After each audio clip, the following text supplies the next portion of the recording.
Good morning, good morning, good morning. Now, I'm going to be sewing.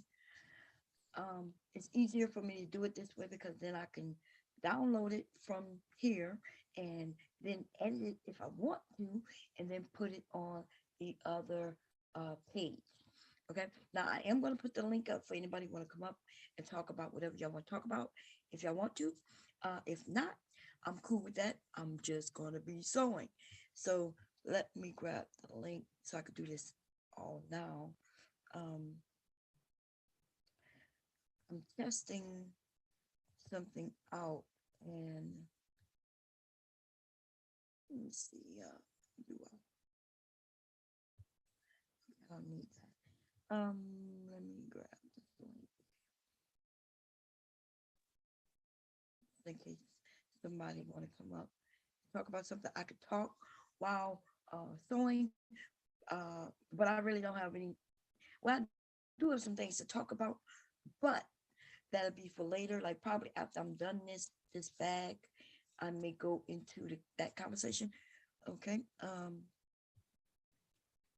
But I can't really focus on getting this bag done and talking at the same time if I have to do all the thinking. You know what I mean? Like the video I want to go over, I want to play a little bit of it, then break it down and things like that. I can't do that while I'm sewing.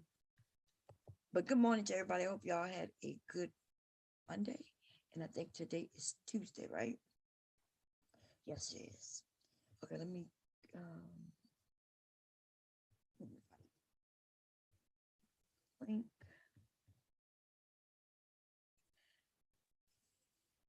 find into my other name. What's up? Uh what's up, Preach? Let me see. Yeah, I'm just signing to my account because I can't pin it under this account. So let me do that now. Okay, that was quick. See how fast it is? Really fast to change accounts when you're on a computer. Okay, now I can paste the link. Boom, boom.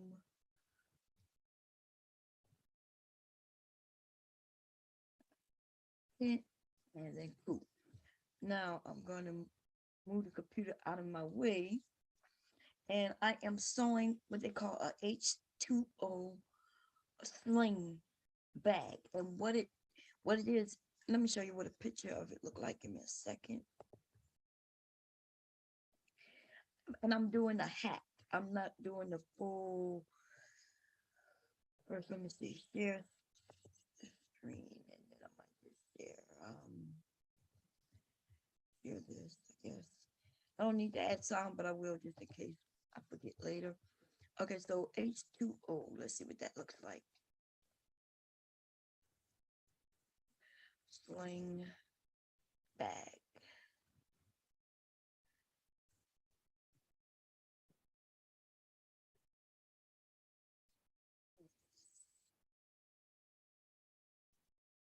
Um, they come in different, depending on the fabric you use.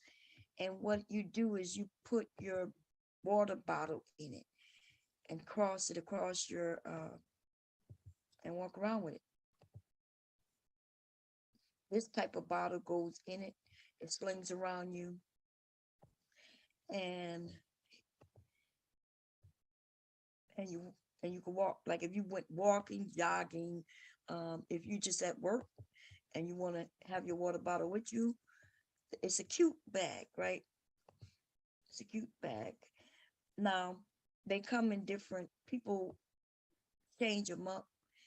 The original is awesome. The thing about the original though, it's a lot of pattern pieces, takes a lot of time. Here's the original here. It has card slots, it has a different zipper pocket, um, and it's like 12 pieces, which I do have cut out, right? I do have the pattern pieces cut out, but um, I'm doing a hack, which means I'm taking this pattern that I did buy, and I'm still gonna have a pocket, but it's not gonna be that. It's not gonna be this type of pocket. Okay, it's gonna be a pocket directly on the bag that'll fit your phone and maybe possibly an ID, right? Um, I'm making one. This one, so I started one earlier, right? And I'm in a good spot, but I'm gonna do another one because usually when I do bags, I do two at a time. Um, so I can make adjustments if something that I don't like how the pattern was written, I'll do something different with the next one, and kind of just learning and figuring out how to do it. Some of these bags are cute. Anyway, so let me. It is a cute. It's for kids, men, um, women. Um, it really is a nice bag, right? You could put you could do many things with this bag, but because of the round portion, you sit something round in it. You could put your coffee in it. Um, there's all kinds of things, but it's not a regular purse because I'm not putting a closure at the top. And the reason you don't put a closure at the top because if somebody put a big water bottle or something that's big in it, you can put a wine bottle in this thing. Okay. Um, so yeah, there's no snaps at the top. And that's why I'm adding a zipper pocket, right? Anyway, so I'm gonna make a couple of these this summer, and I'm trying the different hats. Okay, so let's stop that chair. And so I'm gonna start from the very beginning, except I've already cut out the pattern pieces. Um, it's really, really two pattern pieces. One, two. I actually ended up cutting. Let me see. One, two, three, four. I think one, two, three, maybe four pattern pieces, right? Um, because I am also going to be making my own um the strap. I'm going to be making an adjustable strap out of the matching fabric.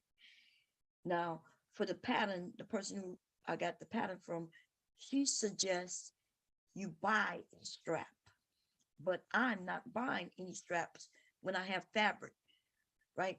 That matches the bag. Now, um, if I don't have enough of a certain type of fabric, then I will buy a strap, or I can still make the strap, right? But for the one that I'm making for my husband, I'm actually going to be making the strap, and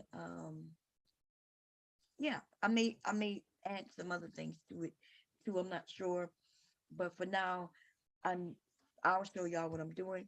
And anyway, good morning, everybody. Like I said, I've been up since yesterday, and I'm usually up all night, and then when I go to sleep, I'll sleep for a few hours, and then I wake up, start the day all over again. Especially when my grandson is home. But he went last night. He went to go see his mom, and I think he may be back tonight. I'm not sure. Um,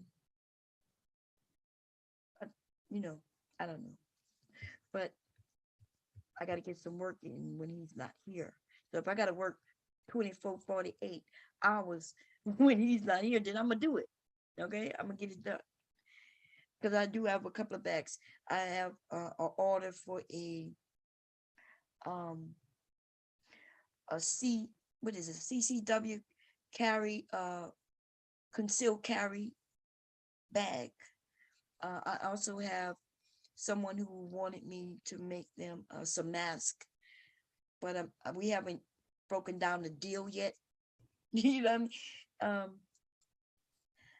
I need to put up a website because I'm gonna tell you when people like tell me they want something, and then I'm like, okay, like with face masks, I make so many different types, right? But for men, I have two types, right? Um, and so then I'm like, do you want the 3D type or you want the regular type? Do you want it filtered or non-filtered, or do you want a filter pocket? And I'm like, those are the options. And then once I go through all of that, And then when it's time, you know what I mean, to make the deal, it's like, oh, I'll get back to you. What? So I'm about to put a website up. That way I don't have to, um, yeah, that's just too much. Like I think we spoke for like a half hour. And I even did some research on something that he wanted. And and then it was like, I'll get back to you. No, we not. Listen, that's too much.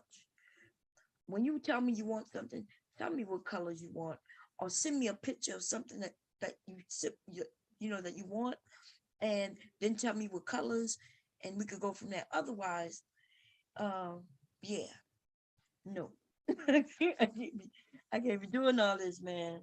You know, so let me tell you all the things I've made just in the last 6 months. I'm talking about the different items, right? So I make men boxer sets, right? The boxers with a bow tie. I think some of you've seen that. Um, I make that for men. I also make hats, whatever type of hat, caps, visors. It doesn't matter if it's a cowboy hat, as long as it's made of fabric, the fabric type that you want. Then I make those shorts and shirts, t-shirts and scrub tops, and somebody asked me about a polo shirt. Um, and I know what a polo shirt is. It's a shirt with the polo and I guess a collar, but polo also make t-shirts. So I didn't understand what he meant when he asked me, do I make polo shirts? Like, listen, if it's made of fabric, then I can make it. Whether I made it before or not, then that's another story, right? Um, Dresses, pants, skirts, all of that, those things. Now I'm starting to get into bags more heavily, and I'm not talking about totes. Totes are easy. I'm talking about bags made of leather or vinyl or yeah. I'm talking about actual purses, handbags, right? A tote is a tote is a tote. I can make them several different ways, but uh handbags are a little more different. And I'm testing this machine that I have to see how much I could push it. And I did make a bag that I wasn't able to really finish, but I thought until I changed the needle, I put a different needle on it. That this one bag that I made with vinyl, man, it got really hard when it was time for me to stitch it together, right? The two different sides. So I decided to make it differently, like where at the ends seams there won't be a lot of vinyl there, the thickness, right? It was able to go through the layer of vinyl, yes. Um, but when it was time to go through two layers of vinyl plus what kind of fabric that was? Uh Waterproof canvas plus the fabric, plus I ended up interfacing the fucking fabric. So I interfaced the fabric. Then um I put the canvas on the back of it. So in the inside the bag is still be cute, right? Um, so that's like one, two, that's three layers of fabric. Then I top all of, the vinyl with all of those fabrics. Vinyl could probably be easily be considered four layers of fabric plus the three layers. So now we're talking seven layers of fabric, and one of them is sticky, like vinyl. Uh, Now, so that's seven, right? That's just on one panel. And then when I take seven on this side and then put them together with another seven, because now we're talking 14 layers. And this machine, baby, this machine wasn't doing it. Not regularly anyway. Like I was hand cranking, and then still the needle wouldn't go all the way in. So um with that Gucci bag that I have, let me show you. I sewed it up. Let me see if I can share it with you all right quick. I don't want to go through my pictures like that. No telling what the hell might pop up. Okay, so let me show you. Yeah, because I be having shit y'all don't need to be seeing. Okay. Now this bag was cute. And let me give me a second. I'm gonna share it, y'all. Maybe I'll share it this way. It'll be easier if I do it like this. Media files.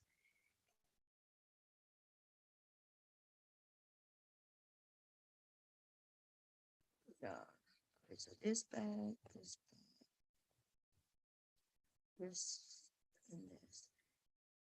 I have so many bags, but as I'm working on thicker materials. Okay. So this now, someone gave me a suggestion on this bag, right? This bag is really cute, but it's small, and I don't think you could tell that it's small. It's so cute. It is so goddamn cute. Like in person, everybody wants it.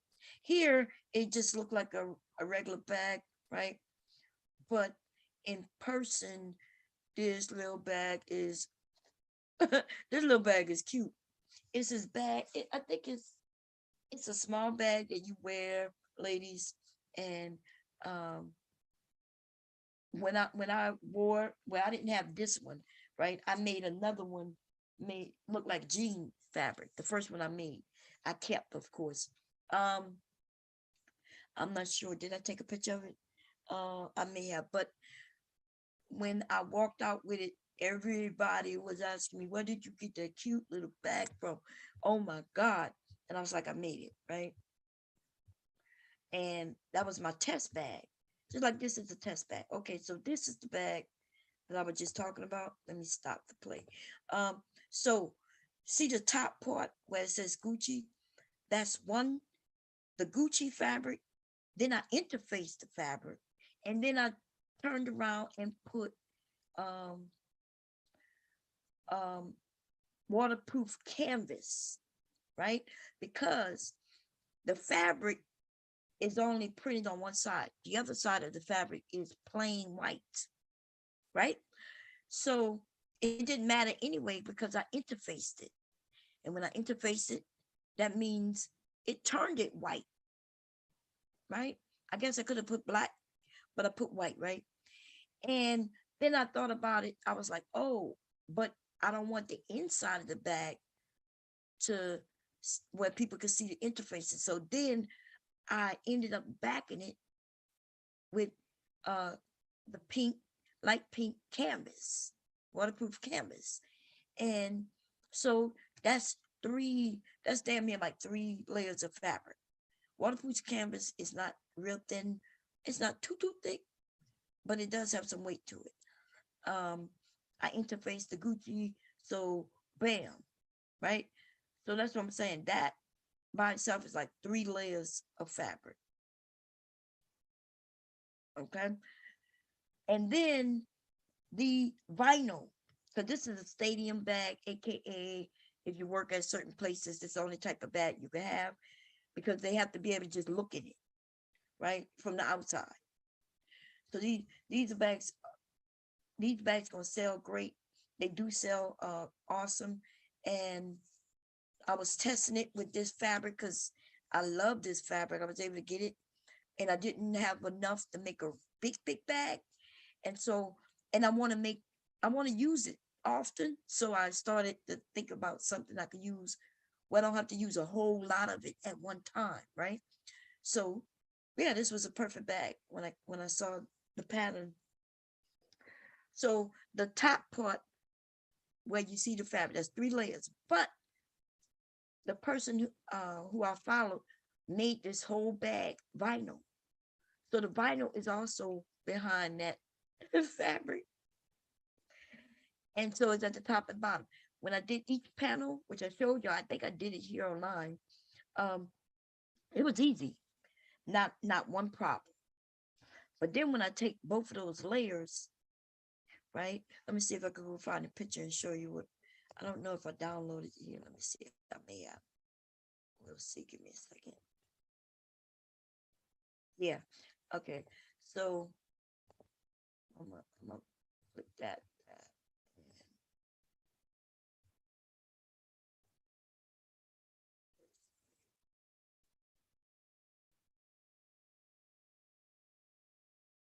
You'll see what I mean in a minute.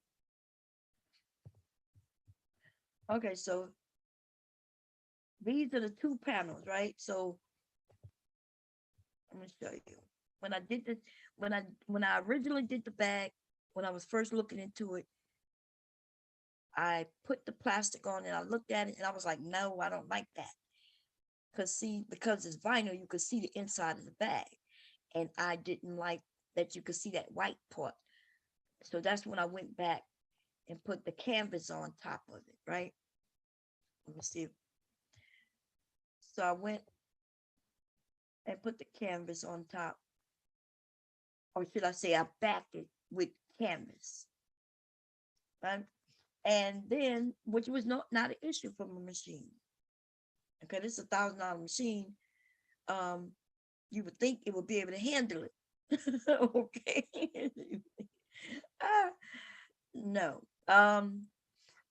But it did handle both panels with, because I did one panel at a time. I also did some detailing on the front here, right there in the front where I put that D ring.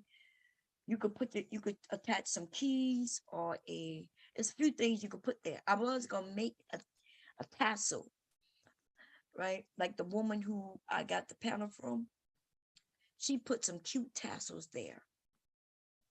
And then I decided, well, it depends. This bag is already expensive because of the fabric, right? Um, because of this fabric. But if I made it with other type of fabric, it wouldn't be so expensive. But this fabric is cost me a lot of money. Okay. But anyway, when I went to go put them two panels together, shit, uh, I was over here struggling. Okay, I was gonna make the head, the straps. I was gonna make them just out of some pretty pink, but then I said nah. But believe it or not, when I make handles, that's a lot of fabric, right? It's just thin, and that fabric is longer than both of these groups. So I was like, damn. But it looked better. So I, I do have this fabric also in, or should I say this pattern in vinyl, which I am going to make a matching wallet to go with this bag. Um, but it'll be either sold as a set or it could be sold individually, right? Somebody might be able to want, they might want the wallet, but not the vinyl bag. Um, but yeah, I'm going to be making that probably later this week, maybe tonight. I'm not sure. Okay. Um, I think it'll look good. You know, what you think? This bag with with a wallet, you know, a cute matching wallet. I was thinking about an eyeglass case, and on top of that, the wallet will have an area where you can, if you wanted to, you can snap it on the front of this bag where I put that D ring. Right? Give me a second, y'all.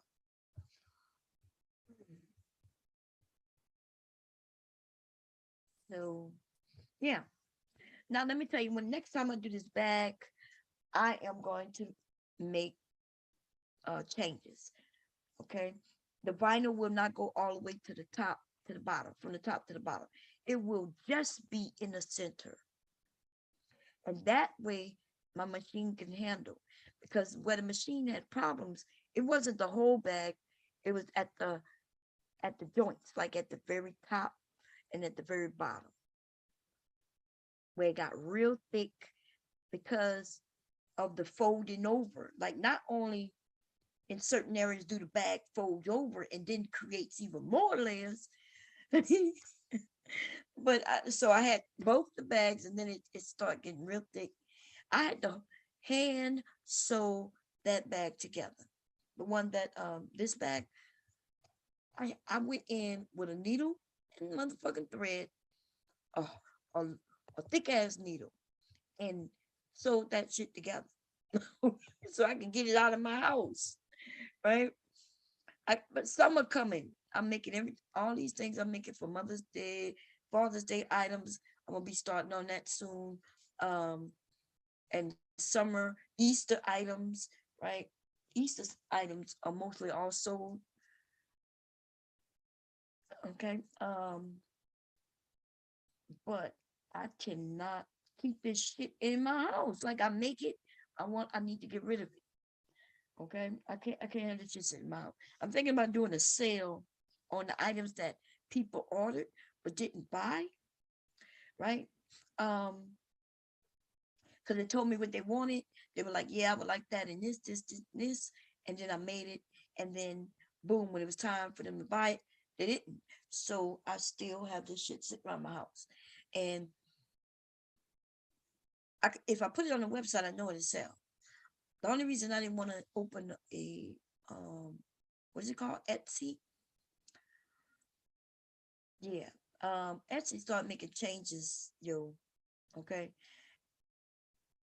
And I don't need no motherfucker Etsy, really. You know what I mean? I have enough people I know where I don't need Etsy. So I'm not going to Etsy. I'm just not, I refuse to do it. Even though it seemed like it'll be easy, right? What I would have to do is just make the items, take the pictures, post it up. Bam. On my own website, I gotta fix the page. You know what I mean? I gotta set it up, set it, put the page. It's a lot to it. My son was supposed to be helping me, but he's full of shit. Okay, he's full of shit. Anyway, so I'm gonna get to sewing. If y'all see a bag that you think you want, like I've made many bags. A lot of times I don't have time. I'm about to buy this machine. I did choose which machine I want. I talked to the people, um, and it should be here sometime next week. And then I'm gonna get to going with leather, like straight leather. Now, leather bags are expensive, but you will have a real leather bag. Like y'all paying hundreds of dollars for bags that's not even fucking leather. Like, why would you do that? It don't make sense. If you paying hundreds of dollars and it's not even leather, just because it has a name on it. You know, them people are smart as shit. I need to come up with a name that everybody will like, and then I can make some basic ass bags and just put the name on it, and it'll sell like hotcakes, and put an expensive price on it. That's what I'm thinking I'm gonna do. Cause black people, if I want to sell to you all, I have to make my bags pricey. If I tell y'all, maybe that's why the people when they asked me how much the bag was, I was like $20.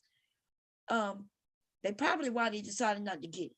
I should have told them motherfuckers $65 because anybody else sell it to you, they cost $65. The reason I was selling it $25 because you're black, and I was like, okay.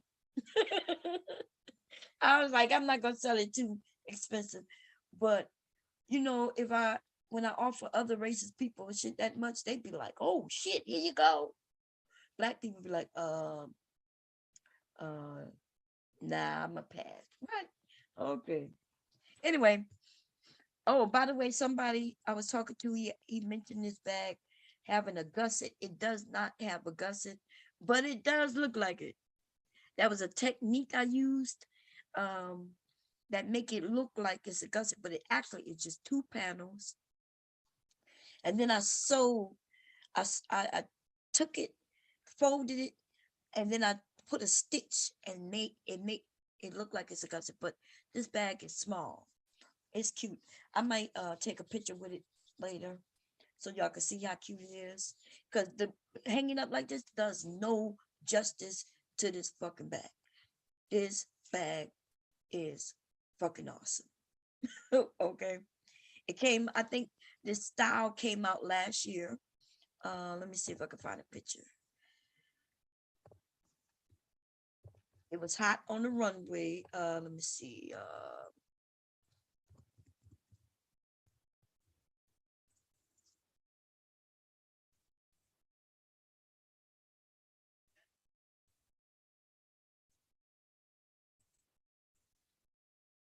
I'm looking, y'all. I'm looking.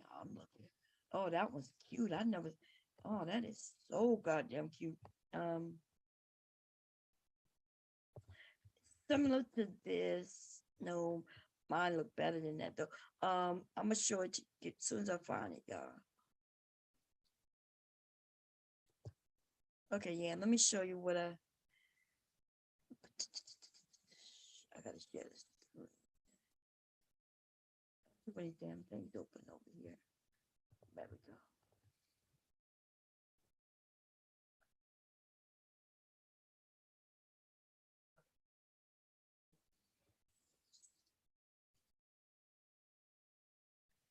That boom. Okay. So these type of bags came out, right? And it's all about the scrunchiness at the top. This is made of satin. This bag is easy as hell. I can make this bag in 10 minutes, right? But that's not. I made a tote, and it was. It makes it look fancy. Let's see. I'm gonna find one. Here, here is another one in leather. Well, this might not even be leather. Let me look. I think it's satin too. Oh wow. Damn, what happened? Apparently I downloaded. Did I download that back? All I did was click on it. I'm not sure what the fuck is going on. Oh Lord. I'm using. I just let me find it.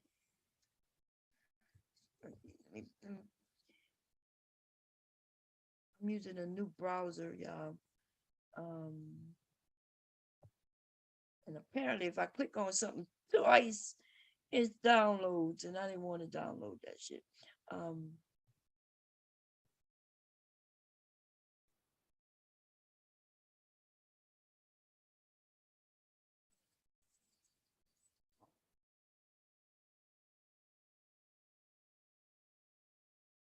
I wanted to just show you how small the bag is, but I may just take a picture with it later, and you'll see because it is cute. The picture of it, especially the way I pictured it, doesn't do it any justice. Okay, doesn't do it any justice at all. It's too small to use some of my good fabrics, um, because the print on them are too large.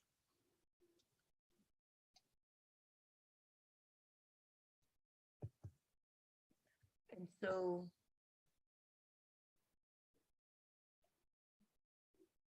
look at that. A Spunky mini tote bag, $355.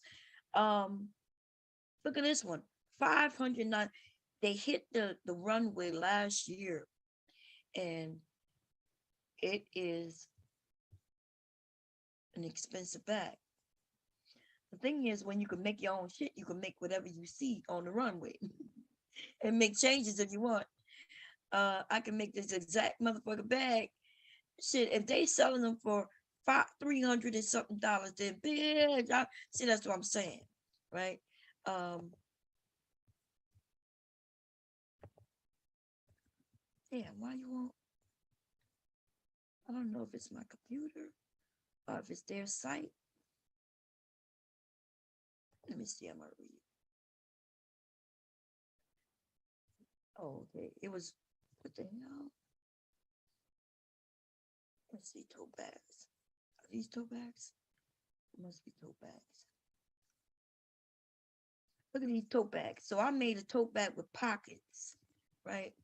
Um, this regular fucking tote bag made of this is cotton. That's not even a fancy goddamn fabric. That's a basic fabric, and this shit is 100 and something goddamn dollars. Okay, I'm gonna have to. I create things. My bags be way better than this because I would have pockets on the outside, the inside. This right here is a rolled handle. It's easy as hell. There's nothing hard about that. I can show you how to do that.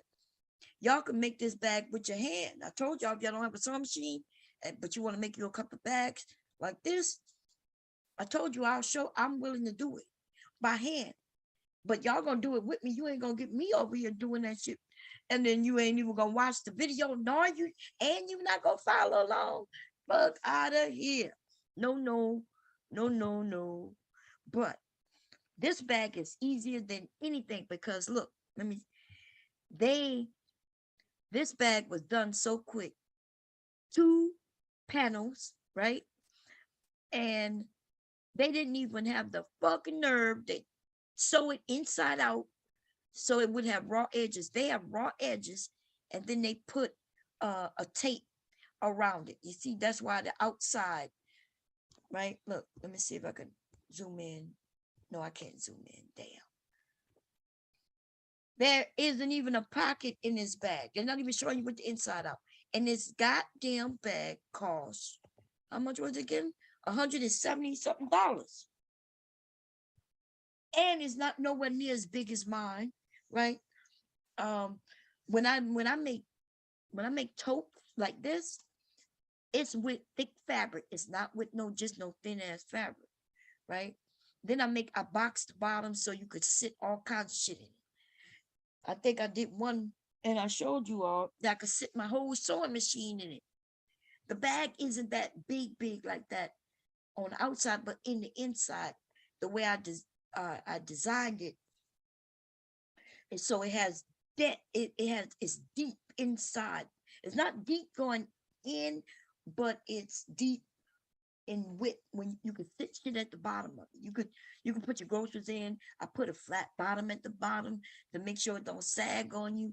Like I really put the time to design that shit, right? And it really is worth more than the amount that I told that person. I told that person $25. Um, maybe it's my fucking fault. Maybe it's my fault. But yeah, the fabric on that bag cost me more than $25. Now, the thing is, I didn't put any hardware on that bag, right? Tote bag, you don't need to put hardware. Hardware, I'm gonna show y'all what that is in a minute, because I am gonna use hardware on the bag I'm about to make. Anyway, I'm rambling, and I'm about to do what I need to do. Okay, we're gonna get into that. So I'm letting my iPad charge up anyway. It was at 2%, and it's at 39%. So, and it's on the charger, so it should be okay. Okay. Anyway, I'm gonna look and see what y'all talk about in chat, and then I'm gonna move forward to sewing. And if y'all see anything, is there any bags that you see that you want? And the good thing about bags and having somebody know how to make them is they could be in any fucking color you want. Like maybe you saw a bag and you was like, "Ooh, I like it. I wish it was in pink, or I wish it was in teal." And whether you come to somebody like myself and you be like, "Hey, I like this bag. I just want it in these colors." And then bam, I make the motherfucker. If I can't make it, there's other people out there that can make it. You know what I mean? Um, yes. If it's a hobo bag, that's easy to make. This machine can handle that, even with leather. But if it's one of these, I made a bag. Um, I think I shared it before I lost my channel. I made a bag for somebody. That fucking bag came out awesome. Like, you know what I mean? Like, I made several bags that came out good. When they custom made like that, when they tell me what they want. And on top of that, the reason I didn't show y'all me sewing it because they the ones who supplied everything for the bag. I told them, yeah, I could make the bag, but I cannot find what they were looking for as in materials. So they went out, bought it, sent it to me, and then of course, if you send me shit, I felt like I needed to hurry up and get it done and send it back to them. But I don't think I want to do that too much, right? Because if somebody send me some expensive fabrics and then I ruin it, I'd be feeling like, oh shit. So I was very careful. I was very, very careful with their materials. Like I was sewing slow as shit. Okay. when you're dealing with vinyls or leather, you cannot make mistakes that you can repair, right? If I if the stitching is crooked, ain't shit I can do about it. I can't seam rip it and start over, right? So that's why you go slow and make sure that everywhere you want that stitch to go. Okay. Anyway, I'm rambling once again because that's what I do. What I said I was gonna do. I said I was coming to see what y'all doing first. Okay. What's going on, Jen? I like the tote that can hold my water bottle. Gotta have water wherever I go. That's what I'm about to make. Hardware is the metal on it, the zipper, the D ring. Um, I have lots of different hardwares around. I have a magnetic snaps, the those things. What does a woman carry on a daily basis that requires a big bag? Her iPad, laptop, uh, her makeup case alone could be pretty big. But see you. I understand that question, Red Wings, from a man, um, but women, right? Most women, most, not all, but most women have children. I didn't get into big bags until I started having children. So when you have a child, no matter what age they are, you then start knowing that you got to carry this, that, and the third, right? And so when I became a mother, my bags got bigger, and as they became more busier, my bags started getting even bigger, and because shit, you never know when they're gonna fall and need some band-aid. You know what I mean? I almost had like a little medical kit in my goddamn bag at one point, right? Um, then I got a little bag with maybe aspirin in it, because no telling who might get a headache. Oh, and then we women, we have monthlies, right? And never know when that gonna strike. But not only for me, but for my girlfriends, right? A woman could walk up to another woman and say, "Excuse me, do you have, that I can have?" And a lot of women will have it in their bag. So yes, we have big bags. We got diapers, wet wipes, we got Q-tips, we got nail clippers. You never know, you might get a hangnail. Listen, um, yes, once a woman become a parent and there's an understanding that you have to be ready for almost any and everything, her purse becomes big. Okay.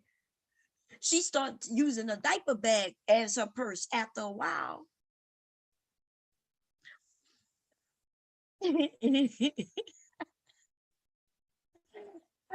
Oh, it's okay, Red Ring. I'm not trying to put you down, babe. Gigi, what's going on? I'm just giving you the information, babe. That's all. She, what's going on? She, who else I miss? Lola, my sister.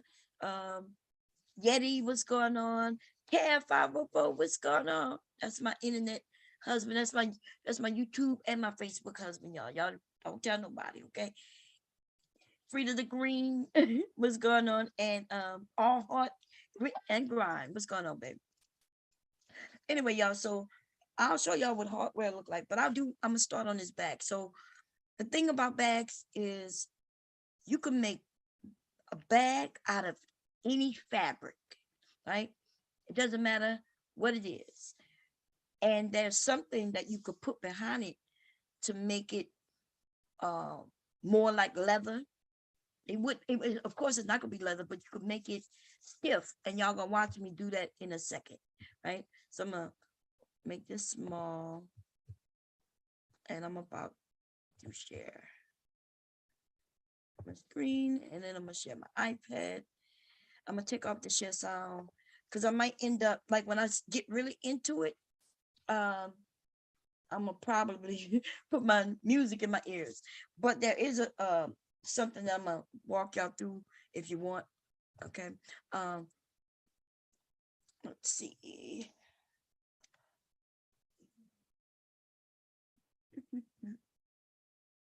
Uh-oh. Okay.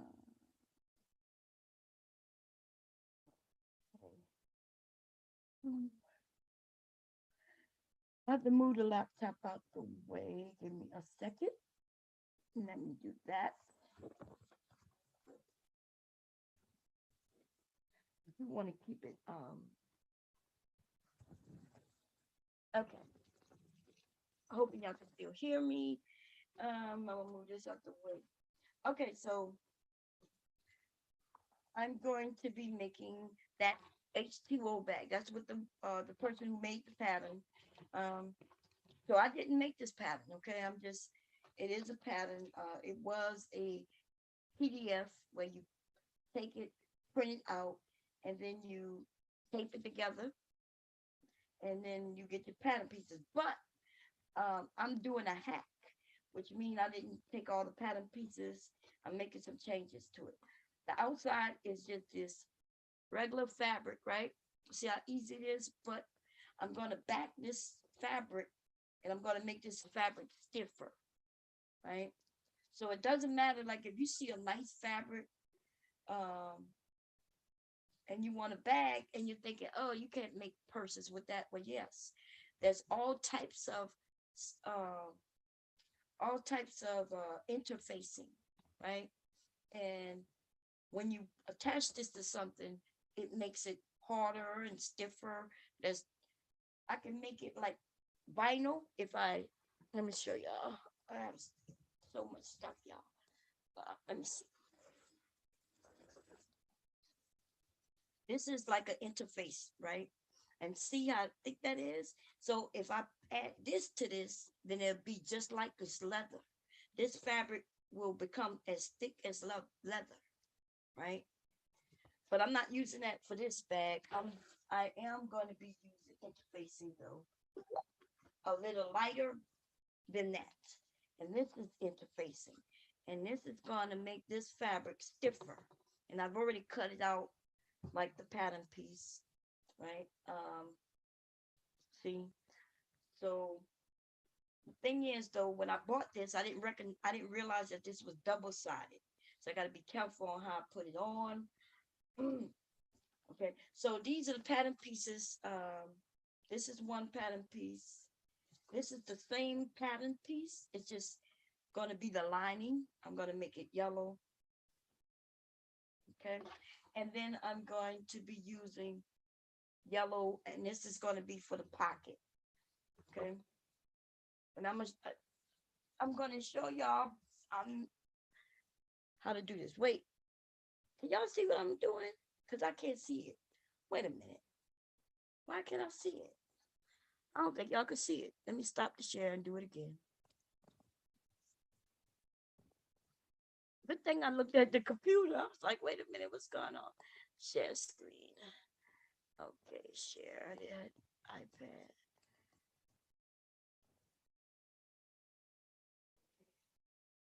Boom. Yeah. Oh, you know what? I never chose. Oh, which one? Okay. There we go. There we go. Okay, let's start that all over again. So this is the fabric.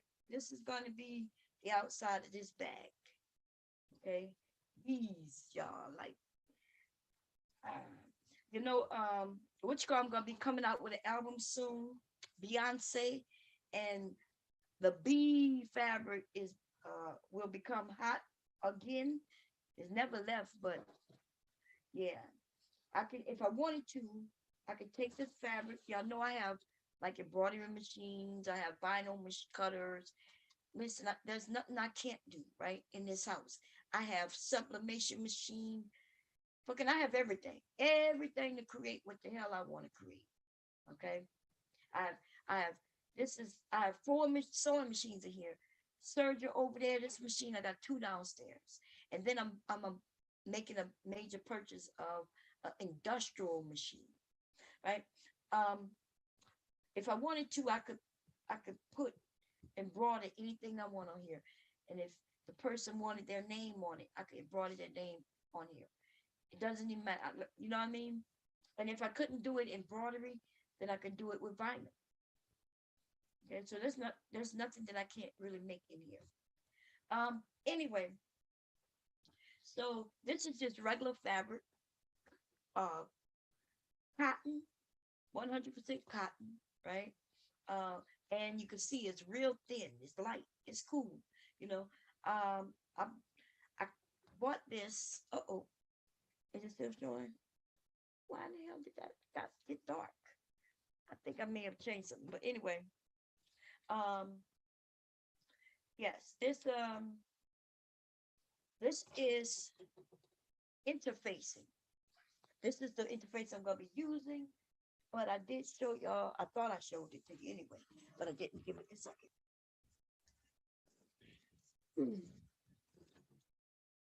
Okay, so this interfacing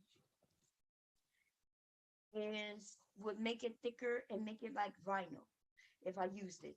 This will make it heavier, uh, and but I'm not using this. And I have others. I have other thicker ones, lighter ones. They come in all, they come in all thicknesses and things like that. Um, uh, weave, non-weavable. Wait, that's not what it's called. Woven. I was about to say weavable. I was about to say non-weavable. Woven and also non-woven, right? Um, it's easier if it's fusible, like this is fusible, and you can see like a little. You see how that's shiny, and this side isn't.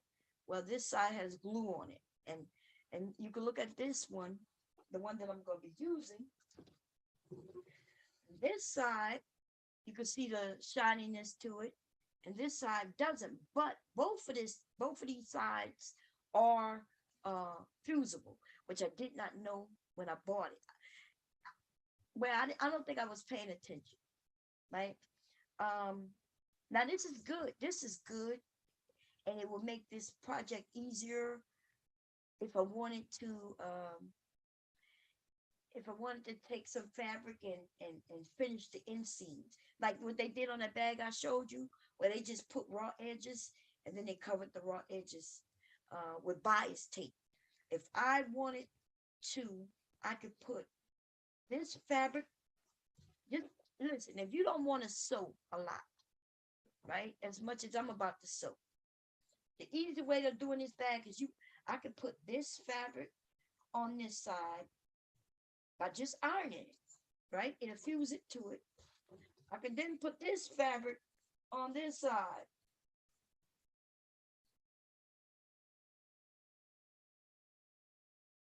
Right? And sew this shit like this, right? I will go and sew this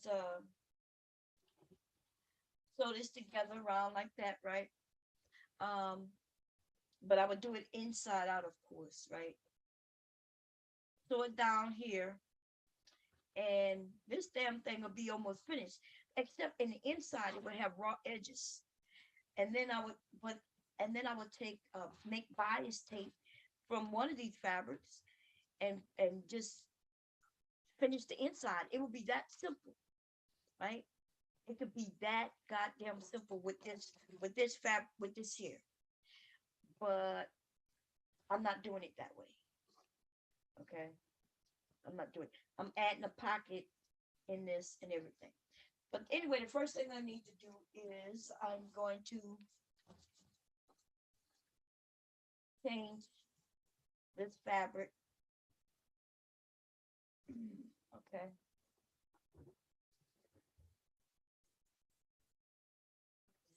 Small iron. Oh, did it? Okay, I see what happens. Okay. I gotta stop it from doing that, y'all. Give me a second. I have to go to my settings.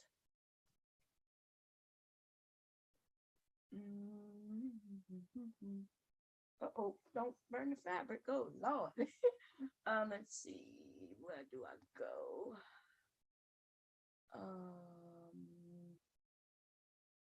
Do I go in settings? I changed it because my everything was dying on me. Theory wallpaper. Humphrey and Doc. I think here. Nope, wrong one. Um, General maybe. I be forgetting y'all. Screen time. Let me see. Boom boom. Boom boom. Nope. Somewhere drive picture iPad storage background refresh. Oh god, I'm gonna find it. I'm gonna find it. I think it's here.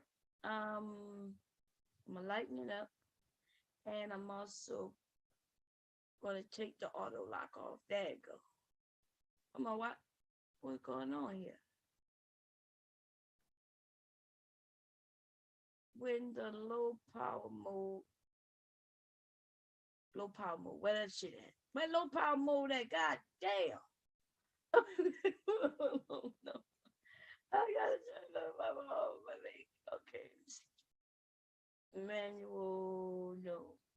What they say? They say when low power mode, auto lock is restricted when low power mode. So how the hell I get out of goddamn low power mode? Goddamn. Okay, let me see. General. Hey Siri. So where I change low power mode? Okay, low power mode is now on. No, I don't want it on.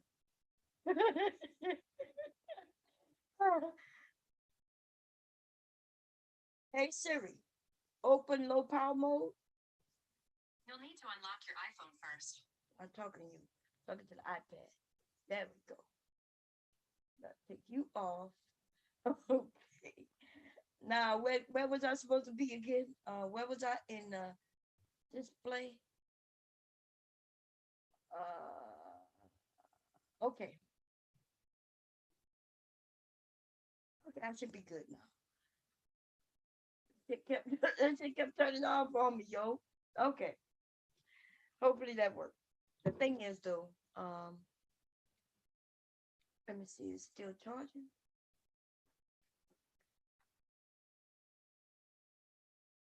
Yeah, it's charging. Okay. Okay, so we're gonna knock out these wrinkles. Oh, yeah.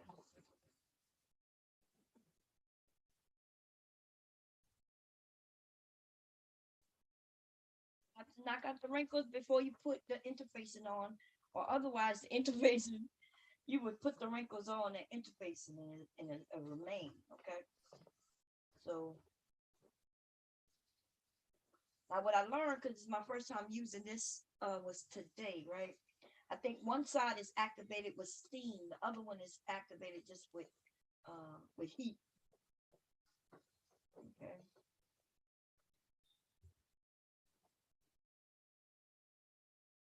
Small iron that I bought for up here, because the big iron was too big, but that iron that we have is a great iron.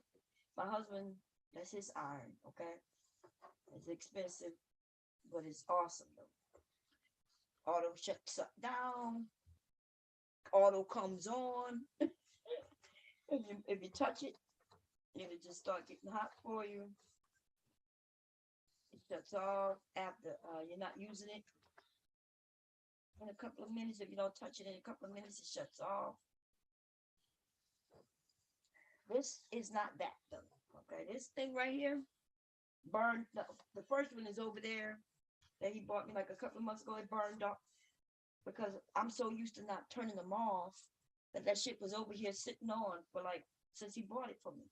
And when I went to go use it, it wouldn't come on no more. It wouldn't get out of me. I figured it burned up being on 24/7. Okay. Okay. A little steam. This thing is good. It does have an area put water in it, so it does have steam. And it wasn't expensive at all. I think it was like $20 maybe.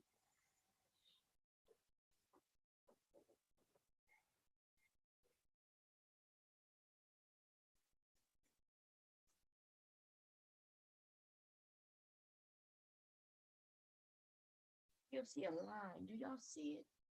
There's a still like a little line, right? You see the lines? This fabric was only a what they call it? Damn it.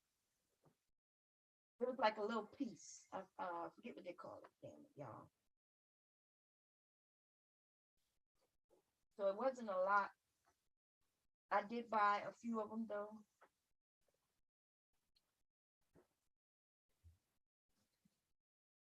Generally would have used this as a liner. This is a good liner too. But I'm gonna turn it into something. Yeah, I see that line. Because when I get this fabric, it's on this panel wrapped up. It's hard to get that shit out of there. That's okay. Can you see it? Yeah, I can still see it. Darn it. I might have to go and put some water on it directly. Shit. Go downstairs, get some starch. I'll starch it out.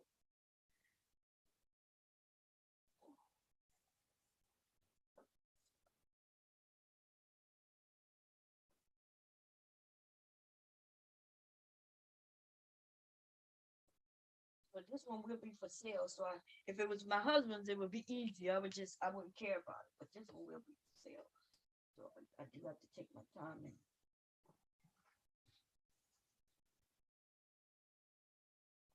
hate when you get fabrics like this though. It's hard to get the because they be folded up for so long. That shit shouldn't be taking this long. Come on.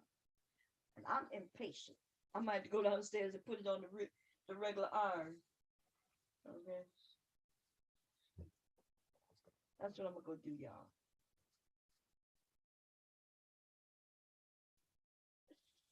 You see it? One is going that way. It's right there. Now the good thing about that is if I wanted to, I could go and embroider something real nice, right? And like it's already lined up and everything for me and everything, right? But that's not what I want to do, though. Come on, get the hell out of here.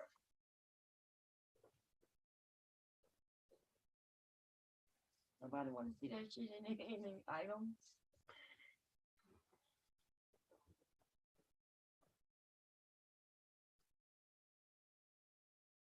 Let me call my husband. Hey Siri, call Mark on mobile on speaker. Hey Siri, call Mark on mobile on speaker. Which one? Mark Edwards or Mark Jr. Edwards? On speaker. Is it on speaker?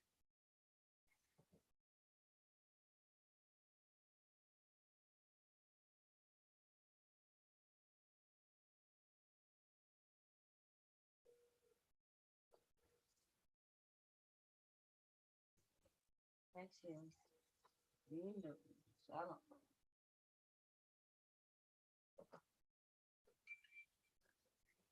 But we have starch. Like spray starch? Yeah, for iron.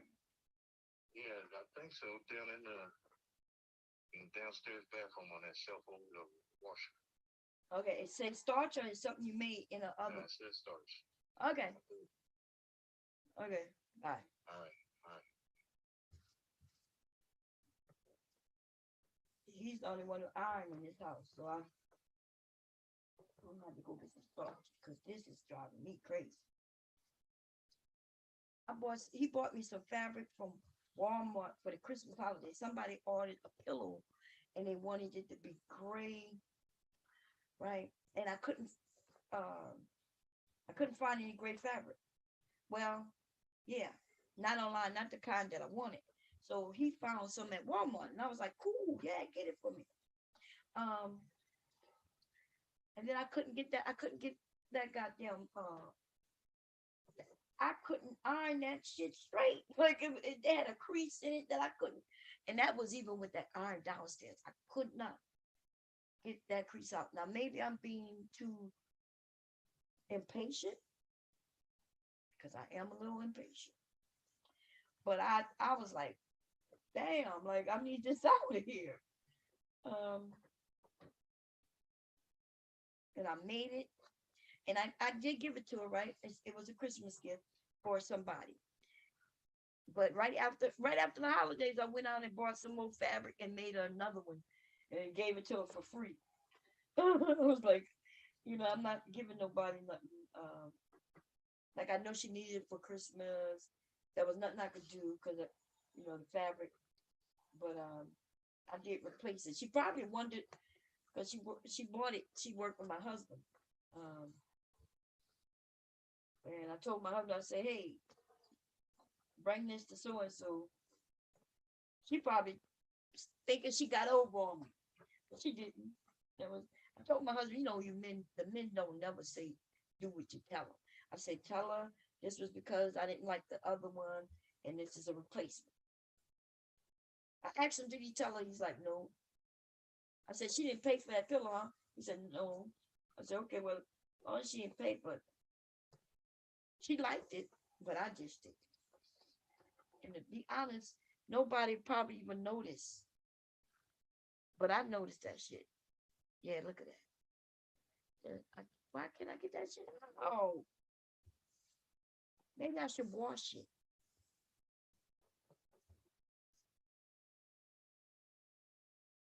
I think I washed that other one too, and it still wouldn't leave. Man, this is bad. Anyway, I'm gonna try some starch. If starch don't work, I'm gonna proceed. Y'all give me a second. I gotta run downstairs, grab the starch.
I brought the other iron up just in case I need it.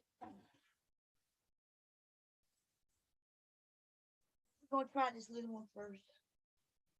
Okay, I'm gonna just put this over here.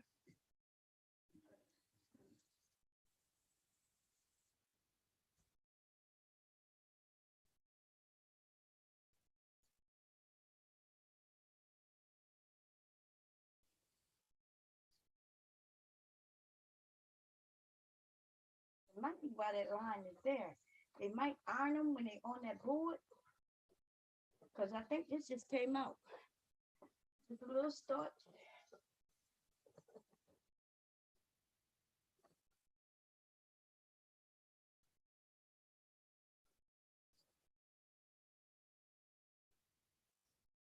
Yeah, you see? You can tell where I put the starch and it's gone. And you can tell where I didn't put starch because it's not gone yet. Wish I would have thought of that for Christmas. I wouldn't have lost like $30. Get on there. A little more starch on it. There we have it. Yes.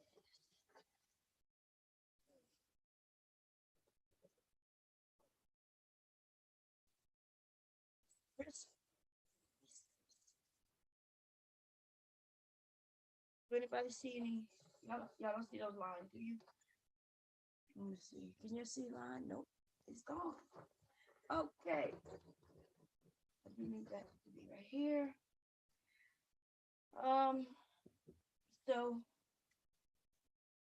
one of these sides, I think this side needs seam to stick, and this side doesn't. So I'm going to just line this up.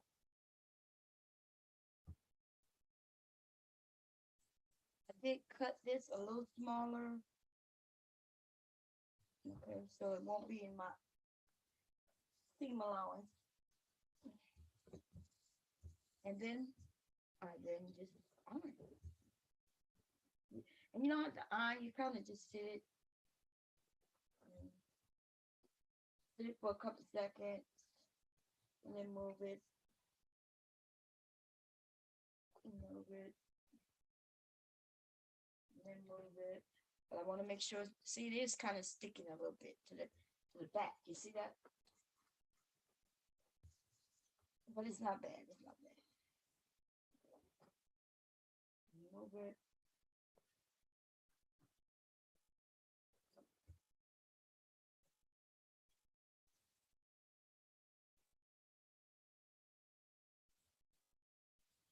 Great.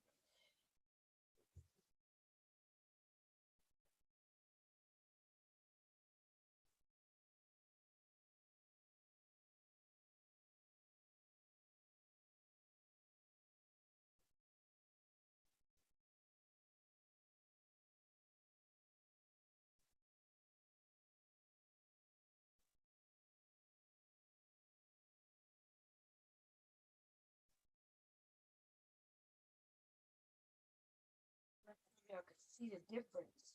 But now it's not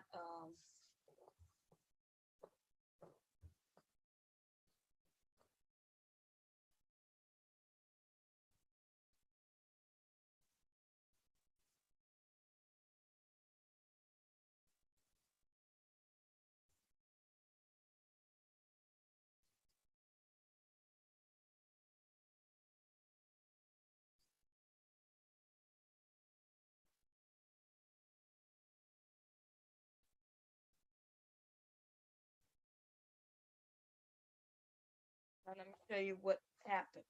Now the fabric can stand. You see? It can stand. So that's what interfacing does.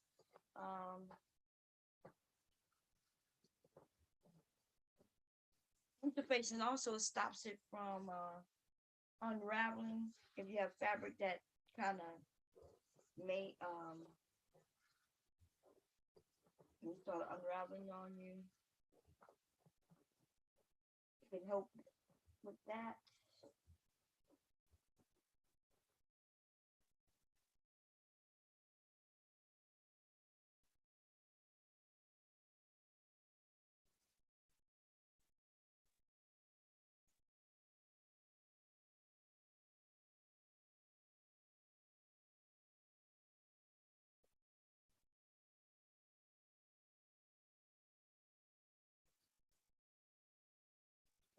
So that is on there. Boom, and it is now it's heavy, right? I need to get certain areas though because I see it rippling, and that's my fault that it's doing that. And the reason is because that other side. I did not know. I did not know this was double side. But as soon as it cool off, it'll be a little better.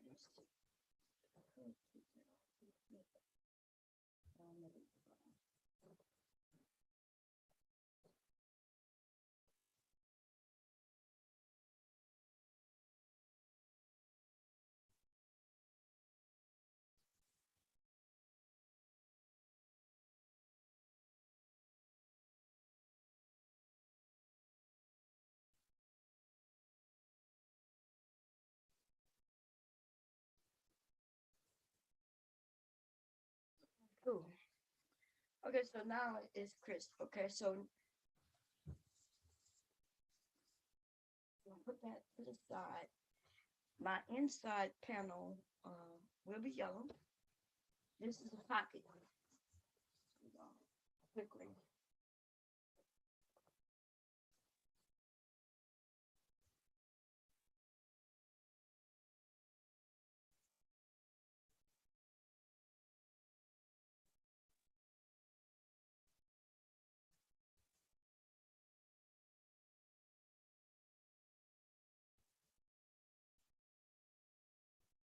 So this thing got sticky glue on it because of that thing being double sided. But this is the inside too. I'll iron it later. I have to put something down on this.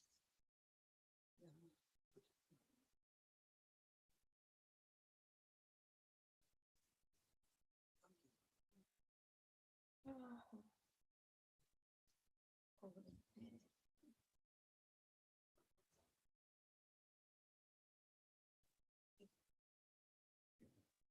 Too many problems. Too many.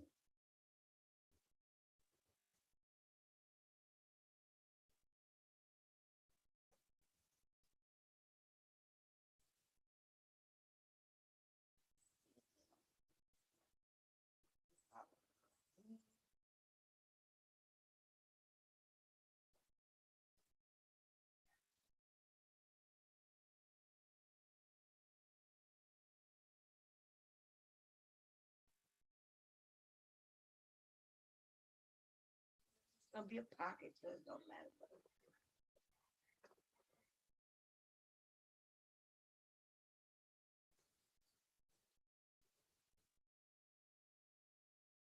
What color we doing? Yellow, so I'm gonna change the thread, but it's gonna I have a few things to do before, okay, with this.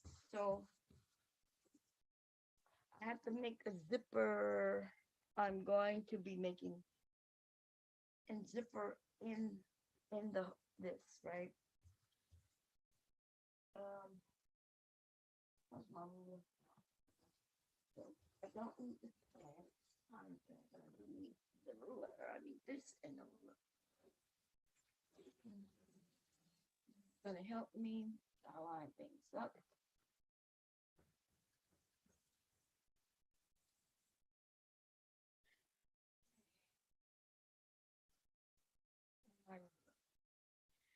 Okay, so I'm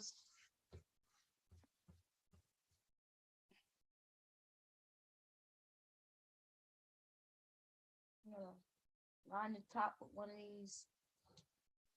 Okay, and that way I know I got it. I have it straight. I'm gonna line the top and the side and the top, right? Okay, cool. And then this is from this side, right? Let me see if I can bend it down for you. Okay. From this edge, I want to go 7/8. Okay. 7/8. Let's see.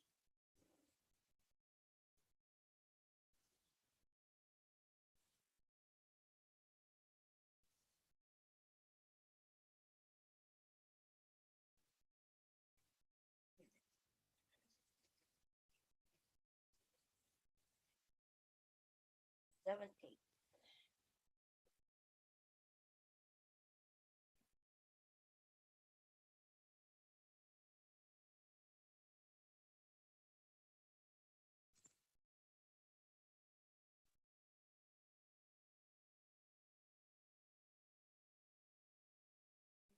Seven, eight.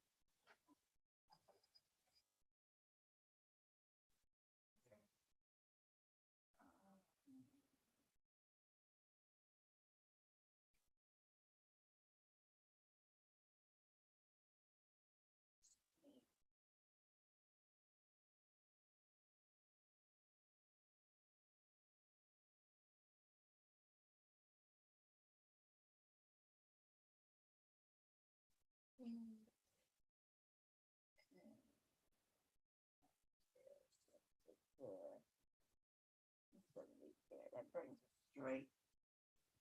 And see, I was able to make, you probably can't see, I'm gonna use blue. The white is too light. Let me grab a blue. I think I have blue somewhere.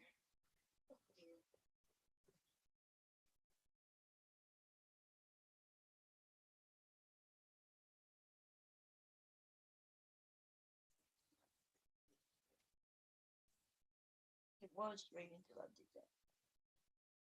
Okay.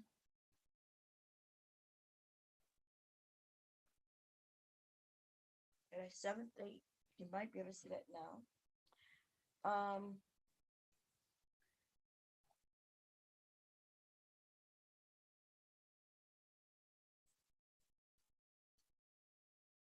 okay. We'll do a fourth from this line, right? One fourth.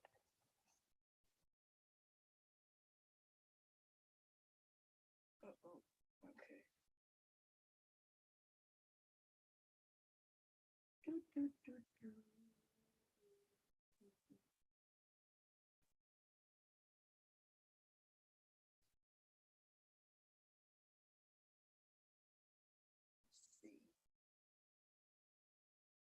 Mm, mm, mm,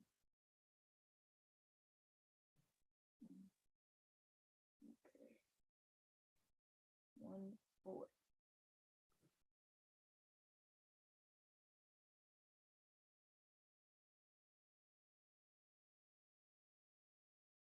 Do it another way. Like a straight line. Okay.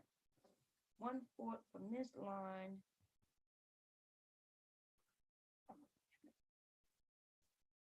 I need it this way.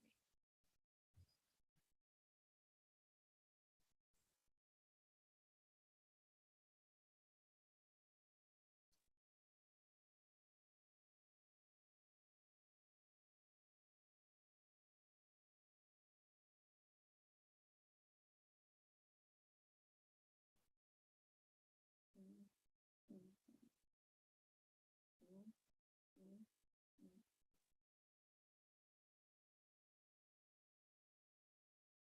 And one fourth from that line.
One fourth from that line. And then we're gonna do one fourth from the line that I just made as well. Okay. But I wanna even you up. Make sure you straight.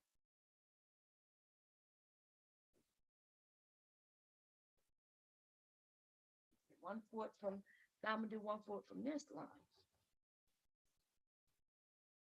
Okay. Mm, okay.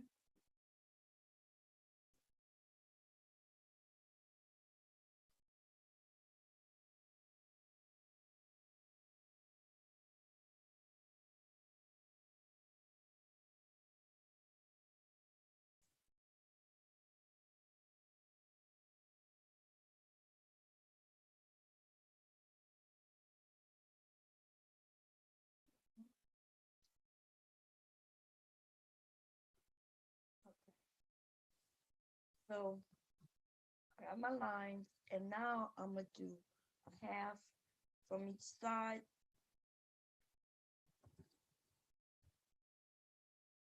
Okay.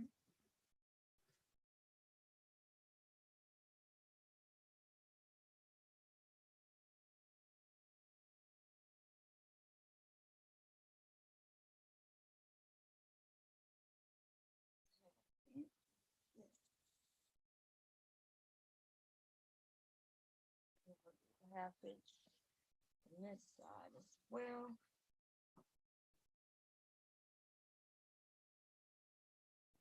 Um,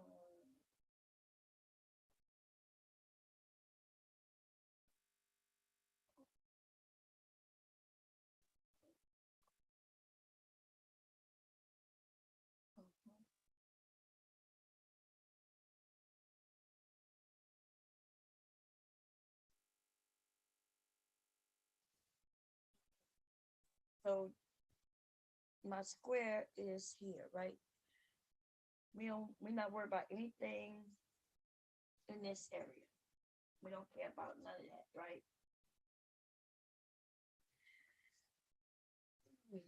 And then I'm going to go in a half from here, from both these lines that I put here.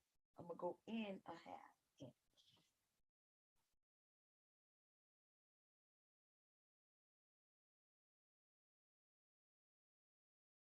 I'm gonna just put a dot, little dot right in the middle,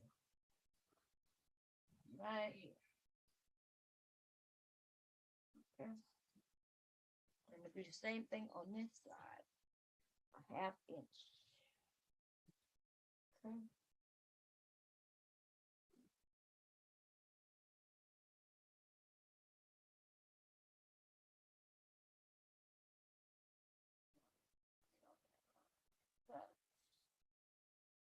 Put a little dot right there in the center. Okay, so what I just did, I put a dot here, and there's a dot here, right? And then I'm gonna make a triangle. That's gonna bring it directly into that corner. Okay.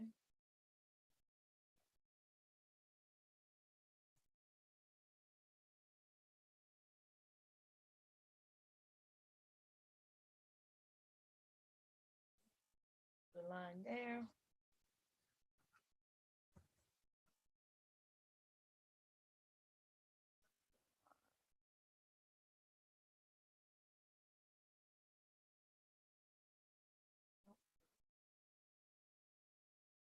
Yep. So sometimes it could be a little okay. For some reason this one I gotta fix this one over here.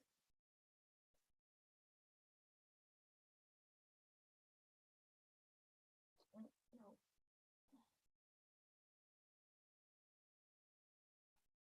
You're not in that corner. You're not in that goddamn corner. Come on. No, come on. You're in that corner, but I need you to go up. Up a little higher. Up a little higher. There you go. That looks better. Okay. Mm.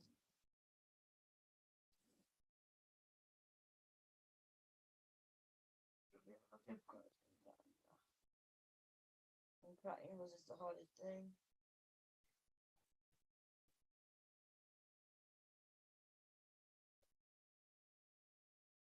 Pick them up. Boom.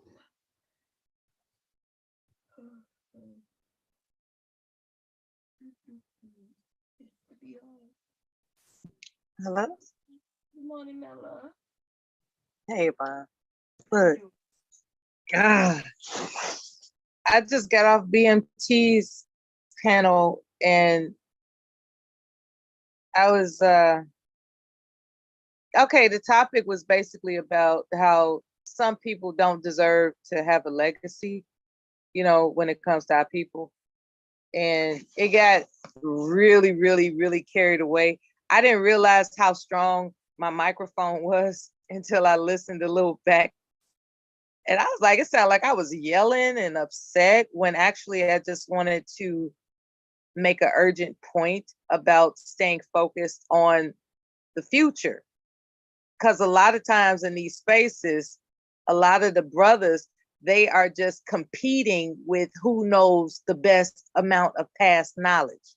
And I'm like, what matters is whether or not we develop coalitions for legislation, coalitions that will fund a legislator to make shit happen in our direction. That's what I was trying to emphasize. But apparently, when I listened back to it, I was like, damn, I'm loud as fuck, you know?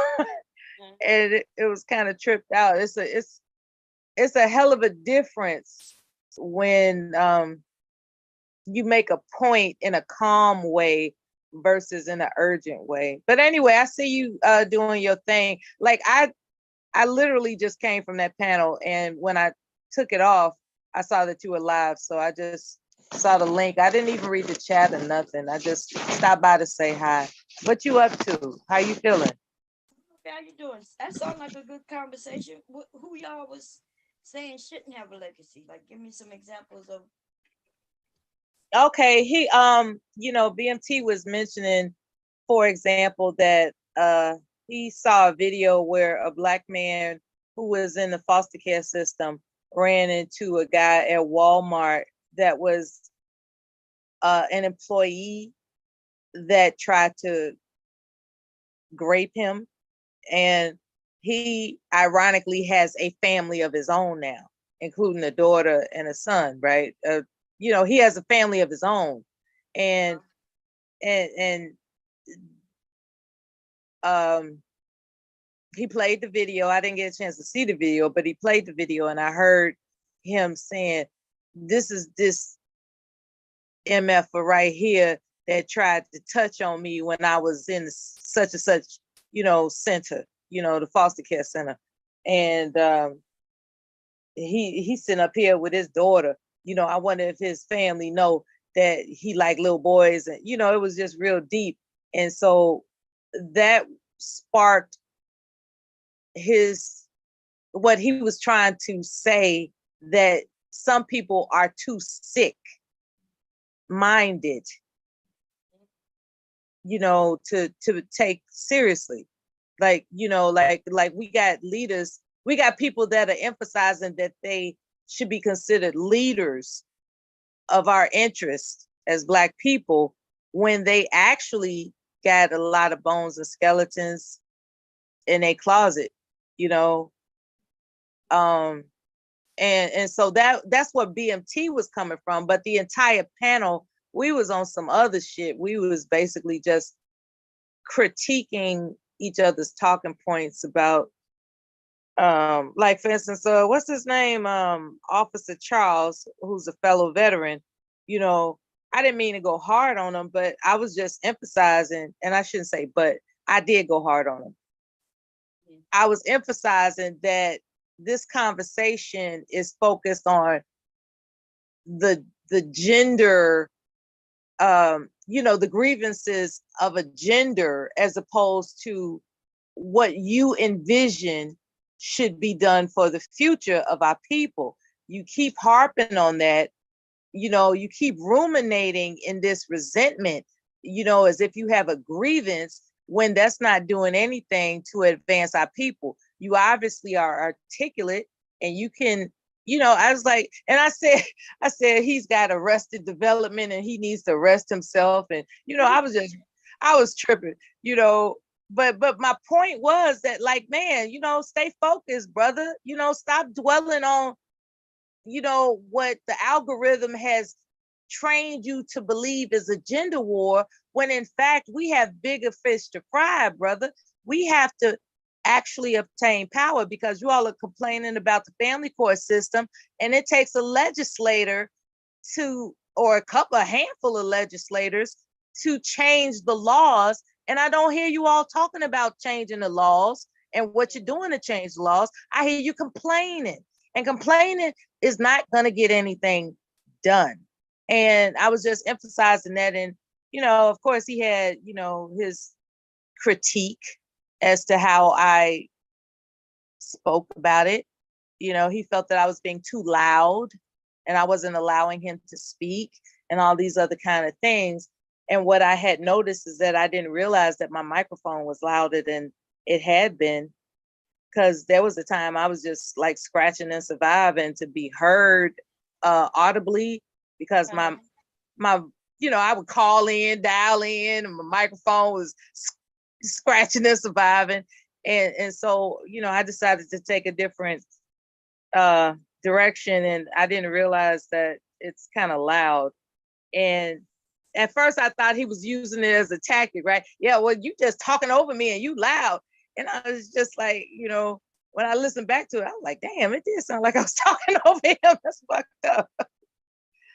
That's fucked up. Because I'm not trying to talk over anybody. I want everybody to contribute their thoughts so that we can all be inspired to advance. That's what I want. But that's what they start crying, because a lot of times they are the ones who controlling and over speaking and talking loud. You know what I mean? And then when you get a lot of mic and shit, now they cry, baby, cry, baby. But Yeah. anyway, you do sound clear. You sound good to me. Yeah, I'm gonna have to change it back to that janky ass earphones. I'm gonna have to change it back, because I don't want to be like that, because to me a powerful microphone is supposed it and you can tell me if I'm tripping, and you probably will. I think a powerful microphone is it should be for content creators, people that are going to consistently broadcast messages that they think are important. I don't think just me being an observer, I don't want to sit up here and be a loud voice that's being heard by the masses. You're not an observer if you're on the panel. So you might not be I'm a participant. And you're giving content. Without people coming on panels, we don't have no. There's a lot of people don't have no content. And I let people come up because y'all keep everything going and rolling. I acknowledge that. I don't know why others don't. Mm-hmm. There was where else have I been? Oh, I was on Cooters in the chat room, and that child, I swear he's smoking weed, but I can't say that for certain. I swear he's smoking weed, but I can't say it for certain. So it's just because the double talk is real out here. The double talk is real. I'll just put it that way. The double talk, because it's like he's passing a message, but then there's he's stepping over what he obviously didn't remember what he just said a few sentences ago. All he knows is the sensationalism that catches the audience's response in the chat room, because he's determined to do that. And he said something like, y'all gonna miss me when I'm gone. And, he's saying stuff like that. So, he just happened to be live at the time. And I stopped by there and I asked him a couple of questions in the chat room. And what really was bothersome was that he put one of the questions on the banner, right? And he just left it up there and he started exploiting it to emphasize how women have crooked intentions. You know what I'm saying? When it was just a question. What was the specific question? Why do Black men, in quotation marks, need protection? That was the question, right? Because he was talking about, because Black women get all this protection. They in the bed with the white man, and they got this from the white man, and that from, that kind of rhetoric, right? And so he was emphasizing how Black men ain't got this going for him, but the Black woman does. And then he started talking about protection, and he made it seem like Black men, quote unquote, need protection. He used the word need, and that's what I was focused on. And I was just like, men say they literally are saying that like a bunch of pussies. They really right. They're talking about, well, y'all stronger than us, and what we gonna do? Y'all good. Like they we can't help ourselves. I didn't go there though. I did go there. I just asked, I said, why do black men, in quotation marks, need? Because need is a very strong word, okay? He said, black men need protection too. And I said, and so then I followed it up. I was like, okay, so you're saying that black men need protection from black women? And then everybody, of course, was riding on that. Hell yeah, hell yeah. I said, okay, so this is about the whole gender thing. Okay. I thought you all were focused on Wait, so something. they scared of us? Is that The, what the, so- the child, you know, oh, I oh. immediately saw that BMT. As soon as I got the alert that BMT was live, I just like, nice spending time with your live stream. I'll talk to you later about, you know. Mhm.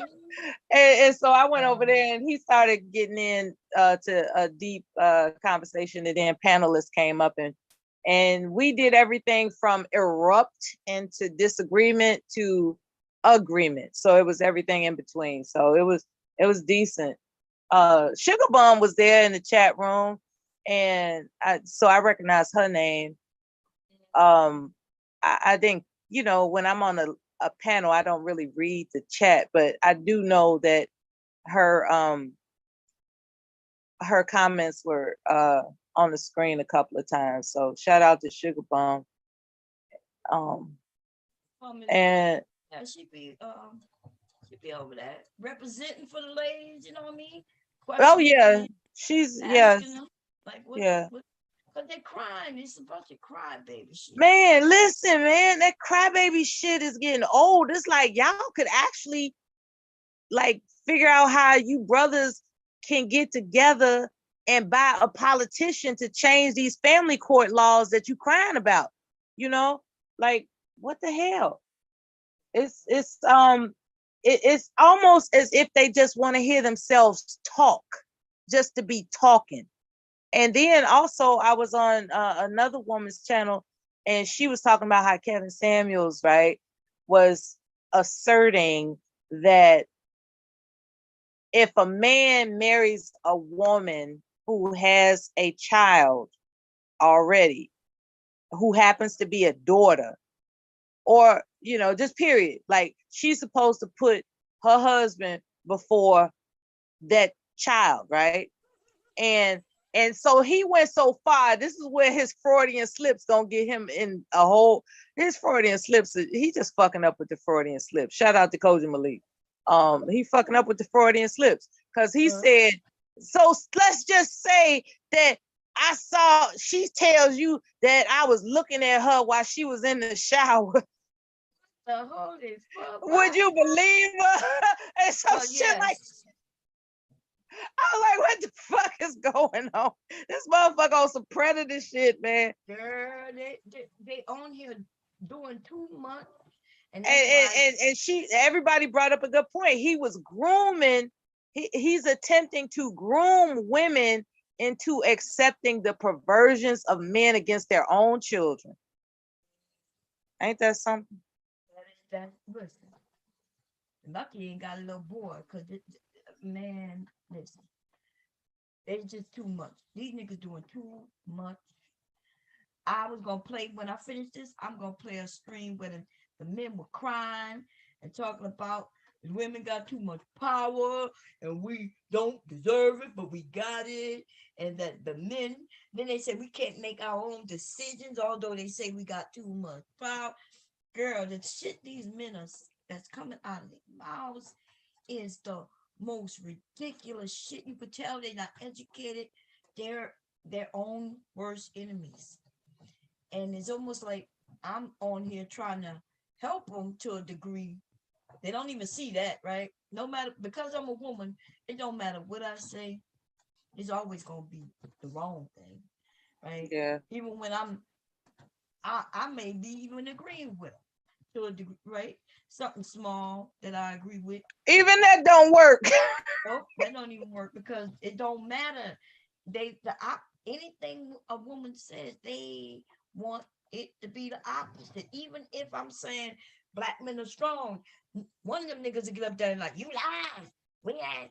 If I say black men are good men, oh no, it don't matter what you say. They just want to be against women.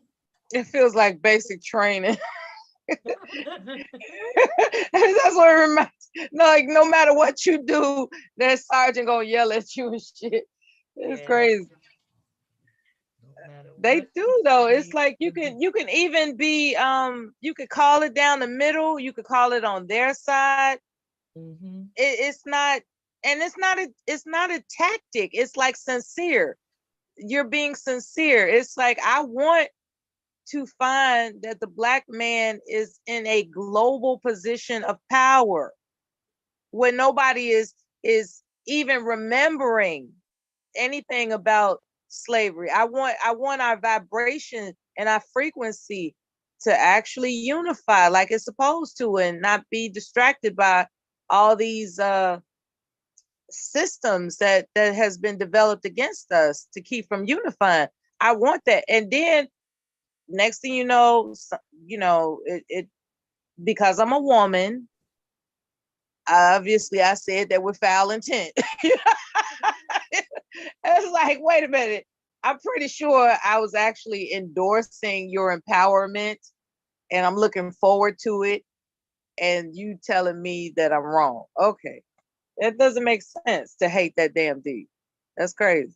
Girl, they hate deep. It's deep. They Yeah, hate you. if something makes sense, I'm going, uh I'm either gonna be quiet or agree with it. Like if I hate somebody that damn much to where I don't even want to acknowledge that they said something that makes sense, then I'll be quiet. Okay. Because I'm not perfect, but most oftentimes, you know, if I hear the bell of truth, I'm like, yeah, that makes a lot of sense. I don't know. But yeah, I was just traveling on YouTube for a few hours before I talked to you. Um, Some great conversation sound like to me. it was a little too great. I really didn't. I really didn't need to be that deep today. I really didn't. I just want to chill. Yo, it's a little too in depth, too serious. You just want to have Yeah, fun. Yeah, sometimes I get on here, I just want to have fun. And you're right. It can get crazy on yeah. here. Sometimes somebody throw a monkey wrench in the program. It's like, damn, I thought we was here to have fun, and y'all bringing up tragedies. And so now my mind is gonna be thinking about foster care all day. You know what I'm saying? I'm gonna be thinking about foster care all damn day. And I guess I could try to figure out what I could do about it. But I mean, because that's a lot of our children, you know, were or are in the system, and this you know how sometimes you content with your life and you just forget that other people are suffering. It was kind of like that. It was just like, it just slapped me right upside the head. I was like, damn, that's right. The false, there are children, our children, beautiful, beautiful, beautiful children in the foster care system that are more likely than not being abused. And something needs to be done about that.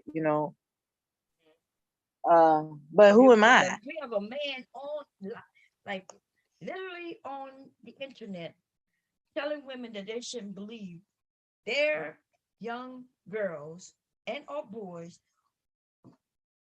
and that's dangerous.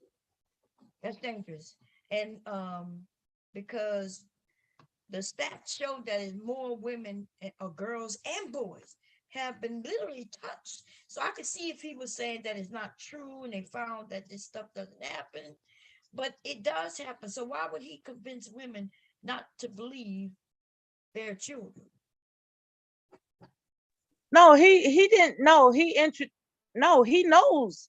He was saying that's what's happening, and I'm saying that sometimes I can put myself away in a little corner of my life to the point where I can forget that people are suffering. That's on me. Wait, who you talk? What? I'm confused. Well, BMT I'm talking brought up, about BMT. right. I He brought brought it up, back to Kevin. oh, you talking about Kevin? Oh yeah, his ass. Okay, yeah. Yeah. I'm not The talking what about BMT. size it? What's your dick size, nigga? Yeah. Yeah, Okay. yeah. No, BMT, I've never really not heard him talk about, assault in a negative way. You know what I mean? He knows No, he's exactly. very, yeah. Yeah. He's definitely a very serious minded man, and he's a serious minded man. I mean, he will, play with people every once in a while, but for the most part, he's got a lot of responsibilities that he has to consider now more than ever, especially as his children get older and he advances himself in his community because he wants to be what he's talking about. You know what I mean? Like he doesn't see himself being the kind of guy that asks, well, what are you doing for your community when he's not doing something for his community? So he wants to be the person that can address people for what they're doing or not doing in the community because he himself is representing, a blueprint. You know what I'm saying? So I really enjoyed being on this panel. I was also on Sexy Red's panel. She is a delight. She she's gaining subscribers more than like in rapid fashion. She's doing really well, and uh her channel today, that live stream featured her giving a commentary about this guy named Benzo from Love and Hip Hop and how he was crying and tripping and got arrested for harassing his baby mama because her man was sleeping with her. Like he just decided to just creep up on her while her man was visiting her, and he wanted to interrupt the scene, and the neighbors called the cops. The cops showed up, and he was just out there without a shirt on, damn near naked, looking crazy in pink sweatpants or peach color sweatpants, just acting a goddamn fool.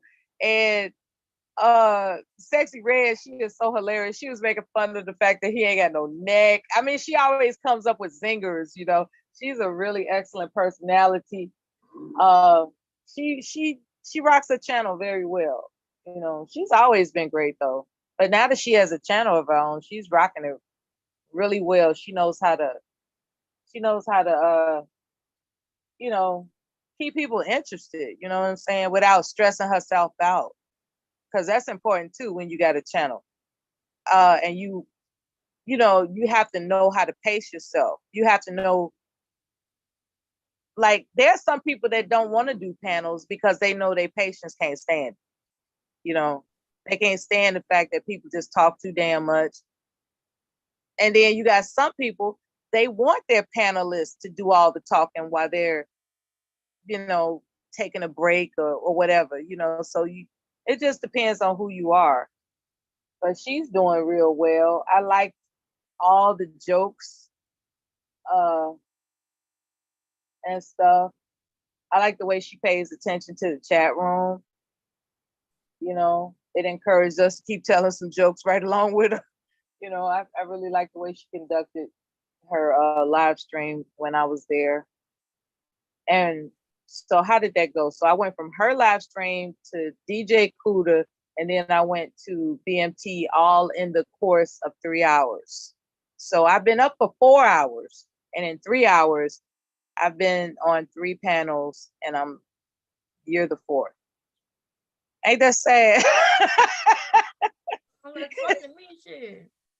Well, it's a Tuesday. On the weekends I'm busy, but on a Tuesday, and believe it or not, you wouldn't know that I'm busy on the weekend because I still find a way to just like check in the chat room or two or more.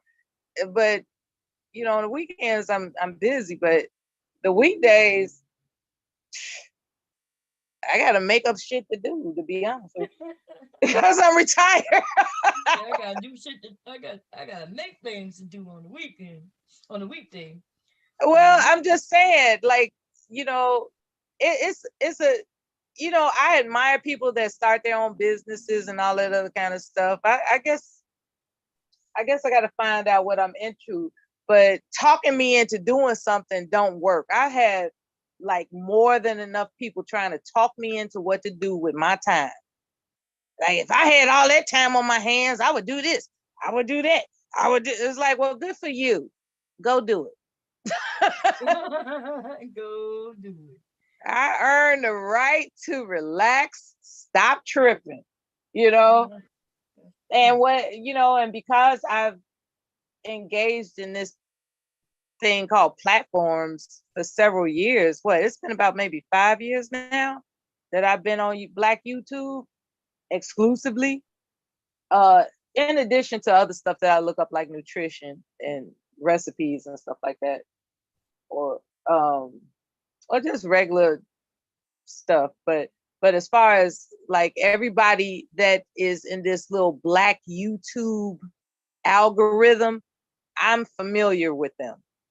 And I would miss you all, because Rue, he gave out a challenge. He was like, how many, he was saying that people need to stop pretending like they doing something other than being on YouTube and checking in and seeing what people's channels are doing. He was making it seem like we can't resist Black YouTube. Like we just hooked on this shit. He made it seem like we hooked on this shit like heroin. And he was even throwing out dollar signs. He said, I bet none of you for $50,000 would stay on Black YouTube for 6 months. And I was like, you better be glad you ain't got a panel. You a goddamn lie. $50,000. That's right. Okay. I'm gone, baby. I'll see y'all in 6 months. Okay. I was like, this is the part when he talking crazy. See, when that shit when he trying to figure out why people think he talking crazy. That's the part. Yeah, go right here. Yeah. I mean, what the fuck? You, like man, please. You better watch that right. dust, nigga. 50 G's. I can't imagine no fool not taking anybody up on that. Like, okay, here's this $50,000 cashier's check made out to you for 6 months.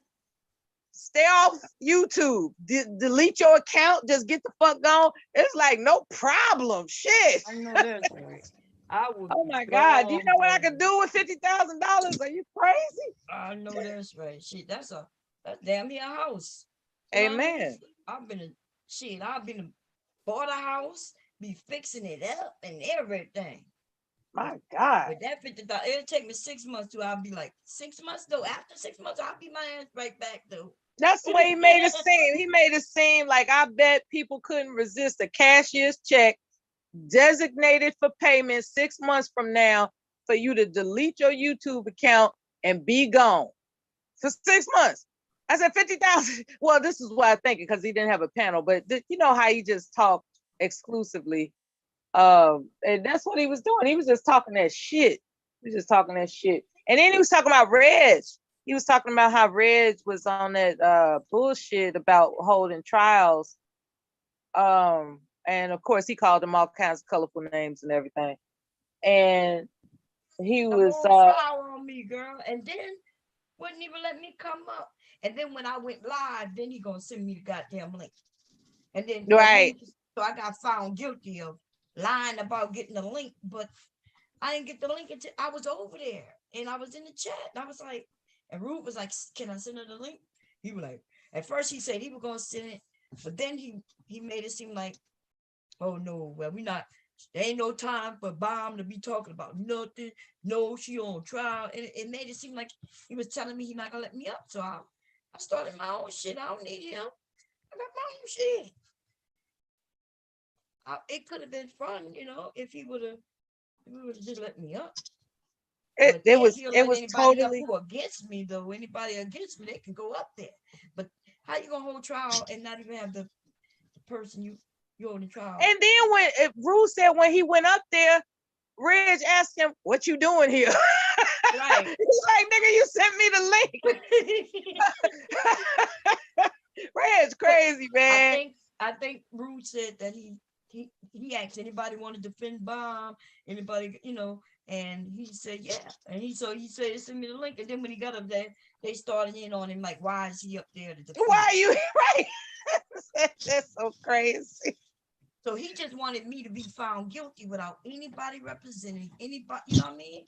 And He wanted to bounce off your name. That's what he wanted to do. He wanted to bounce off your name. He wanted to construct a spectacle off your name so that it could bring traffic to his channel, I mean, the psychological motivations of these people are becoming so predictable, Bomb. It's crazy. Like, I'm starting to believe you when you saying that people are clout chasing off you. I'm starting to believe that shit.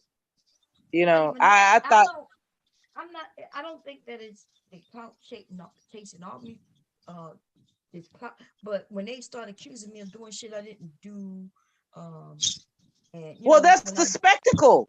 That's the spectacle of it all. They put your name in a they put your name on something as a spectacle, or people know that more than likely they're gonna talk about you. It's the spectacle of it all. It's like, yeah, this will bring some people over here because of the spectacle. You know what I'm saying? But they gotta use me. They could listen, if they want to talk about me, they could do that, right? You could talk about anything I talk about, but you ain't gotta lie and make it seem like I did something I didn't do though. That's fucked up, man. Hey, Silent, how you doing, baby? Hi, Silent. Doing okay. That's good. What you been up to? I've been chilling. Have you been dating anybody pretty? No, not really. Okay, well, stay focused. Stay focused. All right. No, not really. He said, like, No, I mean, like, I have went on some dates, but sometimes, when people start playing games, I don't have time for that. Yeah, I understand. Like, because the young lady, we was having a discussion yesterday, and I was trying to make her understand I'm a man. So if you come to me with a problem, I'm going to try to fix it. Yeah. You can't just tell me this and be like, oh, well, I was just telling you it. I didn't, I don't need your help. Oh, well, why you tell me? Oh, that's true. That's true. Yeah. Why even mention it if you didn't expect a man to at least help you, especially if he like you? Yeah, because I just it was like her water heater or something like that. It went out. You know what I'm saying? So I was like, should I look it up online? I'd come down there with my tools, see what's going on. Oh, well, I don't live there. I don't have to do that. And she got a little pissy about it. And then all it was is, she called the people, and all it was them reset button. I said, I told you I could just came over there, press the damn button, and it'd been working fine. But, Yeah. Ain't that something? But I do think people are addicted to this, though. Hell yeah. Yeah. Even like I can say I'm probably addicted to think about the times I dozed off trying to stay online with everybody and I'm asleep. It is addicting, you know what I mean? But even actually I'll find my way to get my ass up here for a while, dude. Oh yeah. I think 1,000 I'll be gone. I'll find something to do. I'll be traveling then. I know that's right. Because even after I got doxxed, I was like, I'm gonna come back, but I came back. Oh, you got doxxed too? God damn, everybody getting doxxed, huh? Yeah, because I was what it is, because I'm a neutral person. And you know how often these people fall out in their best friends and this person fall in their best friends. You know what I'm saying? So I was neutral with everybody. And the people fell out. So one of the people was like, I gotta choose a side. And since I didn't choose a side, we was friends on Facebook, put me out there. Like, wow, because I was, it was crazy. And then I was at work too when it happened. So it was like, come on my channel right now. I was like, first of all, I'm at work, and another thing, I'm not just because you tell me to do something, I'm gonna do it.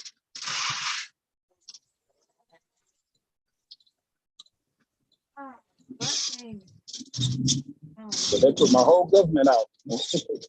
God damn. Face, my name, all of it. God damn. They just, they just said, they just like, okay, we're gonna just because you wouldn't agree with them or something. Yeah, because I wouldn't join a side. Because I was, you know, I said I was, like I said, I was neutral. I was on everybody's panel.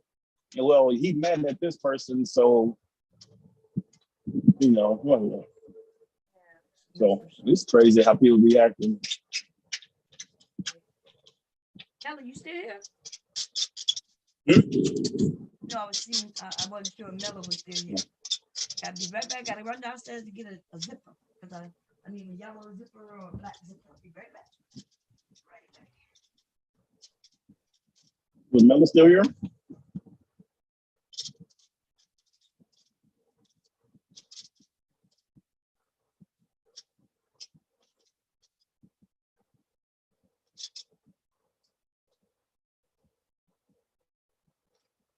Got silent.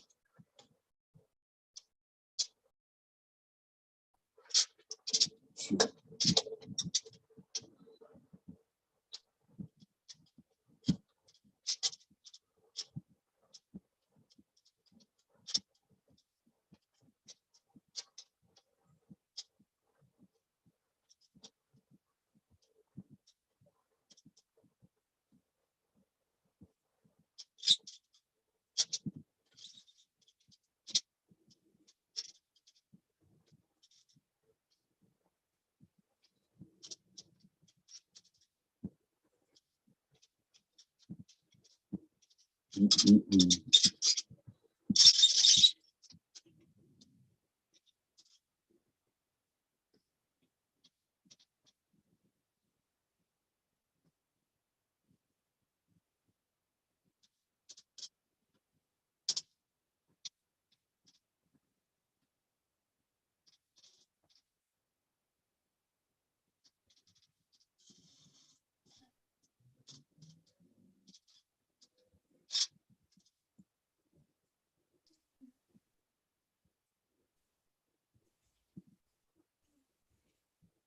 Why I said you can't find no yellow zipper.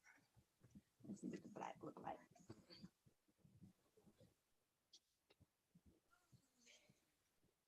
Let's see what it look like from this side.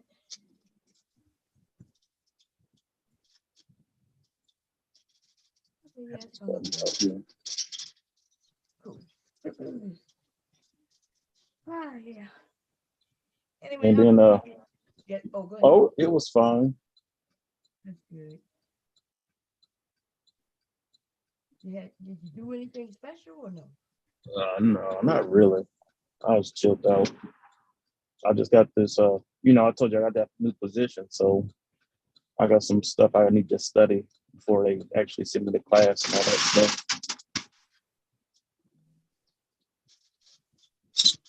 I did some studying and some relaxing, and then and then also I I help my mom out so she don't have to leave her house. I do her grocery shopping. I just tell her to make her list and I go get it for her. Okay.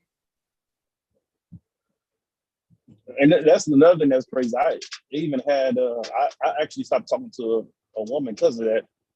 That she tried to say I do too much stuff for my mom. Why my mom can't do it herself? Hell no, you serious? Yeah. God damn, man. Tell me, is she able bodied? Can she move? Yeah, yeah, yeah. 'Cause I can do what I want to do. But, oh, you're a mama's boy. It's not about being a mama's boy. It's just about if I can make my mom life easier, that's what I do.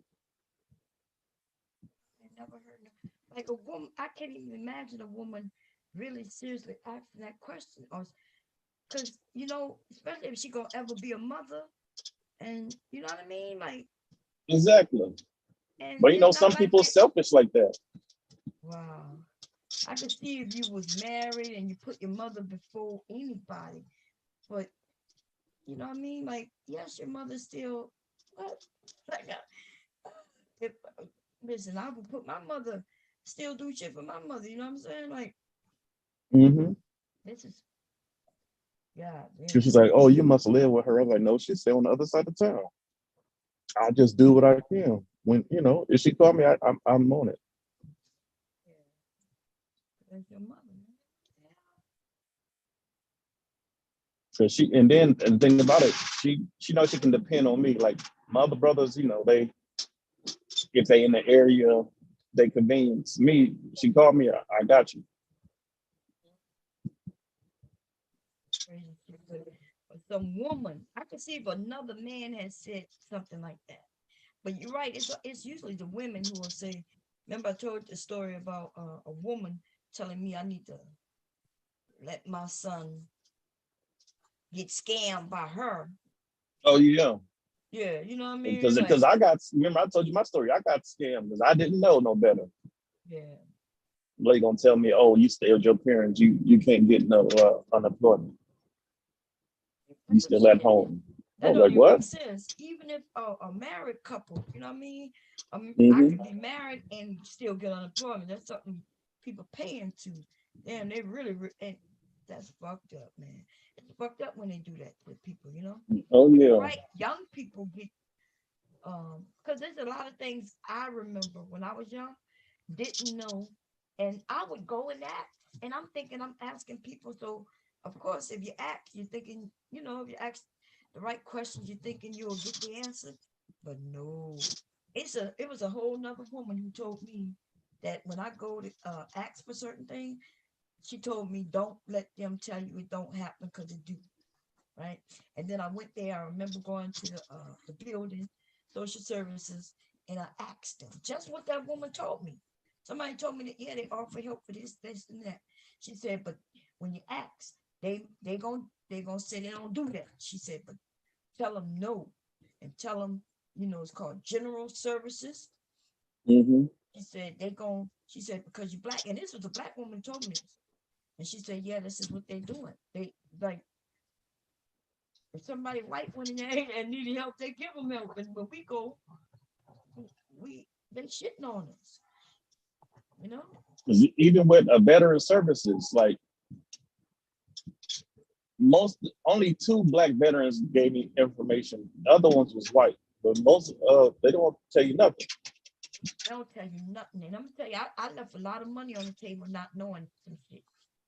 Yeah, me I, too. I Like didn't like know my the children was supposed to be getting $1,200 a month just because I was disabled. And they ain't never get a dime of that until, Mhm. that's right. And They were supposed to then get their own money. because I think even I don't know. I gotta look at the thing, My but shit's it's a full. chart they have. But you may still be able to get if they stay with you. You still may get some money for them too. Or they both over 25? Yeah, they're over 25 now. Oh, I'm trying to think. I gotta look at that chart again. Yeah, when they was kids, all the while when they was kids, I was disabled the whole while, Mm-hmm. and they should have been getting their own money. Not only them, but my husband. And then wasn't it? Don't they supposed to get college too or something like that? Yeah, somebody told me that, but when I went to ask, they were like, they don't do it. There's a lot of shit they be lying. But my husband, I was with him that day. And so when I'm with him, he be like, no, don't start nothing. They say they don't do it. I'd be like, dude, they be lying. Yeah, that's what I'm kind of going through now. Because when I got my compensation, I paid off my student loans. So this at this time I was working for Comcast. I was talking to a black dude. He said, "Oh no," he said, "I wasn't supposed to do that," and he was telling me the paperwork to fill out or whatever. But every time I talk to people about the paperwork and filling it out, they'd be like, "Oh well, you already paid it off. Okay, I want my money back." I was like, "Well, you already paid it off. Well, give me my money back." Some of this is for people that had balances. Well, I had a balance, I paid it, and I wasn't supposed to pay it. Let me get my money. Because we talking about 20,000, you know what I'm saying? So the guy, I ended up finding the guy on Facebook. He sent me some link, so I'm gonna check out the link. He said it may take 6 months, but shit, I'll wait the 6 months as long as I get my money. No, that's right. You'll wait a couple of years long you get your money. Shit. Yeah. Oh, I'm saying. So I still got the receipts and everything in my email. You be acting like, you know what I mean? I don't even know, man. It's a whole lot of bull crap,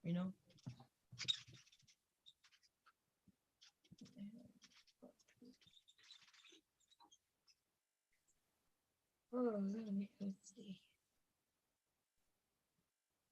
People do be addicted to this stuff. You trying to go to sleep, still be trying to see who online, who's streaming. Every once in a while, it depends. Um, might wake up in the middle of the night and go see, is Hmm. anybody live? Who live?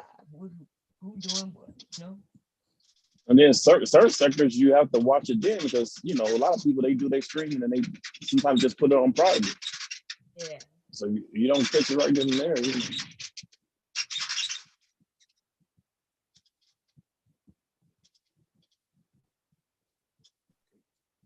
But I be looking for Mm-hmm. people, especially when I'm sewing, people I can listen to while I'm doing it. But, yeah. Yeah, 'cause sometimes I just look for some. I got that tinnitus, which is the ringing in the ear. So sometimes I just need some type of noise. So I listen to something.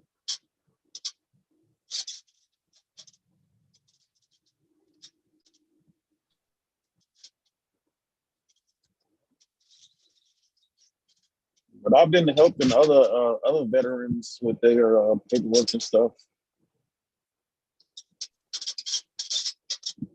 I helped my friend out. I got him up to 80% now. Hell yeah.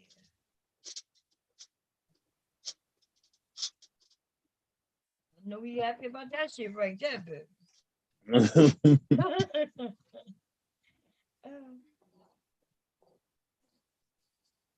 There's nothing like uh, no tax money, and then child support ain't touching none of that stuff.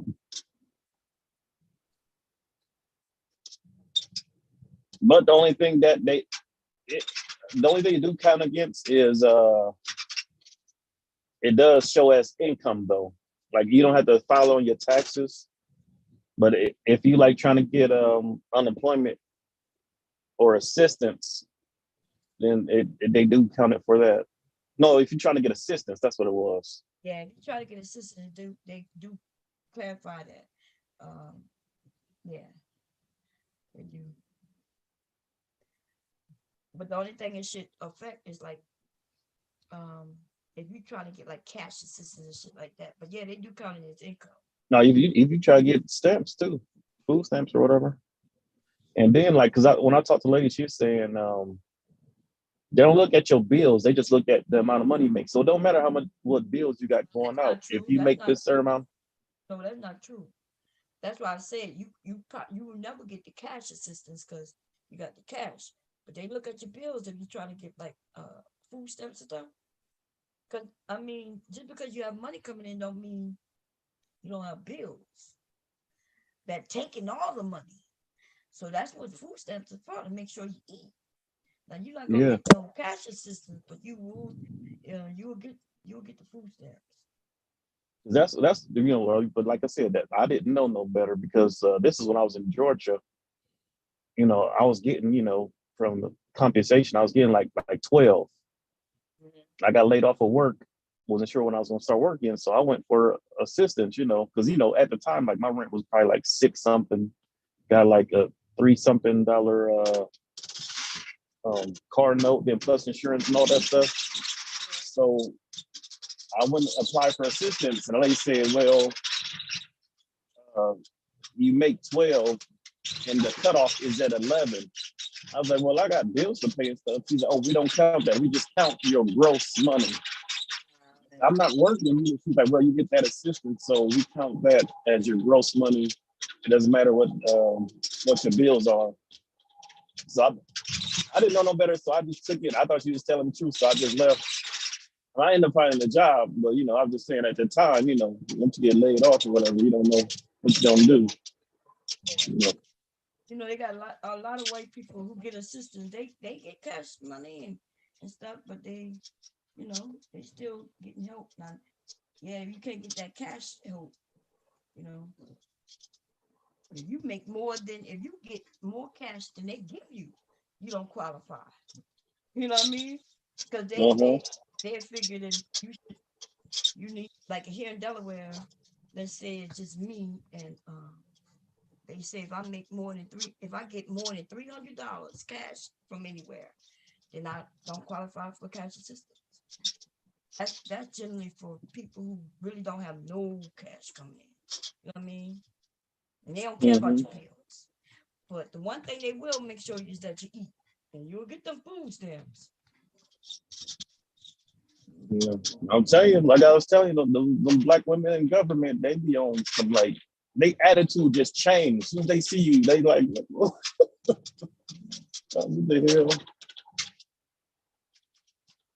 'Cause I remember I got a wrongful termination, whatever.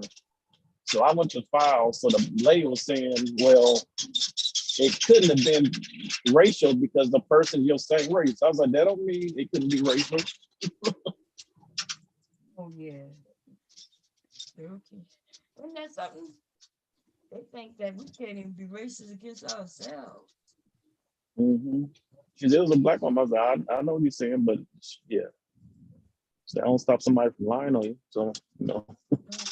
But it's funny though, every time a situation happened like that, then I end up getting a better job. So That's a good thing.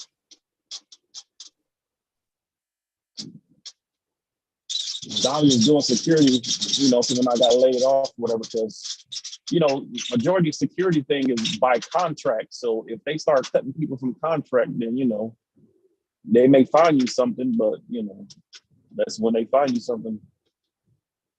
So, but I ended up getting a job at Comcast after that, making more money. It was like like a $2 raise. I was like, whatever. And try to call me back. Oh no, I got something better.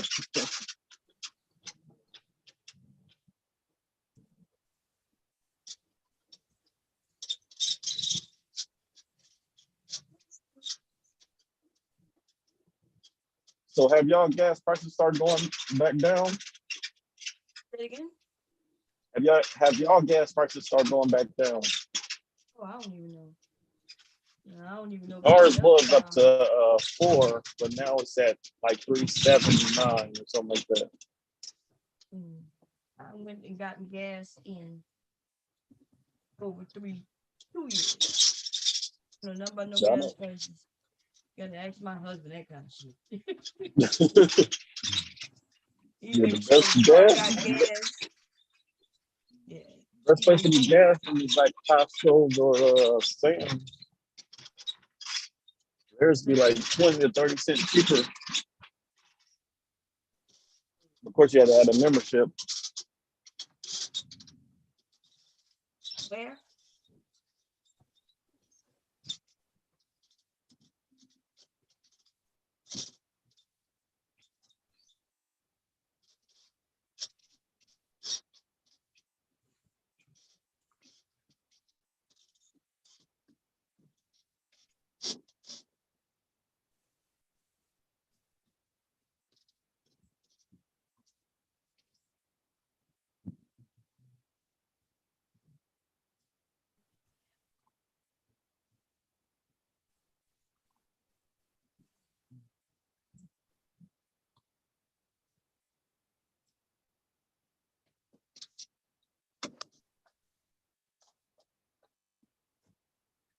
All right, I'm gonna drop down. I'm about to walk into this place of employment. Okay.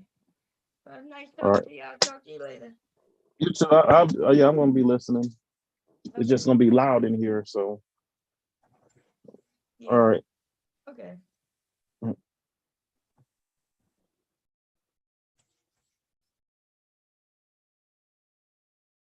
Yeah. Longest thing for this bag is the zipper part that you just saw me do. Taking the time, lining it up, getting it nice as I can get it. Okay.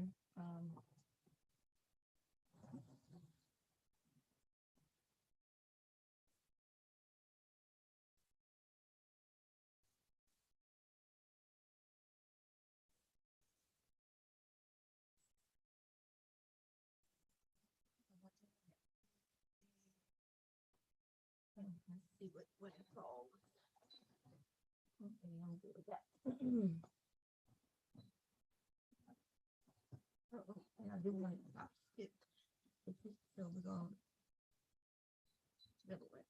4.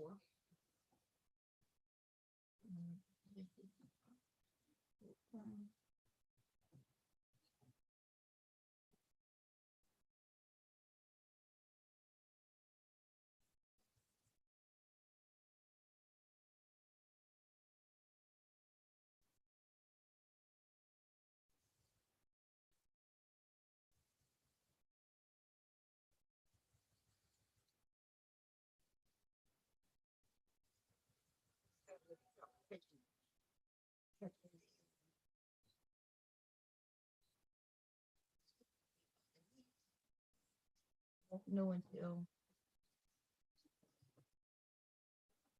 I'm done. I'm kind of a little far away, but not too far away.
Hey, thanks for welcoming me back.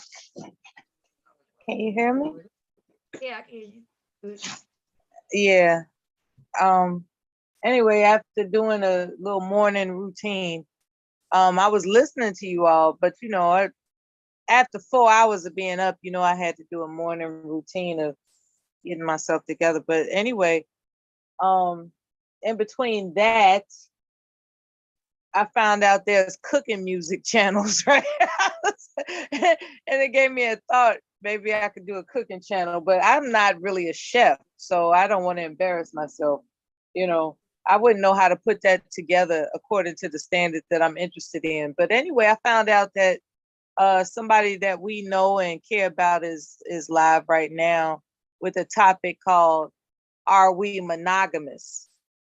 And since I can't really call myself staying up here that long, to chit chat with you about whatever.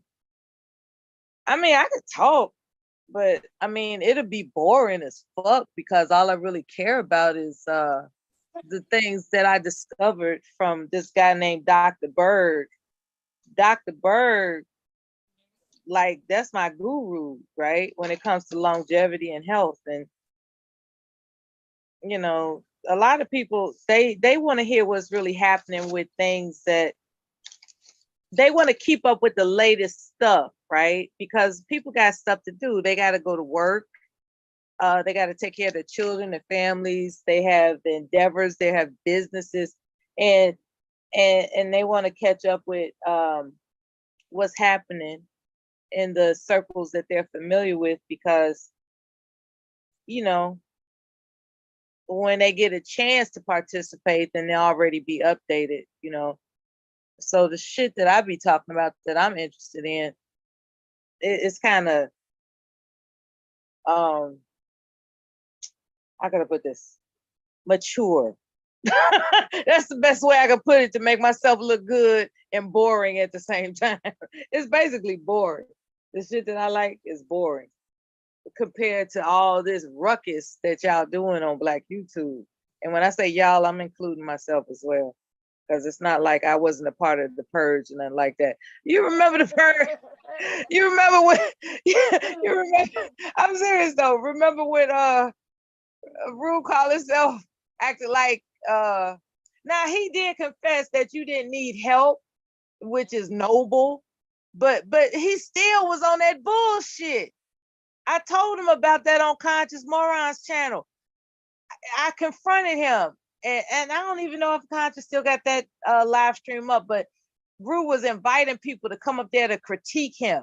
He's like, yeah, if anybody got something to say about me, say it now. And I hopped my ass up there and I just asked him like a bombardment of questions. And one of the things that I confronted him about was, amongst other things, it was in relationship to the purge, right?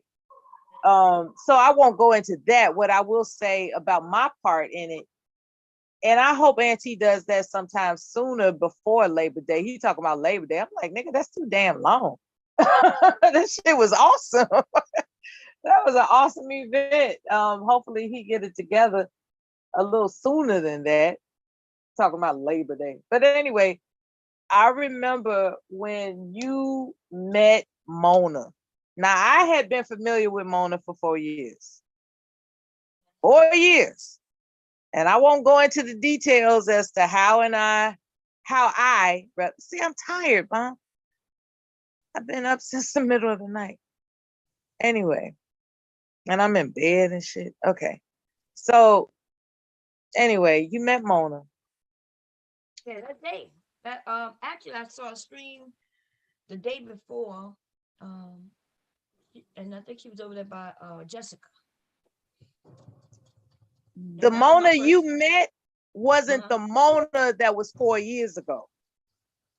The Mona 4 years ago was, I guess, a nun. You know, she was just, you know, she was celibate and very curious about American culture, specifically Black American culture, but she was doing it in a way that was very intrusive and arrogant for her to be a foreigner. And I was trying to talk to her about that, and she got offended because I was trying to talk to her about how it appears when a foreigner is trying to infiltrate Black American culture the way she was doing it. And so when she got first disrespectful with me, I unleashed the Kraken, right? I released the Kraken. And it was kind of yeah, I went full Kraken on her. And it was kind of devastating, apparently. And now here it is 4 years later. This woman, she talking about fucking plants and animals and brothers. She talking about Jessica X is her bitch and all. I mean, she's a different animal now, okay? And that shit was hilarious. And so anyway, back to Rude. So Jessica showed up, and then both of them were calling themselves trying to, you know, double team you. And here come Rude, like, no, this ain't fair. What Bomb's team at? What Bomb's team at? He started naming names. He was like, where everybody was. He was like, where everybody at? Yeah, you know, and he was just naming names. It was like, no, he fucking did, you know. And so, you know, I got up there specifically not to assist you because you didn't need any assistance. What I got up there to say was like, you got a lot of goddamn nerve summoning me, motherfucker. And so yeah, everybody whose name he called showed up like, you got a lot of goddamn nerve summoning somebody, motherfucker. You know. Nobody came up there. You came up after somebody mentioned your name again. And then but before you got up there, they mentioned your name, and then I went off on them because they mentioned your name. But no, I so I didn't know the rules to the purge, but you know I had been up there and had flour. Yeah, I remember when I kept asking him, like, wait a minute, dude. Like, I remember. Like when you gonna announce, you know, because and he was like, no, that's not how you do it. But I could have sworn last time he did it a little different. Yeah. I didn't want to argue with the same people I argued with last time Right. because remember I didn't want they took it personal. So this time I was like, I just didn't go against those people because they took it personal last time. I'm like, damn. I don't know why Right. people want to participate, but then they take shit personal. Exactly. It's an arena of venting. It's an arena of it don't have to be personal. Like people was taking that shit personal, man. Remember It last time? was Yeah, remember the couple last time they got mad and they were mad at me and really, I didn't yeah. catch the first one. That's why I made Oh, an okay. effort to join the second one as best as I could. Yeah, the Um, first one. So when but he the when first, when she what happened came with up the this first time, one? huh? What Say it happened again. with the first one? First one, the couple, You don't they know their came up. name? But yeah, I do know the name. They was up there this time Oh, too. Cain the God and his Yeah, you wasn't in okay, there. okay, yeah, I get okay, yeah, there you go. Yeah, so I made it a purpose not to even go that route, even though they didn't say anything. But remember, the purge. Actually, the purge is like the Viper Pit was, pretty much. So this is not new. That's all we used to do, right? That's all we used to do is Yeah, spread he jokes on people and things yeah, like that. yeah, he just refined it. That's all. He refined what already existed. And What refined me? refine means that he put his own spin on it. Oh yeah, he called it the purge, but we were doing it every day, You were and doing it every day, exactly. and we And was picking ain't people. But nobody's it was forgotten fun that. though, just like the purge is fun. It's just so it's the fun. But I mean, but what I'm saying though is that like last time it was done just a tad bit different because I watched it the night before and he was announcing winners. Like, how you gonna have somebody lose and lose and lose, but people keep coming up and this person get to just take their shots. They just lost and they staying up there just and then they start repeating shit that other people said through at them. And then now it's like they using a joke I cracked on them and they just repeating it against me. And now since new people in the chat, they think, oh, they said something funny. But no, they just repeated something I said to them. And I'm like, okay, this is not making sense, but okay. Yeah. Like, yeah, I mean, that's all you're gonna do is go listen. Like I'm saying things to them, and then they go off. They might leave They and using your jokes on you. against me. Yeah, same joke I used against them. Then they coming back and saying the same shit I said to them back Yeah. to me. And people then start judging because they wasn't there when I was using a joke against them. I'm like, God Exactly. damn. So Exactly. so it really that's what I was asking. Like I didn't care about nobody helping me. I didn't worry about none of that shit. Right. I'm just wondering like, hey, what like when you ended it, I watched him get two people up there and they go and then he'll come back and start bringing people in. Right? I'm watching him do that the day before, even earlier that day. But when I was up there, it was like I was just going back and forth. Then he brought another person up, so it's just me and them two. And I'm thinking to myself, like, when he gonna end, nigga? Like, what? You know, Right. that's. I was like, when is this gonna end? Like, how many more jokes I gotta come up with? Um, and so he was like, no, it's a free for all. I'm like, it's not a free for all because if it was, he wouldn't be bringing people up and dropping people off. A free for all means anybody who get on the panel get to go, right? Um, and that's just what it is. But I didn't understand it, but it was fun. But Yeah. no, I wasn't asking for no help. No, of course not. Of course not. That's what I told him on Conscious channel. I said, you start shit, man. It's like explain yourself. Why is it that you find it necessary to instigate, you know, in things that really have nothing to do with you? And he, of course he had an explanation for everything. But Anyway, he's a um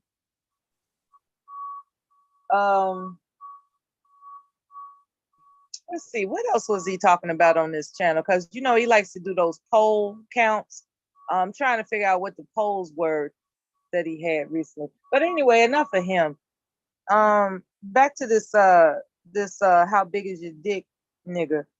Um that guy is not qualified to advise young boys how to live their lives. Okay. And there's this woman, I think her name is Bossy Empress. She has a petition to shut him down.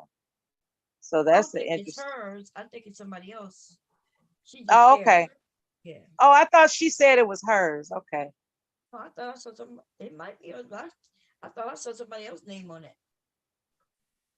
I went. I went to sign it. I didn't see. I thought it was somebody else's name on it. And you know, it already had They already had like thousands and thousands of Now I women know already Faith. signed. Yeah, I know Faith was mentioning the petition, and I know Bossy Empress was mentioning the petition. Those are the two women I know of so far. Yeah. But Um, I mean, they got thousands of people who signed it already, and they talk about really? the petition. Yeah. Oh, You ain't go look at it. no, I haven't looked at it. Right? When I signed it, which was days ago, yeah, I could have sworn they had like 30-something thousand people sign it. See, This ain't nothing like the Cynthia G thing. The Cynthia G was just a bunch of sorry ass niggas in the manosphere signing. This is way bigger. 30, so damn near 40,000 people want him to get the fuck home. Yeah, they because they're linking the manosphere to women being killed. Men Yeah. are killing they're killing the woman who's telling that she's pregnant, and the nigga just killing her because he tell her I don't want to be a daddy, and listening to these men. And Kevin, unfortunately for him, because that's what he did it to himself. He considered himself manosphere. Hmm. So once Yeah. people get to know the And Faith, manosphere, oh yeah, that's right. Faith. She was cussing out all his supporters that showed up in her chat room, you know. As a matter of fact, there was one guy that was a moderator on her channel, and she took his wrench like, nah, you you on your own, brother. You know, because when it comes to children, protecting children, you know, we're all serious about that. And for some guy saying that, well, it's a misunderstanding, you know, I was like, how many times are we gonna misunderstand? You right? know, like it's like that's crazy. How many, Yes. you know, how many, I mean, how many Freudian, not even Freudian slips, because I'm not trying to be sophisticated. What I'm saying is, how many times are we not going to see the forest for the trees? God damn it. Okay. I don't know who we is because I've been seeing it, but no, but I hear what you said. Them men know exactly what they're doing, and the women who support them, um, these men, they haven't changed their rhetoric. This is not new, right? This is not new. They over there, they're actually uh, promoting the destruction of the black family, from the destruction of black children. They've been saying fuck these kids, fuck the community for the longest.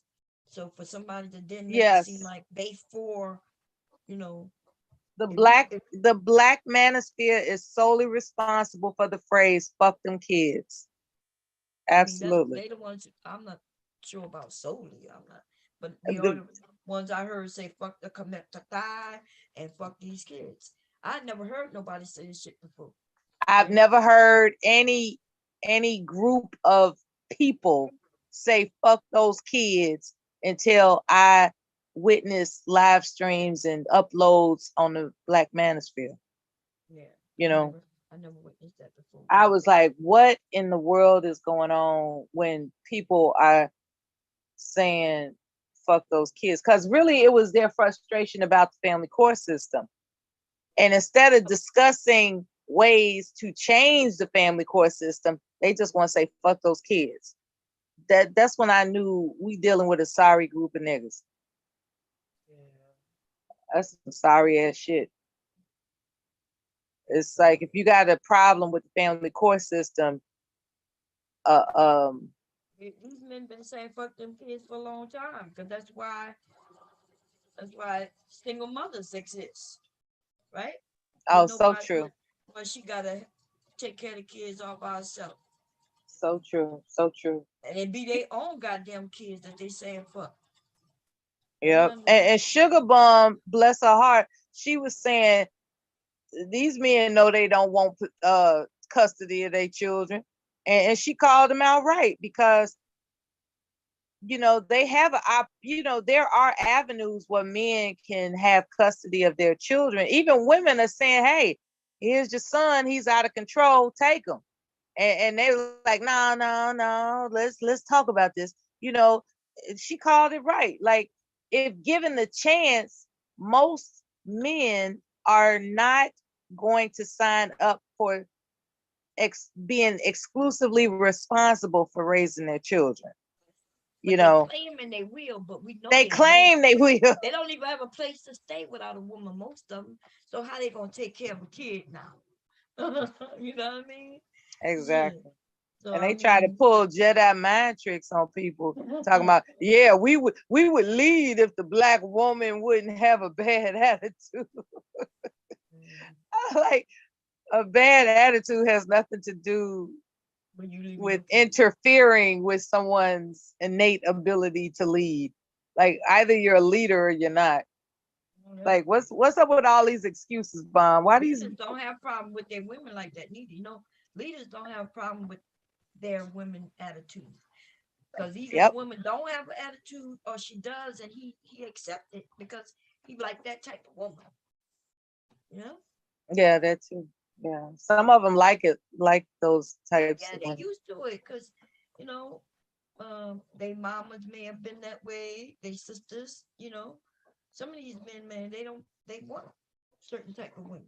So that's what I'm saying. I don't call it a good woman, a bad woman. We all just different. And guess what? There's a man out there for everybody. Mm-hmm. But the problem with the men is that they don't care about her little attitude. They just they're not succeeding. A man who's succeeding, they got no woman with no goddamn attitude. Like, what she got an attitude for if he paying the bills, you know what I mean? And he ain't cheating and he doing his part. Why would she have an attitude? They make it seem like women just got attitude for no reason. Yeah, that's that's the message that they putting out there to make themselves look competent. Right. They're just, it's called passing the buck. We know that they passing the buck. They just passing on the responsibility that they refuse to hold for themselves off to women. And it's and they're decorating it with all types of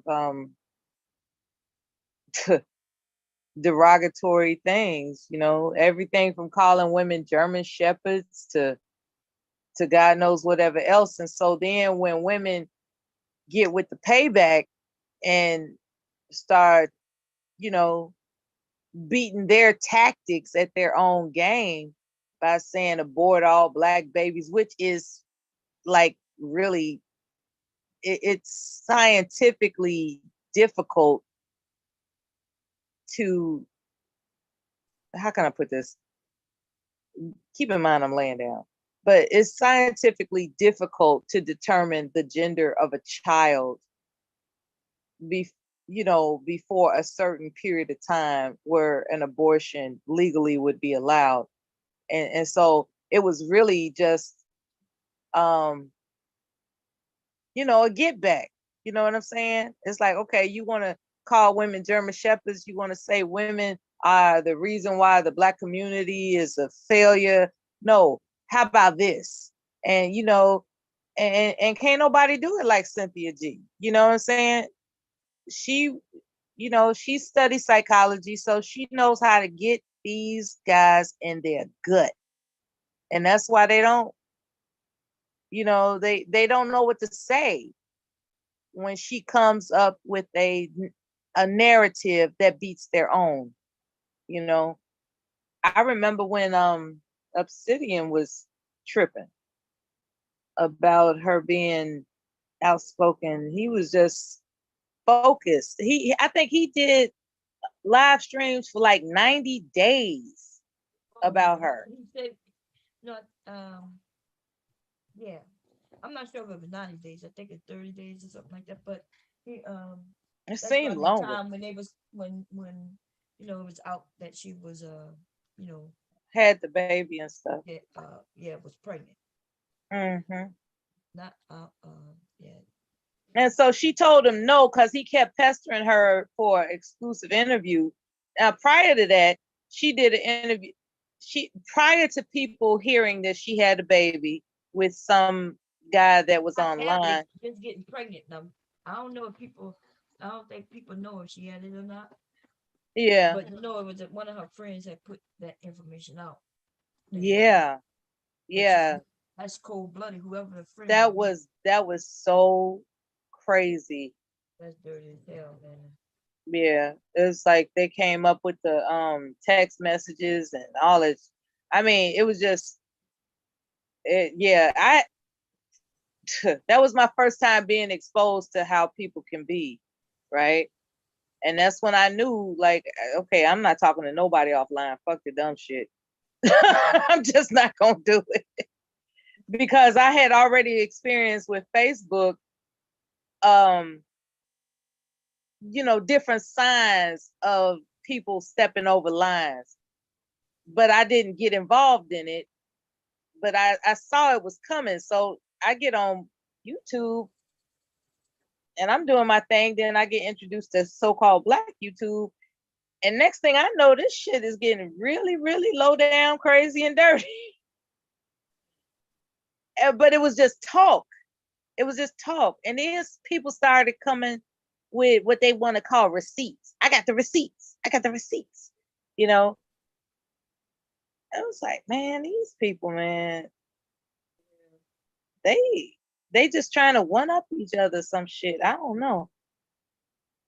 Um, you know, I don't know, man. I don't know. I'm not one to determine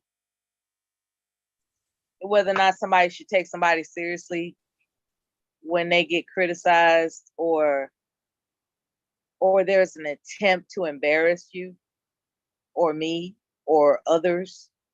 I'm not here to say that you shouldn't take that seriously. What I will say is from experience, 10 years from now, it's not going to matter. It's just, it's just not. So, but then that's my life, there's, I'm not really worried about somebody calling, child support services on me. You know what I'm saying? So I have to look at it in a way where I could put myself in their position. That, I can't tell somebody not to take someone's offenses against them seriously because I'm not in their shoes. So I just try to stay. I've learned to just stay out of most stuff because what I found is that eventually it passes on. It's rare that people have like a long term, like years and years of ongoing what they call beef. I'm trying to think, is there anybody now that's still doing live streams against each other hardcore? And I because I've witnessed the Tommy Sotomayor and what's his name, True Freeman thing. That was kind of crazy. Are they still going at it? Probably not. I don't follow Tommy anymore. I don't. I just remember he was the only person that was consistently going live that I was aware of at the time. And I just saw how he just became obsessed with shutting True Freeman down. But then True Freeman kept coming back and kept coming back. And I was just like, I don't know if y'all should be fucking around like that. I don't know if y'all should be doing that shit. And then it came to a head when him and True Freeman met up in some city. And True Freeman had a gun on him. You know, they was in the middle of a public place, and True Freeman was threatening his life right there on the sidewalk. I remember him having a gun on him, but I don't remember Talking him. about, yeah, come on over here to this. He was trying to see. Tommy was making a joke out of the whole fucking scenario. He was like, "What? You want me to go over to the park with you to suck your dick, or for you to suck my dick or some shit?" He tried to make a joke out of it, but that man actually had a gun on him ready to take that man out. I was like, this shit is getting whacked. So the timeline that was just what was that? That was after the Sonetta event. So that was the second time I had seen Tommy being approached with his life threatened, and then of course I heard Minister Jap. The first time was The first time was when he was at the Sonetta event and some guy jumped him. yeah, That was the first. threatening his life. Well, the guy had a knife. It turns out the guy had a knife. Turns out. Yeah, the guy that cause Tommy was he was examining the footage with slow, in slow motion, and because somebody pointed out that the guy had something in his hand, and it was a shank, like a prison type shank. Yeah, that's so. He had a shank, but what stopped him from using it? If that's true. I guess he got interrupted. He punched it. Like some guy, like it was like 2 or 3 guys there. One guy pushed him, hit him from the back, and I guess the guy next to him had something in his hand because he slowed down the video and he zoomed in to see that the guy that was next to the guy that hit him had, like a shank type of weapon in his hand.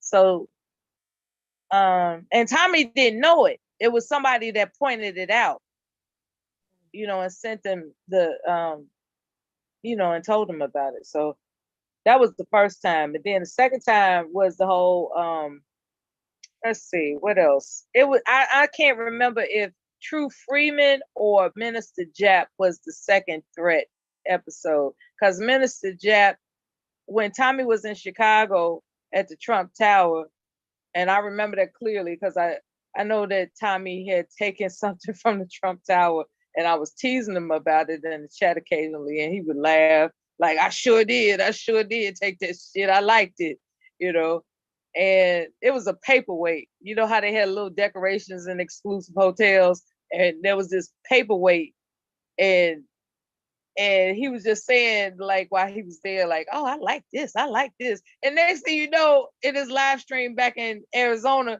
the paperweight is on his desk. I know you didn't take that shit from that damn hotel. He said, I sure did. I like this shit. He stole from the Trump Tower Hotel in Chicago. Anyway, oh God, that was funny to me for some reason. Anyway, Minister Jap, while he was in Chicago, Minister Jap came through, and he kept calling them, telling them to come downstairs. He gonna kick his ass. And Minister Jap was drunk as fuck. That was funny. And then other than that the thing that tripped me out the most was his ordeal with True Freeman. He just, it was like whenever True Freeman did something, he did something. And it got so far where he just decided to pay True Freeman's son $2,000 for an exclusive interview to talk shit about his father. I was like, man, these motherfuckers crazy as hell, man. I wish my child would Yeah, I'm gonna tell my do son, go ahead. for $2,000. $2,000. You goddamn right. Go up there and say all the shit you want to say, baby. Go ahead. Okay, well, I got to I think mean, it about wasn't that. nothing that was so bad. I mean, what could he say? Yeah, my daddy ain't shit. Well, he got $2,000. Shit. It was Christmas time. It I helped. know that's right. Shit. Come on, we gotta be realistic. Something $2,000 is not like $2. You know what I mean? And shit, I'm gonna go up there and talk about my goddamn self for $2,000. Man, now you talking. Let somebody Hell yeah, pay me shit. $2,000. Like, what you want to know? What you wanna Okay. know? Shit. I'll make some juicy shit You up. want to go back? You want to go all the way back? What you want? Okay. Yeah, that'll be a nice little gift. Well, that's right, shit. That's a sewing machine. That's industrial. One of the ones I'm about to get. That's Mhm. Or just $2,000. add, or just add it to your bank account. Just because. I mean, because people like you and myself, right? There's really not too much anybody can shame us about because we've already exposed things. We've already, you Live life. know, Come on now. We ain't what can ain't much we right. can We've say. already lived like we've lived life. It's like, what the fuck? Like, come on now. I've come too I far. know. I've come too far to be I know. bothered with Be being saying about some stupid shit. right. It's like, come on now, really? That's all you got? I know. That's all you got? It don't work. It don't work. Shit. The women our age, it's like you gonna have to come better than that. For real. If anything, you gonna get your feelings hurt. If anything. Even when somebody talk about me, I'm just like, is that all you got? I know. Shit. Remember when I was going at Jay? I ain't really have nothing. I'm just making shit up just to it's, talk. it's, it's everybody has disagreements and it gets to a point where you and I had we came to a crossroad. It's like, okay, it's time to get something out that we've never said before or touched on or whatever, and it's over with because we adults. We actually have lived life. It's like, okay, it doesn't change the fact that I like you. And that's what I've told people time and time again, not just about you, but anybody. My principle for living is if I've ever conveyed that I like somebody, I'd be a goddamn fool to act like I all of a sudden don't like you. You know what I'm saying? That's just not how I do.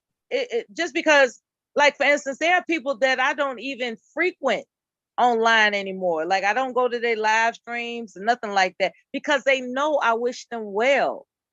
They know I don't have nothing but, like anybody that I don't like, they know I don't like them.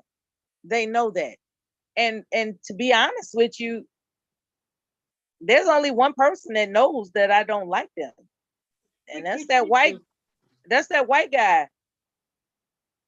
That's that white guy. That white guy said, I'm tired of loud mouth niggas. When he said, I'm Oh, tired, damn. yeah, yeah.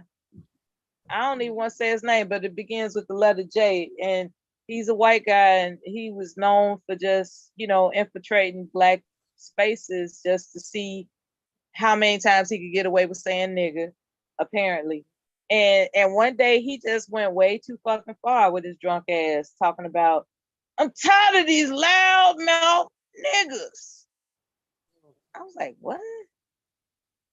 And that's just something that's just unforgivable. Um, but everybody else, I mean, hey, talk shit.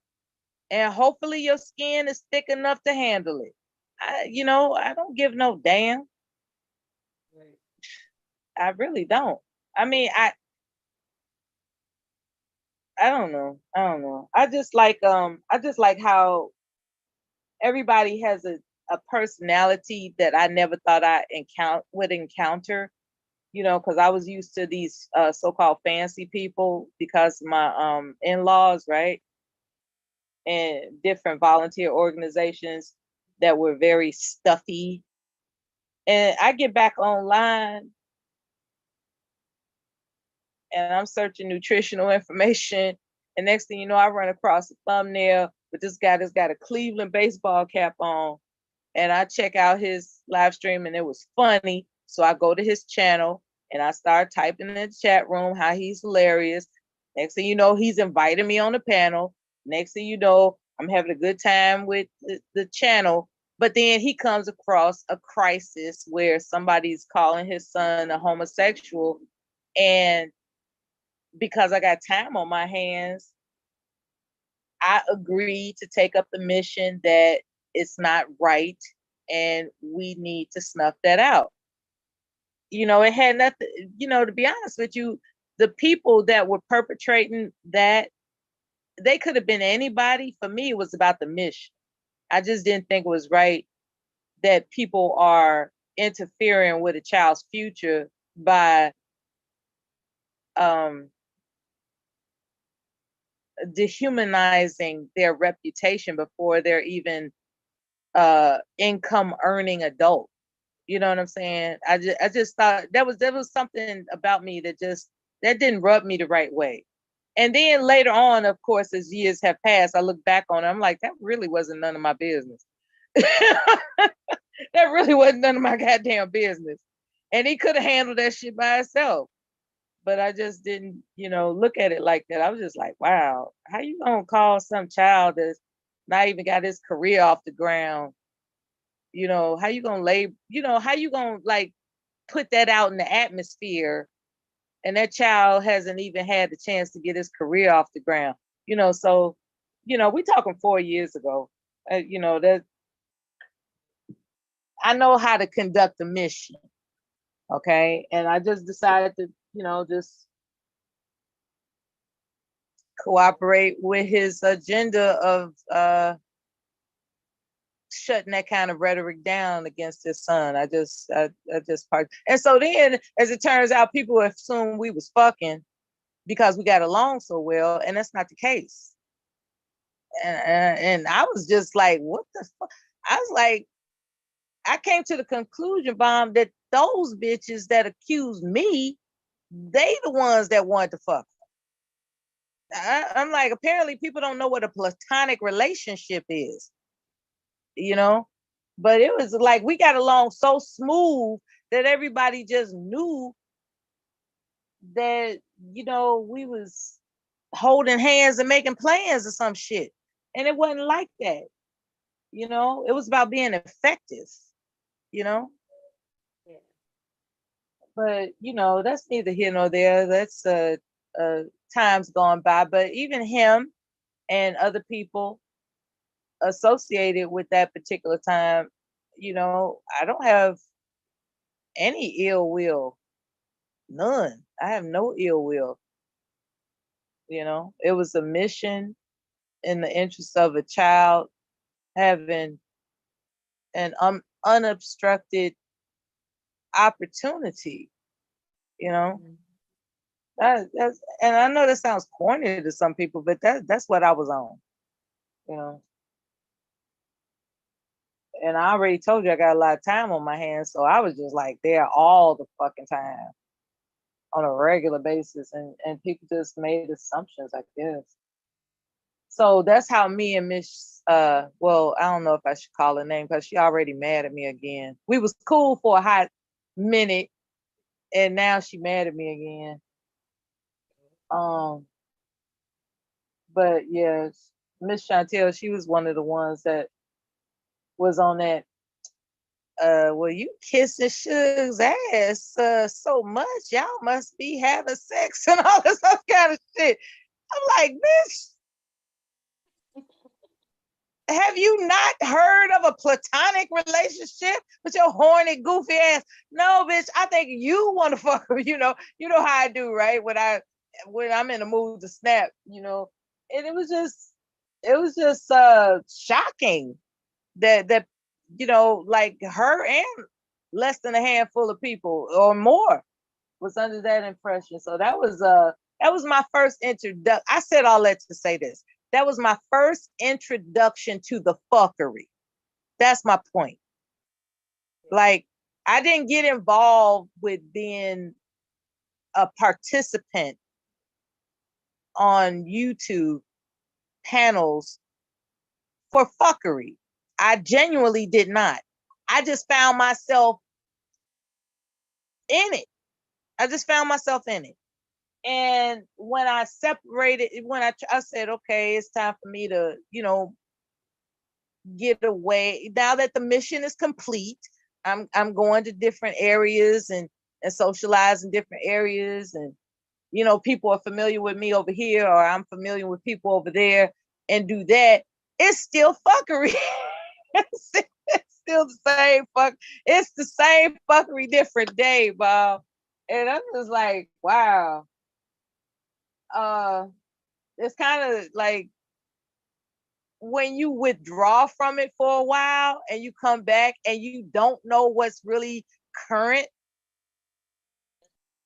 It's a trip. It's like, damn, I didn't know they was beefing. I didn't know this was going on. I didn't know, you know what I'm saying? Because I did step away for a while, and I came back and like all types of fucking calamity was going on that I wasn't up to date with. And I'm just like, oh shit. And I just wanted to catch up. And I don't know, man. It's a trip. It reminds me of the times when my grandmother used to watch soap operas. Like, she used to watch soap operas and shit. You couldn't tear her away from that goddamn soap opera. And I'm starting to feel like that. I'm like, is all this really just a fucking soap opera?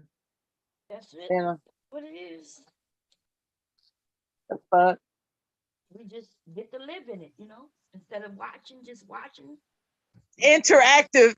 Yeah. It's a it's an interactive soap opera. Yes, that's what it is. Oh man. Yeah. Well, they anyway, let me change the subject if you don't mind. I was hearing what Silent was saying about veteran benefits and everything. That's near and dear to my sustenance, you know. I think I was looking forward to, some veteran having a channel about how people can be helped to file their claim, because they really owe everybody that money. Everybody that was active duty, they owe everybody that money. But you got to jump through so many hoops to get it. And people that can teach these veterans how to navigate through that red tape, that would be helpful if somebody would do a channel like that. You know, I thought, what's that brother's name? The general. I thought he was gonna do something like that. I thought he was gonna have a channel called the War Room, and he was gonna talk about veteran benefit related stuff. Mom, I'm sounding sleepy as fuck. I hear it in my own voice. I'm sounding sleepy as fuck. It sounds good to me. Are you just trying to keep me up? I'm I like talking. I like talking to you, but I have to remember that this is like a live stream, right? And it's not. It'd be different. We just on the phone chit chatting, but this is a live stream. It's like, god damn. It's like it's a different perspective. Yeah. I remember the time. What's his name? You can tell I'm sleepy because I'm switching subjects back and forth. What's his name? Magnum Logic was on the channel with me, and we was talking about his potential relationship with the woman that he eventually lived with for a few months. And he was saying, "Nah, she too crazy for me. I don't think I could do it." And then the general got on the channel. He got on the panel and he was talking. And I thought that was a beautiful moment because it was one of the few times he could talk uninterrupted. For whatever reason, people always wanted to interrupt the general when he was talking. I was like, man, they be dissing that man hard. It was crazy. They would always, interrupt him. And so I had mentioned to both of them that being on a live stream is kind of like eavesdrop. It's kind of like allowing people to eavesdrop in on a phone call. You know, it's like, because that's the way I look at it. I look at it as a phone call. I don't really look at it as something to be taken seriously, if you can believe it. I look at it as a phone call. And I think that people that hear it are witness, they're able to hear the phone call. That's the way I look at it, because if I actually looked at it as something other than that, I probably wouldn't talk that much, you know. I probably wouldn't talk that much. Um it was like I try not to listen to any live streams I've been on because I really don't, I hey, whatever I said is what happened. Okay. That's the way I how I look at it. feel. Yeah, That's what I'm whatever. saying. Like I don't go back in live streams to listen to myself. Mm-hmm, And if I wasn't there when something was said, I'll just miss it. I ain't got mm-hmm, time to be doing that shit. mm-hmm. And in that way, that's why I look at it as a phone call, because it's not like you can, like, remember the phone call, you can't really go back and listen to a phone conversation you had with somebody unless you recorded it. But these instances of a live stream, they are being recorded and you could listen back to yourself if you wanted to. I'm just not in the habit of, like chasing after myself, trying to figure out what Right. the fuck I What sounded you like. said. Right. Yeah, Instead it's of what like, what the fuck? yeah. It's like, I'm just me. I'm just me. So, it's not my thing. But and because I don't have a channel to where I have to show receipts, and bring up all kinds of stuff, I don't have to go back and like, here, this is what I said right here. I don't really have to do all that. I'm not interested in that kind of responsibility, having a channel with my personality. I would take it on full force. And I just don't want to extend that type of energy at this time. Because I would take it seriously. I wouldn't just like, okay, I got a channel, y'all come on over and say hi. No, I'm actually gonna have a whole fucking production together. You know what I'm saying? And no matter what it is, it could be something as silly as, magic tricks. It could be something like cooking. It could be anything. Whatever it is, I'm going to take it seriously. And that means it's a job. And so what the fuck am I retired for if I'm going to take on a job? I'm just not interested in that type of responsibility. Shit. I like not setting I like not setting an alarm clock. I like not having a schedule. I like that. And I was thinking the other day about how the times that when I had to go to work, when I worked for the state, I remember waking up, pushing the alarm clock, pushing the snooze button occasionally. And I remember like, damn, I wish I had the day off. Damn, I wish I could stay in bed. Damn, I wish I could go back to sleep. And I can now. You know what I'm saying?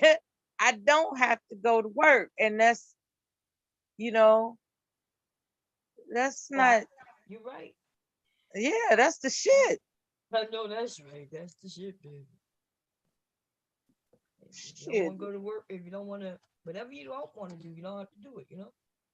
just Whatever take you want care, to do. just take care of your interests, take care of things as long as you're able to save. Like there's the savings plan, I think they call it the 80, no, the 50-30-20, where a certain percentage goes for housing, a certain percentage goes for expenses, and a certain percentage goes for savings.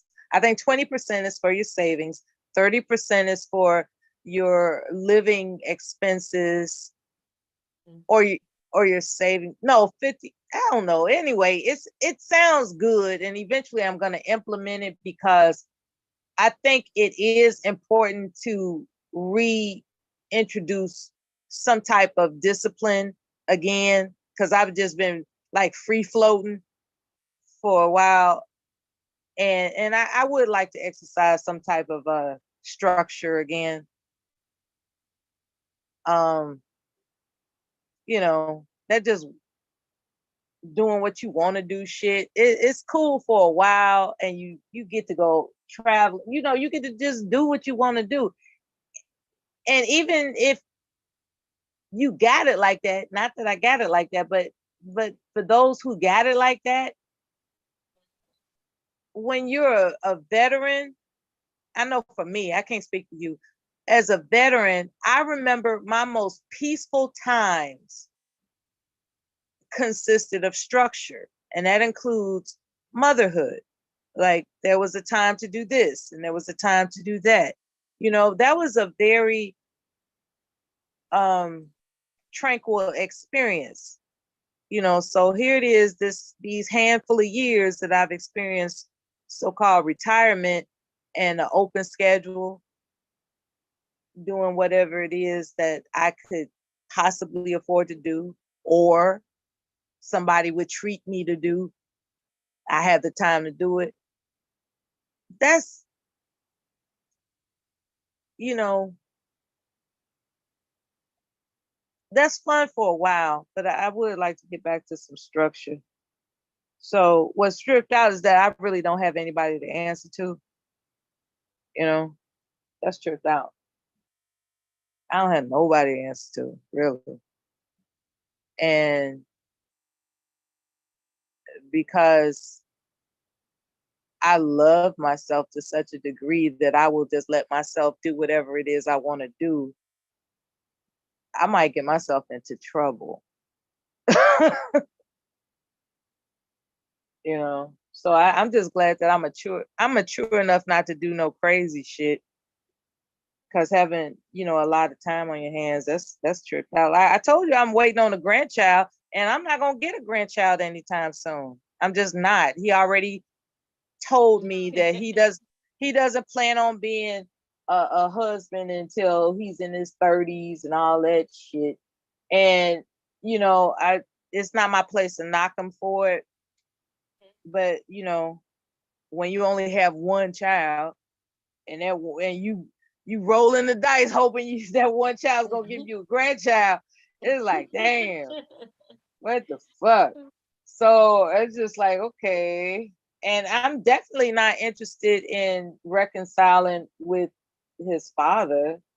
That's like, that's a whole nother can of worms right there. That's something that I choose not to discuss, because he's still family, so I'm not going to disrespect him. What I will say is that I'm not really trying to do anything other than use a man for what he's good for, as far as sex is concerned, and keep it pushing. All this these fake ass I love you and we need to be together and all it, that, like, say that shit, man. Save that. Like I'm supposed to believe that. And I don't say that to him. Like I don't say that to him, but it's like I'm supposed to believe that you in love with me. Yeah, I'm supposed to believe that. Fuck out of here. So, um, It's hard, you know. It's hard out here in these streets. No, but see, what I'm saying is, I understand that Black men in America have a chip on their shoulder. And there will come a time, everything is tranquil now, everything is really cool. But there will come a time, you know, that he's going to get, he's going to say something that's going to piss me off, because most Black men in America, they got a chip on their shoulder, and they don't know how to transfer their sense of frustration to something other than their woman. Not all men are like that, not all of them, but some of them, they don't realize that when they get a hair up their ass and it has nothing to do with your woman, she's not there for you to listen to your bullshit. You're supposed to actually just make sure you both have a good time and grow in that. But you can't have a good time if you know if I make him my like if I make him my therapist or he makes me his therapist, that ain't a good time. Right. So so when he started talking that, yeah, because when I was a child, this, I'm like, I'm not trying to hear that shit. Right. We got I enough talk issues I with talk these to people children. on YouTube like that, man. I'm not talking to you like that. You and me have a good time. This is like we just having a good time. Like, I talk to Black YouTube if I want to, open up. I suggest you do the same.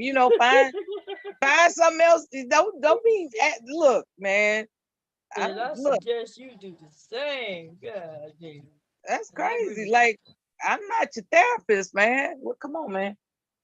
I'm not your goddamn therapist.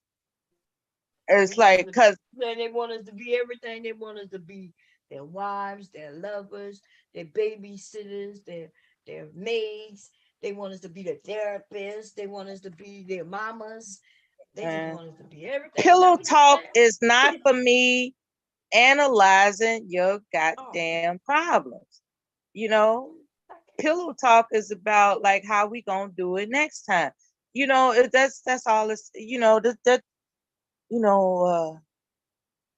what the fuck did he tell? He told me some crazy shit I choose to forget. Anyway, that's what I'm saying. Like, I really appreciate being online in the event that I actually have to spill my guts about something. I haven't yet, but I might one day. I might one day, you know. Maybe I don't know. Maybe one day I'll spill my guts about something, but for the most part, I really appreciate talking to everybody the way that we all talk with one. You know, whether it's good or bad, it's still connection with people that have grown to be familiar with each other, and to me, that's significant enough, you know, because I'm a conversationalist. So I'm a conversationalist. So I like to socialize. Now, my sister, on the other hand, she's different. She's a what they call an introvert, and she's not really interested in talking to anybody unless she's known them for like 30 years. You know, yeah. she she's not. Yeah, she's not a very open and uh she's not hearted. She's not open hearted. So And you have a sister. This is my first time hearing you mention. oh yeah, I'm the eldest. I'm the eldest of Oh, three. okay. I have a deceased brother who was born after me, and I have a young sister. There's three of us. I'm the eldest. Okay. Yep. But we were There's born something in so. common. I'm the Oh, you're oldest the oldest. You're the eldest. Oh shit. of three. Yep. Oh man. And see, we were born so close together that I didn't really feel like the big sister, but I am. Yeah. Me We and were my born brother so too. close together. Me and my brother are, I don't know, a year and a half apart. And then my Mm-hmm. sister though, she's like 12 years younger than my brother. Oh, okay. Well, that's good. That's good. So you were a true big sister then for her. Yeah. Yeah.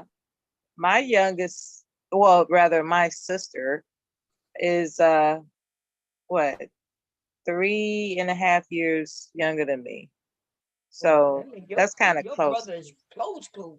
Oh yeah, she was Ricochet, baby, Ricochet. She was back to back with man, mama and daddy, ricocheting. They was ricocheting, baby, ricocheting.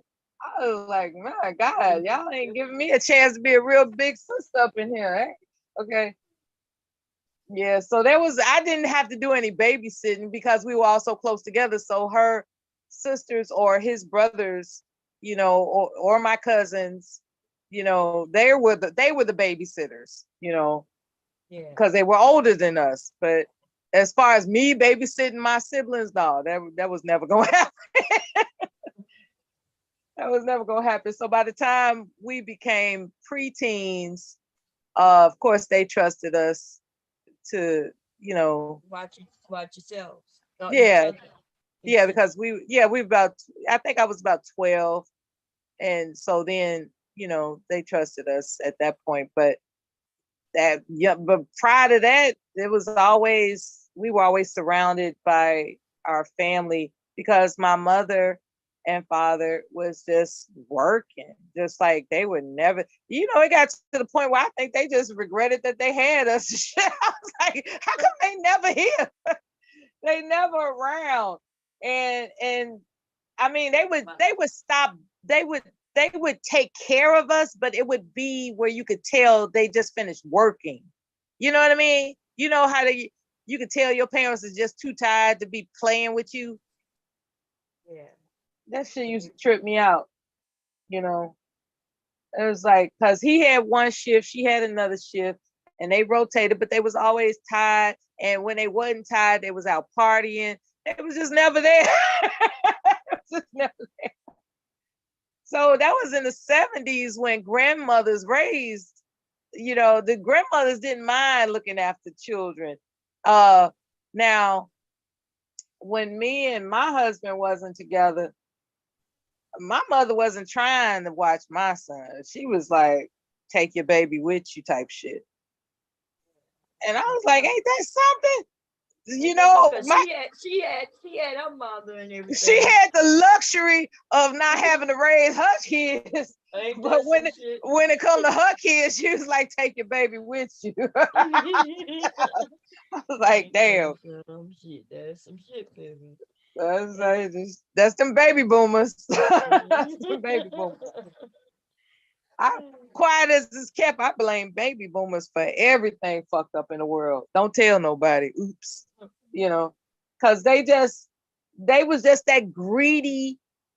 They was on, and I say the whole generation, no matter what ethnicity, because it was something about being raised by children of the Great Depression and all the hardships and all this other kind of stuff, what baby boomers made up in their mind, especially when the civil rights allowed them to get good government jobs and all that stuff, and they was making some real family money, buying Cadillacs and groceries, and they was like, you know what? I think I like having money. So they just started doing all types of shit for greed. Because there was a time during my grandmother's generation, Bomb, that the government actually looked out for its citizens. They actually, developed programs and things that help people, and eventually it evolved into civil rights. And then the public school system for Black children got their fundings and different music programs and theater and art programs so boys can have an outlet outside of being stuck inside of a desk.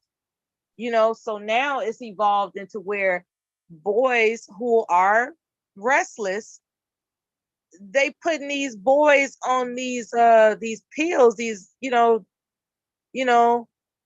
diagnosing them with ADHD and all this kind of stuff is an excuse to put them on pills, when all they really need to do is just express themselves physically. And they could do that by playing the drums in a music course, but they took music out of public schools. You know, there's a lot of boys that would love to play the drums to, just get that energy out of them, and they'd be happy to learn how to compose music because they like music. Right. They be happy with theater, all that kind of stuff. Economics, hell, home economics, whatever. It's a lot of shit that they just don't teach in public schools anymore.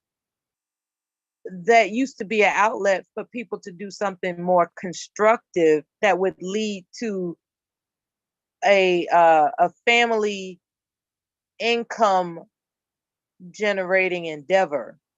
And they just, and I don't know if I told you about this. I just found out recently Rockefeller they approached the record industry about changing the frequency of music that's targeting Black audiences. The normal frequency of music, the hertz, I think they call it the hertz, HERTZ. Yeah, the hertz. Yeah, the hertz. Right. So the frequency was like 432 or some shit. Like, anyway, the instrument plays a normal, soothing sound that's agreeable to the vibration of us who have melanin, right? Us as Black people. That's instruments are naturally a natural accompaniment to our vibration as a people, to bring the synchronicity, to make us want to unify with one another, right? So here it is, Rockefeller and them motherfuckers, right? From what I recall, they wanted to change not only the school music programs, getting rid of that shit, but they wanted to start introducing electric instruments, right? Electric stuff, which was able to be programmed at a different frequency.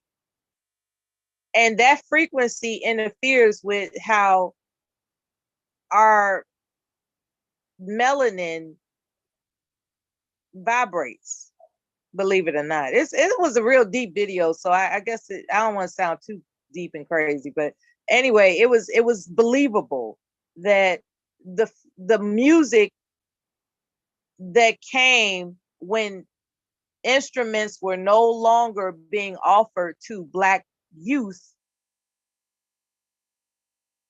the music that changed was of a different frequency, and then the lyrics started changing from like family oriented and love and grow and unify, like ain't no stopping us now, and let's get it on, that type of music. Like it changed into, stuff that was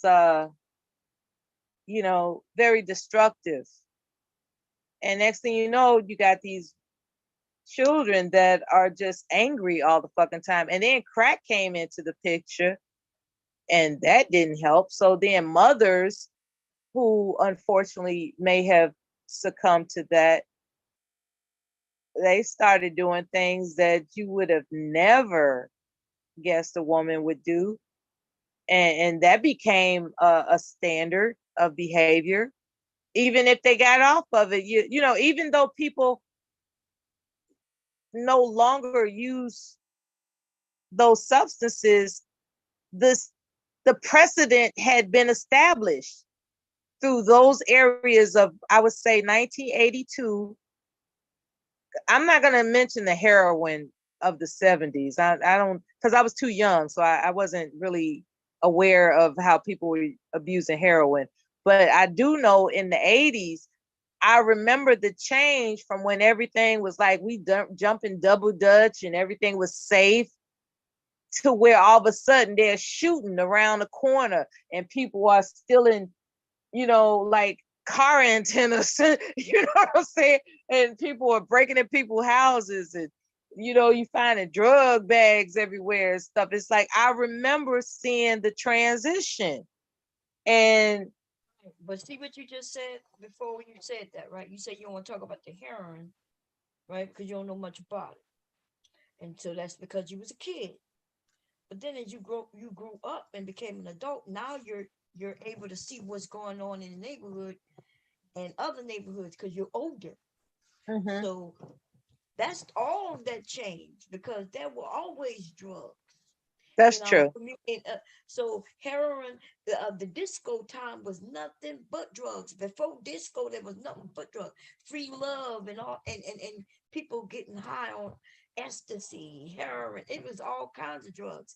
The reason though, like, is because we became of age, and now Right. we're living in this world where crack, but before crack, there was other drugs. Yeah. There was They were I singing heard about it in all kinds of songs. We I just didn't heard know. there was LSD. Yeah, I heard it was bars, LSD and back then. these things are still exist today. They just call them different things. Bars is a Vicodin, like all these drugs that they're making it seem like it's new and it's killing. No, it's been killing. It's just that it's overtaken their community more than ours now. See, they was okay when crack cocaine was Uh-huh. took over. In fact, they was okay with that shit. They was But now, definitely okay with it. yeah, And but now all of a now sudden they got help centers for these that's uh, right. other Remember, people. remember when crackheads was a crime, right? And put in jail, and now they putting them if they white, they get to go to a goddamn hospital. Yeah, they get to go to Club Med. Mhm. And get them some help 100 times before they even get better, if they get better. Yeah. And then they got lawsuits out there for people that were prescribed I think Oxycontin or something. Um so now they can get their reparations. I was like, ain't this a bitch? When people was on crack, they was just shit out of luck. But these Caucasians, they get on these drugs, and not only do they get to go to Club Med, but they get reparations and lawsuits and shit. I'm like, ain't this a bitch? And then They just you also mentioned that baby boomers wasn't doing this or doing that, but they are the reason why we got the civil rights. That's baby boomers who did that. that's true. That's true. I was wrong. I was wrong for that. I was wrong. I was definitely wrong for saying it like that. I just I the reason why I'm disappointed, I'll put it this way, is there was a time I believe that there was a particular formula that young people had to follow and they would be all right in generations going forward. All you had to do was just keep your eyes in the books, get through school so you qualify for hopefully a career, but at least a job. And qualify for something where you can make an income that will support a family, and you get a 20-year mortgage on a house, and you raise your family, and then you send your children to school, and then they prosper, and so on and so forth. But now things are so tricky, like, because you got student loan debt, because there was a time when going to at least community college was damn near free. It's like they make there are so many obstacles. Yeah, but they ain't got nothing to do with us. That's the government, and also the generation you should be mad at is your own, is ours, because Yeah, yeah, the baby boomers was doing right. The baby boomers was getting married. The baby boomers was having children. The baby boomers, you know, um, Our generation, I mean, You you think and we I was didn't do right. We didn't follow so the we rules. were spoiled. We were spoiled. You didn't follow the rules. I didn't follow the rules because what grandmother of yours went into the military? That was a That's true. man thing. But That's you and true. I did go, right? That's true. Thinking, hey, feminism. Now we can make our own money. That's true. We could go and if we wanted to go to college, we had that option. If we wanted to go in the army, we had that option, and and we took it. So we can't then sit around and start talking about the baby boomers. Baby boomers did what they should have done, and I they didn't even look at it like that. I guess I'm really grateful for talking to you today because I didn't even really look at it like that. I have to admit, our generation is the generation that fucked up. yeah, You our know, generation. The you know, marriage went down, right? yeah. And that's because whether we wanted to or not, we wasn't abiding by getting married, staying with the man. I mean, we knew we had the option to get divorced, even if he was cheating. Even back then, even if a man cheated, there was no divorce.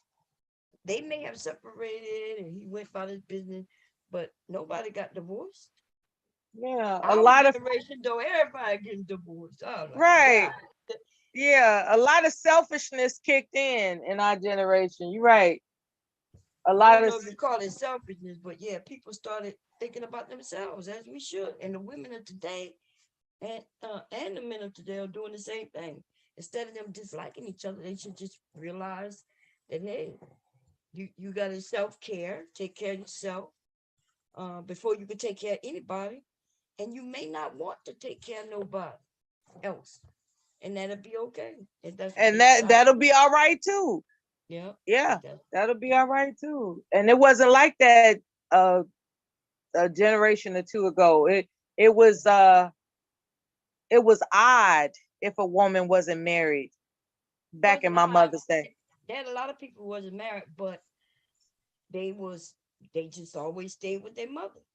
You had never have an aunt who always stayed home because she was unmarried and she was just there because unmarried women didn't leave home. Their dad made sure to take care of them. Well, But we're a different generation, so by I then got our a I got an aunt that died before. Like she was engaged to somebody, but she passed away before that happened.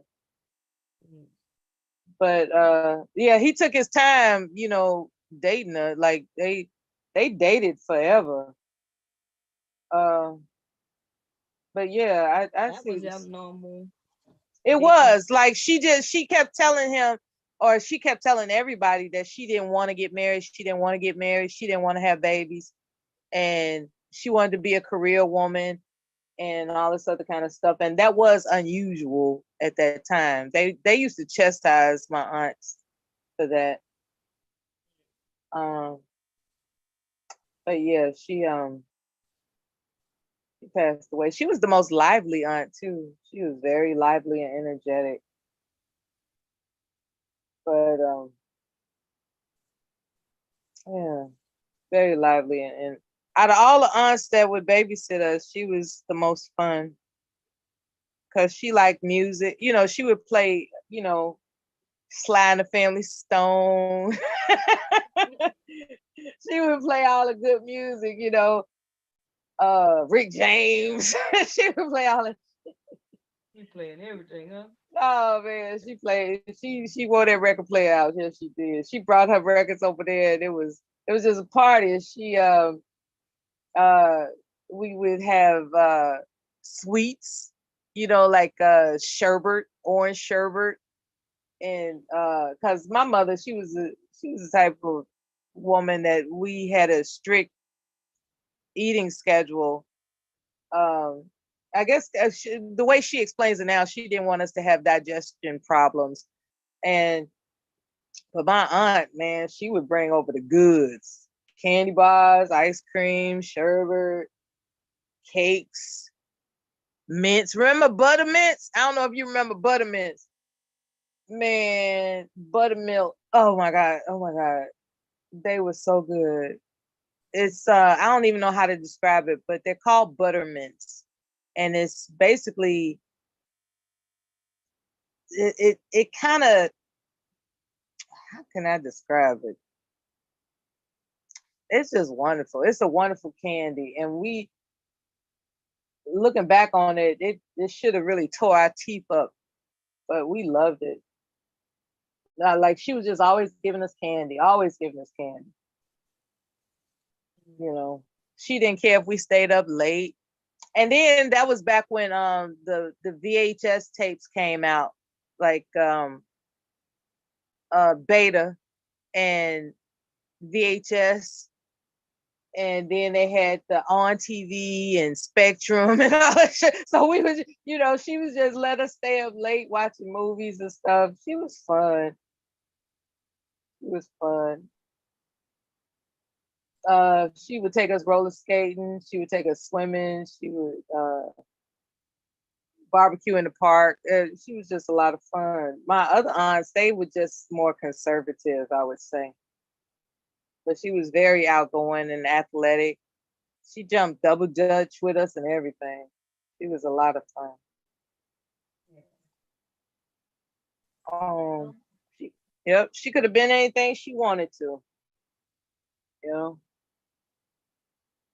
So our generation did, but she our generation or she baby boomer? She's an older aunt or my She mom was used to jump double dutch with me. she was born in 57. Oh, okay. Yeah, I Yeah. think she was a baby boomer. But my mother is the one who taught me how to double dutch, Mhm. all that good old stuff. So it was She taught me how to ride a bike. mhm. Yeah. Of course. Well, wait a minute now. It's for whatever reason I didn't get it the first day because I was kind of nervous. Um, and I didn't want to fall on the sidewalk and bust my head, and I was just paranoid, right? And so it took me the second day. Like the first day, my uncle tried to teach me, and I was just nervous. But the second day, she taught me, and the way she taught me, I just got it in less than 2 minutes. But the way my uncle tried to do it, he was just, he was just rushing. He had his hand on the back of the bike, and he was trying to brace my shoulders. Like, I got you. Just pedal, just pedal. He was just anxious. The way he just talked like he was in a panic, and it made me nervous. But when she did it, she said, all you got to do when you feel the bike leaning, just pedal in the opposite direction. That'll help you keep your balance. I got your back. You're gonna get this. And before I know it, I got it. You know, she just was just special, man. She was just special. Yeah. I remember who taught you how to drive a car? My dad. Well, actually, uncles, cousins. So, I mean, my grandfather had us sitting on his lap when we was like 7 driving.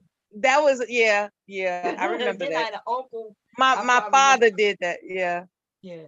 My uncle let us drive his van, and we probably wasn't even 10 yet. You know, and so I guess by the time I became older, I don't know where you driven. Yeah. My father, Yeah. my father taught me how to drive, but I learned how to master a car through my first husband, right? Because he taught me how to drive a stick shift. And because we were stationed at a particular base that had an open road when you go to a different part of the state, he he just let me open that car up. And that's how I learned how to drive. That's how I learned how not to fear driving fast. Yeah. And that was the first time that I actually experienced what it's like to drive like over 100 miles an hour. It was exhilarating.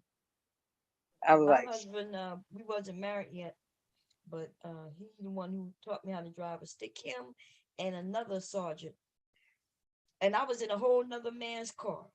This man that let me use his car.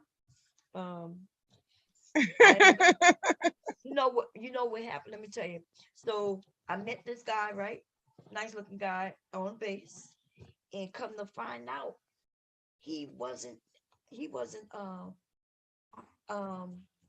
he wasn't permanent party. He was in training and he had a car. And you know you couldn't have a car. Well, you was Air Force. But in the Army, you couldn't be training, basic training and have a car. But he drove his car all the way from Houston.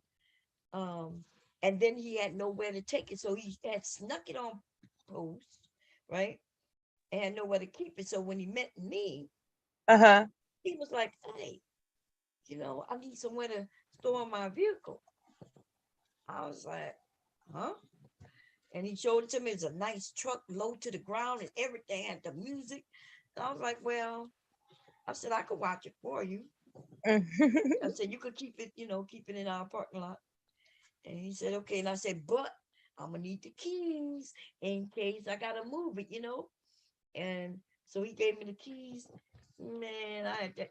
By the time he went back to his barracks, girl, I had men teaching me how to drive his car. And my husband was one of them. And Oh my God. girl, yes. Listen, I So had wait, men car. Men was how always in my car. long did it take before you got the hang of a stick shift? Uh, it didn't The take sa- long. it didn't take Yeah, you long. That's good. no, but okay. So the first person who taught me, which was one of my sergeants, right? I was like, hey, I don't know how to drive because I didn't know it was a stick shift. When remember you left me the keys and shit, then I go get in it, and I'm looking, I'm like, oh shit, like so. Um, so I asked one of my friends who was in the barracks. I said, hey, I don't know how to drive this, so he took me. Um, and he got me. It was a little. Like I started to drive it, but I was stalled. You know when you first driving the stick, when it's time for you to go, you stall. So I was stalling. I was stalled. Uh-huh. So then I ended up asking my husband because I found out he had a stick shift. I said, "Oh, can you help me?" He wasn't my husband at the time. I said, "Yeah, I'm trying to learn how to drive this car," and he took me in the back on a hill and told me to get that truck up that hill. And once I was able Oh, to get you that, learned for real. yeah, we was on a steep hill too, Oh my Missouri God. highway. And that and so when you take the foot off the brake and that motherfucker start going backwards, you got to learn how to put that. You got, You know what I mean? yeah, Yeah, you got to learn how to go forward while it's that's going a lot of backwards. pressure. Yeah, that's a lot of pressure. But by the time my husband was done on that same day, I knew how to drive a stick. Yeah. And I taught my sons how to drive a stick. Um, but yeah. And then when he Yeah. came and got his truck, I gave it back to him. By then I was dating my husband and I had his car. I know that's Yeah, right. men used to give me their cars. I'd be like, I'd be like, you can stay in my room and wait for me if you let me use your car. And they gave me the keys. I used to be shocked as hell. I'm like, Oh, damn, I ain't know men gave their cars that easy. I didn't even never that drive no easily, right? I ain't know how to drive. I ain't have no driving license. None of that shit. That's what's up. Yeah, that's what happens when you're beautiful. They're like, yeah, baby, hey, you can have the key. They just give me keys, baby. My husband was one of them, man. He just so happened to make it work for him. You know what I mean? The Yes. rest of them, I would be upset. Like I remember, um, he let me use his car. I came back with it and everything, and then he just was. I came back. I gave him his keys. He looking at me. I'm like, what's going on? You're like, oh, I thought we were gonna be together. I'm like, what? You think we gonna be together just because you let me use your motherfucking car? Get out Yes. my room. Yeah. Oh my Yeah. God. Man, I was mean when I got mean, but I was nice when I wasn't. But yeah. I'm like, you better get the hell out of here. That is so sweet. Oh God. I had I guess in basic training now there were no cars. Nobody had a car as a basic trainee, but I remember doing guard duty. Like the most shocking thing that ever occurred in basic training, because I was accustomed to being yelled at from my family, so that wasn't no big deal, you know. But I was on guard duty one night, and I had to walk up and down to make sure everybody was, in their place. I see these two girls on the floor getting it in. Oh, girl. I ain't never seen no shit like that before in my life. And it's like, y'all supposed to be in bed. Not I didn't know what to do. That shit was crazy, you know. That was the most shocking thing out of basic training. Oh, it happened to be around Thanksgiving holiday. In basic, God. And basic training, they was getting it in. Yeah, they Oh couldn't even man. wait the little because y'all just did 6 weeks of basic, right? It was just 6 weeks, and these two, one was a redhead, and the other one was blonde, and they were hunching. Damn, they couldn't even wait 6 damn weeks. I got my little flashlight. Oh, and I'm not trying to disturb anybody, so I got the flashlight low and off. And then I see that two beds are empty. And I'm like, I guess they're in the bathroom, so I just continue my rounds. And as I come back around, I hear, the moaning sounds of pleasure. God damn. And I was like, y'all supposed to be in bed.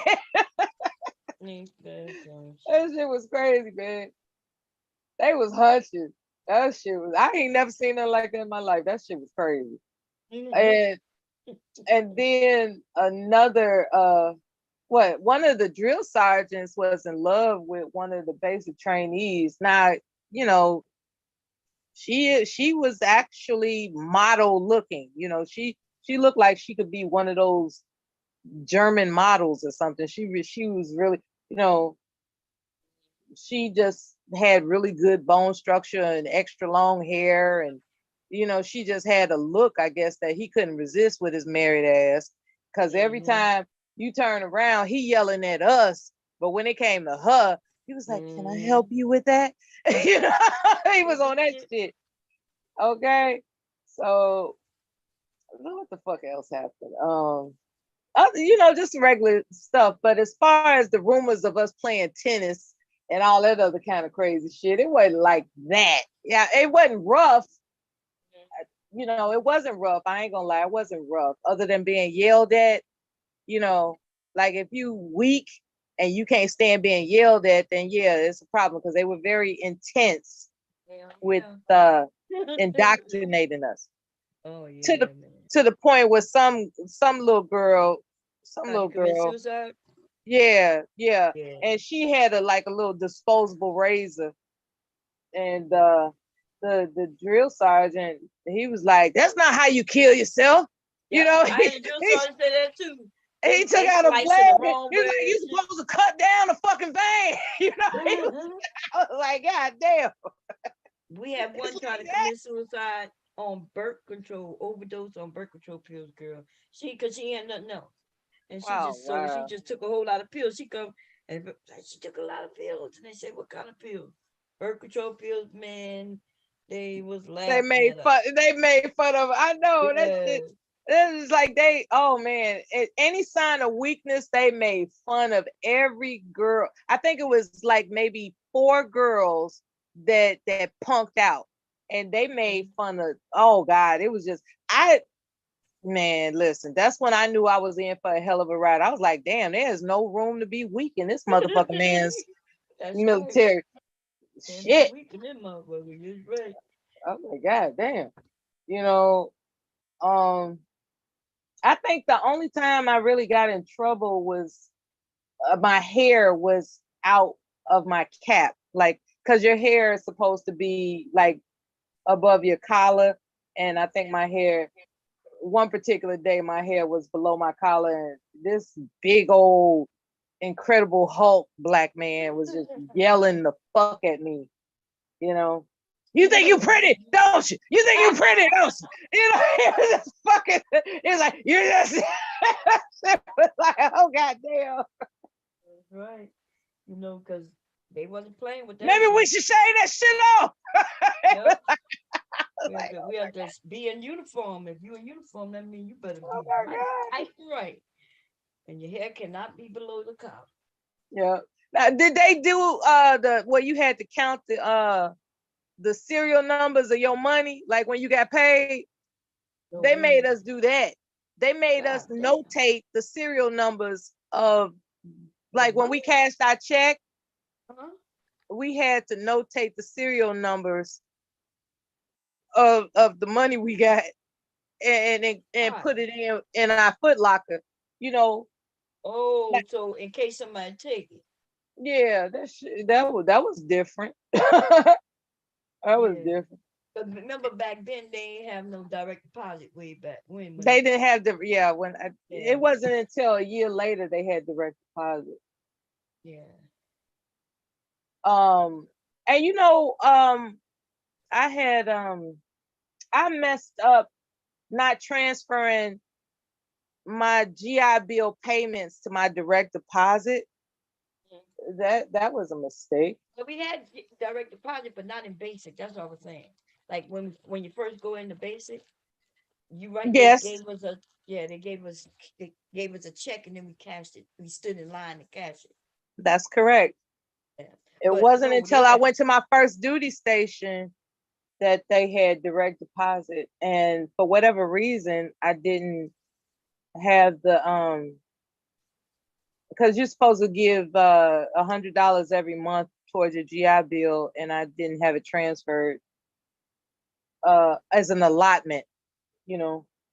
Yeah. So when I got out and I started looking for my GI Bill, they was like, "Well, you didn't complete the qualification," and then they eventually found out that the allotment wasn't transferred. And so I was like, well, what the fuck am I supposed to do for going to college? And so then they had another program available for me to go to college. So I signed up for a school called DeVry at the time. And I got admitted, but then they started talking about a loan. And I was like, I'm Yeah, not they paying no tripping. goddamn. I'm not supposed to be, signing up for no student loan. I'm a veteran. I'm supposed to have this covered and this, that. So that shit got derailed. Yeah, they did And that to me. I owe a student loan even though I did not need no student loan. right, But they gave me and so I think it's some trickery that happens with that because I've always qualified for free college, so there was no hmm need for me to get a loan. And they sign you up whether without your yeah, knowledge. and now I did sign the paperwork, but I'm thinking the paperwork I'm signing had to do with my GI Bill. Um, so the GI Bill, like what you just mentioned, the GI Bill you had to pay into it at one time, and if you didn't select to pay for it, then when you got out, you realize you didn't have it. Like my husband didn't have GI Bill neither, but I think, um, yeah. Now I did pay into it, but I didn't need it in the end because I'm a disabled vet, so they have a different chapters. Right. They have a Yeah, whole different way of making sure you can get your schooling in if you want to. right. So I qualified for both, and so I never ended up using my GI Bill. And I didn't. What I didn't know is that you got to use it in 10 years. Now That's I a didn't know foundation. that. Yeah, we had to use it in 10 years. And What? yeah, it was a time limit on that shit. And nobody told me because I could have used it. See, I could have used it in conjunction with some shit and got some Yeah. money because I did pay into it. I paid $100 for 12 months. For 12 months. Yes. Yeah, And then you could get all the education you wanted And I didn't know it was a 10-year thing though. Yeah, that's the way See, it see, was now. see That how at they least that's, do us. yeah, they it's a lot to it, man. Then you if you go to get it, like even if you qualify, they was turning people away, telling them they didn't qualify even when they did. The VA used to be real fucked up, and I still Yeah, think they probably are. So I'm not yeah. gonna tell you that they changed, but I'll tell you that they was fucked up, and they probably still fucked up. Okay. I had a black woman look me up and down and tell me, "You don't look like you need to apply for this." You know, I think I was applying for non-service connection because I didn't know I was service connected. I didn't Mhm. know. I didn't Yeah. know the difference between service connection, non-service Right. connection. But they don't tell All you, right? They don't tell you. exactly. All I knew was that I was just fresh off the plane from a divorce, and God Mhm. damn it, I want to sign up for some benefits. And so, she looking me up and down like, with an attitude, and I really don't want to appreciate that shit because you know you're not supposed to turn. I feel like our people should afford each other the opportunity to take advantage of any free money that the government is giving. Okay, and for like our people to just act like they holding the keys to the bank, I think that's bogus. Yes. It's like, look, you a brother or you a sister, let us in. What the fuck? You know? Trying to keep us out and shit. What the Yeah, hell? I don't even get that. That's crazy. Because even I worked for the state and I know that you can exercise uh whether or not you give somebody a hard time. I'll put it that way. As a so-called state official, you can exercise whether or not you give somebody a hard time. What I'm saying is, if they a brother or sister, you don't give them a hard time. You just figure out whatever they can get in, you give it to them. I don't know why we do our people like that. I don't. That is crazy to me. I've seen people uh give brothers and sisters the runaround, you know, just sent them on a wild goose chase just because they thought it was funny. I've seen it, you know. And I was just like, man, that's fucking crazy, man. Oh yeah, when I was working for the state, I don't know if you'll find this funny or not, but there was this one, honorary chick. She was just honorary, and she didn't like foreigners. I'll put it that way. And there were a lot of Latin women in that office. And she would just say out loud, like, I can't stand these taco eating bitches. She would just always say shit like that, right? She just looked for any opportunity to insult people that were foreign. But she would start shit with us too. So, that's how she was. But eventually, an event occurred where we got this break room and the microwave is there and people, they heat up their food or whatever. So she heats up her food and she leaves it. And the woman who is a Latina, she takes her food out of the microwave, puts it to the side, and she puts her food in. She heats it up and she goes and sit down at the table. Mm-hmm. So Lynette comes. Oh, I said her name, Lynette. Okay. So she comes back, right? She comes back. Oh, man, she a trip. Anyway, she comes back and she's like, who the fuck took my food out the goddamn microwave? I don't want none of you nasty bitches touching my food. Who the fuck did you? And everybody was laughing and snickering. It's like, oh, y'all think that's funny? I'll blow this motherfucking building up. Who the fuck touched my food? That's how deep she goes, right? And so the Latina woman, Marissa, she raised her hand like, I did it. Is there a problem? Bitch. You know, she just, that motherfucker. You know, love your shit and think who That, don't other people gotta use? Everybody gotta use the microwave. She trying that, no, but that's not the end of it. There's more. She oh, went damn. over there and spit in her face. Who did? Lynette spit in Marissa's face. Oh, damn. That's a And assault. Marissa, she got up and she threw her food at her. Mhm. I would've did way It more didn't than come that. to blows because by that time we pulled both, well, other people, not me. I was just sitting Mhm. there in disbelief, like, I don't believe this shit, what I'm looking at. You know, they pulled them apart, right? And eventually Lynette, you know, she volunteered to resign. Now we talk about a good government job, okay? Oh, Union, damn. all that. Oh, Union, damn. all the like a job for life type of shit. Yeah, And that's and and they just like, look, you know,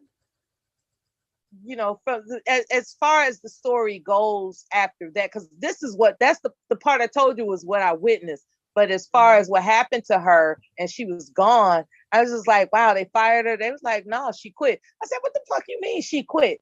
And then it was explained to me that they gave her a chance to volunteer to resign. And I never could understand that move until I thought about it. Like that might have afforded her the opportunity to get unemployment. You know what I'm saying? no, she can't get unemployment. But what she I can don't do know. is no, you can't get unemployment if you quit a job. But what you can do is it won't show that she got fired when she go Oh, to get another job. You see? oh, that's true Yeah, too. yeah, I was but just wondering about that. I said, wait a minute, she resigned, and yeah, and so that was the first time I was aware of those type of politics in terms of human resources, because I right, wasn't really familiar with the details of human resources and how they let people go or give them a choice to declare that they left. And yeah. so Because if you leave, then you can tell your next employer that you left. Right? You can okay. say I was looking for better opportunities, and then when they call them for reference, they would say, yeah, it'll be all good. But if you get fired, shit, it's gonna be recorded, you know. Mm-hmm. And And that, people then want to know why you got fired. And now she got to tell people where she fought some, over a fight, over some motherfucking food. That ain't gonna happen. man, that is a scene. That is a that's a scene I would not. Man, listen. When you see somebody spit on somebody else with that kind of ferociousness, Yeah, I mean, yeah, no, I don't. I'm gonna she bypass walked all from that. that microwave like maybe 3 or 4 tables over, Mm, and she must have been preparing to spit from her gut on the walk over. Because the way she did it, she was talking like she had spit in her mouth. Now that I think about it, you know, because her voice didn't sound the same as she was cussing her out as she was walking toward her. So obviously she was collecting spit in her mouth in preparation for this shit. It was terrible, Bomb. It was terrible. I was like, and then yeah, the girl, Marissa, Marissa, she always brought her little, beans and rice. Um, and she just picked up that Tupperware bowl and threw it at her. mhm. And they was about to get down, but fortunately, you know, people, you know, held them back. And then, they called the security and everything, and the rest is history. So, um, that shit, like Government job at that. a Oh, good government job. oh They went man, postal. red post. God. They went postal with some over a microwave. They went postal over a microwave, child. I was like, and I was just like, was it because she's Latin? Like, if that would have been a sister, right? It's like, girl, Lynette, it was me. You know, would she have had the same type of oomph? You know, or was it just because I told you she hates foreigners? She hates foreigners. She just does. That's who she is. And she always talk big shit every morning coming in. Hey, black people. Oh, damn. She was a trip. She was a trip. Oh my God. Oh, one day somebody, before the incident happened, one day somebody left a teddy bear on her desk without a note. And she was like, who left this on my desk? Did anybody see who left this on my desk? And we didn't know. And she threw it in the garbage. She was like, it's probably one of them taco eating bitches. Oh, God damn. she was a joking on. She was a trip, man. She was a trip because she didn't appreciate that like bilingual requirements started creeping in on the job. Like, plus you they know, get more money if they know how to speak English and yeah, Spanish. right. All kind of shit. Yeah, she had a problem with But they that can type. hardly speak English, but they get more money because they can Yeah. speak Spanish and a little bit of English. I can speak a little Spanish. Do I get more money? Yeah, No. when you bilingual at that time, I don't know if it's the same now, but Yeah, at but the time, bilingual got you more money. yeah, but you had to know more than 2 or 3 words. Yeah. And they don't be knowing hardly much English, back They then don't. especially. But this was before you had to. Now you almost have to speak 2 languages depending on where you work, Yeah. especially customer service. Yeah. My father-in-law was trying to tell me to take post-it notes and start sticking it on different areas of my place uh to learn how to speak a different language, you know, like, put some on the bed, put some on the mirror, in whatever language I'm looking for. It could be French or whatever. And that way, and he's just like, do that for a month for that language, then do it for a month for another language, and then you'll learn, you know, 2 or 3 languages in less than a year, which sounds like a good idea. I haven't started it yet, but that was a good idea because he knows how I learn. That's much better than me taking a class. If I had to take a class to learn a language, I don't think I'd make it. But if I actually had to look at something every day that reminds me of how to pronounce it in a different language, I could probably learn that. I could probably do that. And yeah, so that's a good idea. Learn some languages and shit. Yeah. Not me. Fuck that. I'm gonna tell you something that's real vulnerable, right? I don't know how to type. Not professionally. Like, I know how to type, of course, but I'm talking about like, like where you are secretary style typing. I in high school they gave me drafting. Like I'm gonna be an architect or something. Because they had 2 elective courses. They had typing and they had drafting. And if you didn't choose, they assigned it to you according to your what do they call it? Aptitude, right? And according to the test that I took to get into the high school, apparently my aptitude is hand-eye coordination and something else. There was something else, some type of skill where you could read schematic diagrams and all types of shit like that, right? I forgot what that's called, what that particular acquirement is called. But anyway, acumen is called rather. And anyway, so they assigned me drafting instead of typing. And so I'm going around with my T-square and I'm learning how to draw and sketch and stuff. But I never took typing. And how ironic is it that I got an administrative job later in life? I'm an office coordinator later on in life for the state. And I don't know how to type worth a damn. And I tell you, I was that veteran's privilege. That's what got me that job, that veteran's privilege.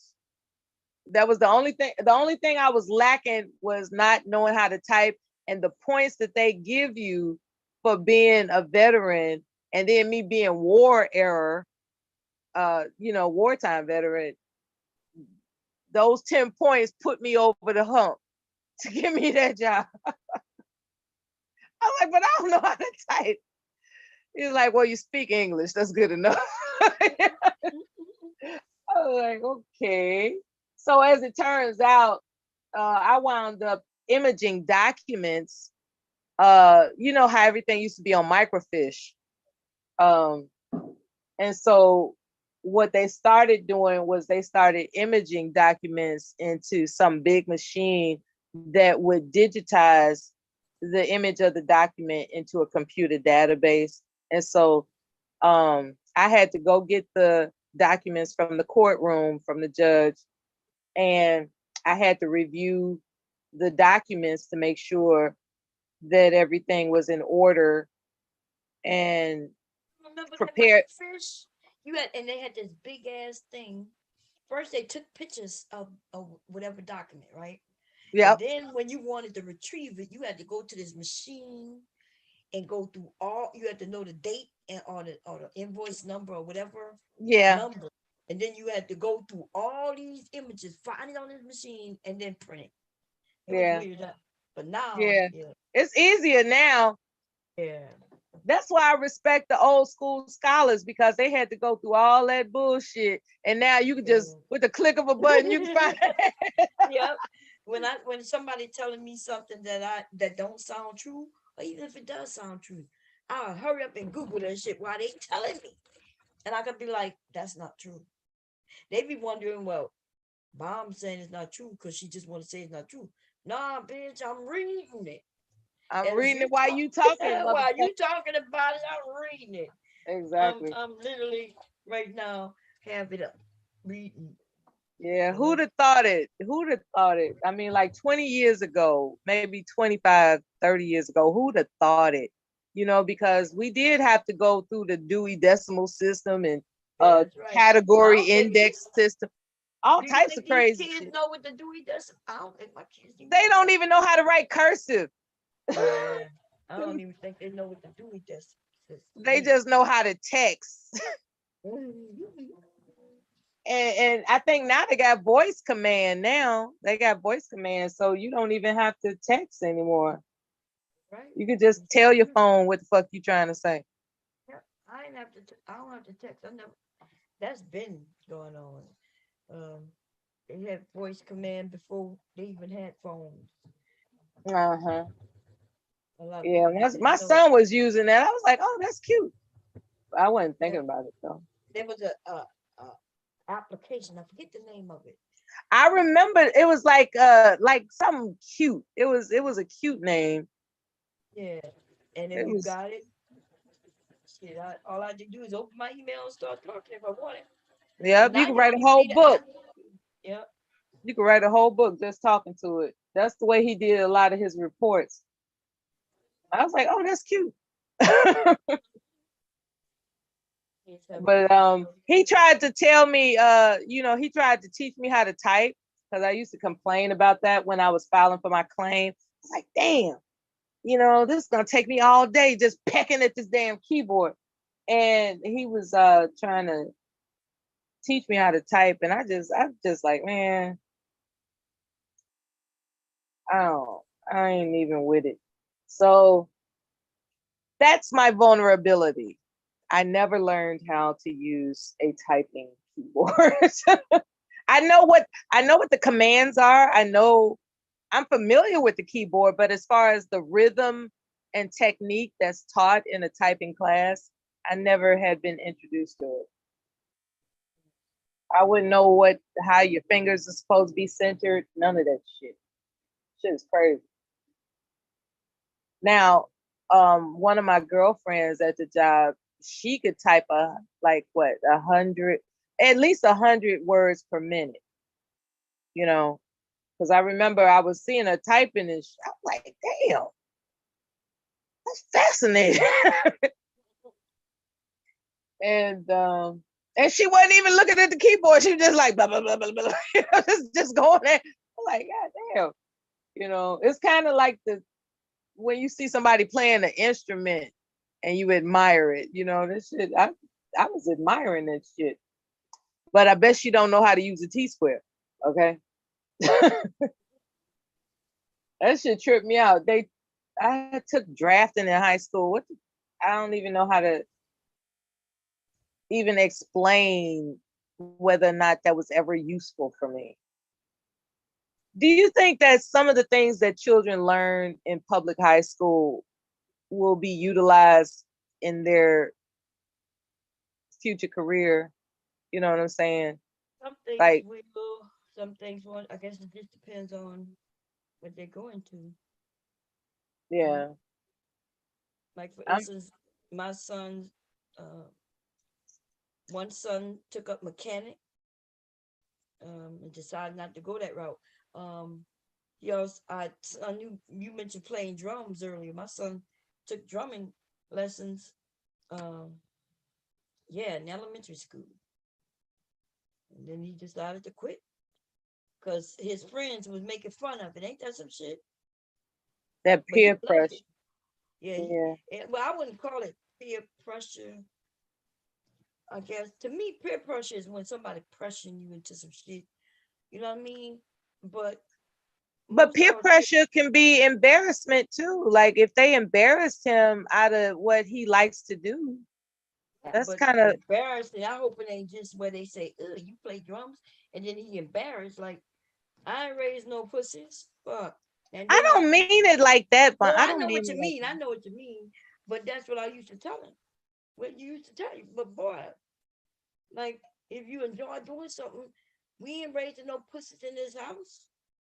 And my husband would tell him like he's supposed to be the leader in the midst of all his friends. Like, dude, you should be the that's right. leader.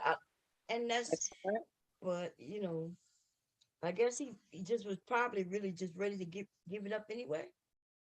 Because maybe he didn't Yeah, see. yeah. If he By really, the time they get to high school, they realize that sports outruns, trumps fame. exactly, Yeah. exactly, And so because he started playing football.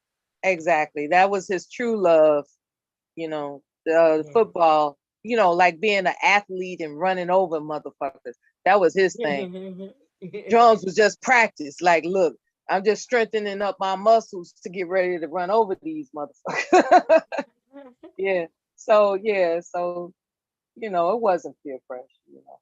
I I just I know I don't know what to call this. Maybe you could help me with it. Like my son in grammar school, he had a friend, a chubby kid, that was adopted. Him and his sister were adopted by two Caucasian lesbians, a lesbian couple, which is no big deal, but that's their situation. They were very well cared for, but they were shy children.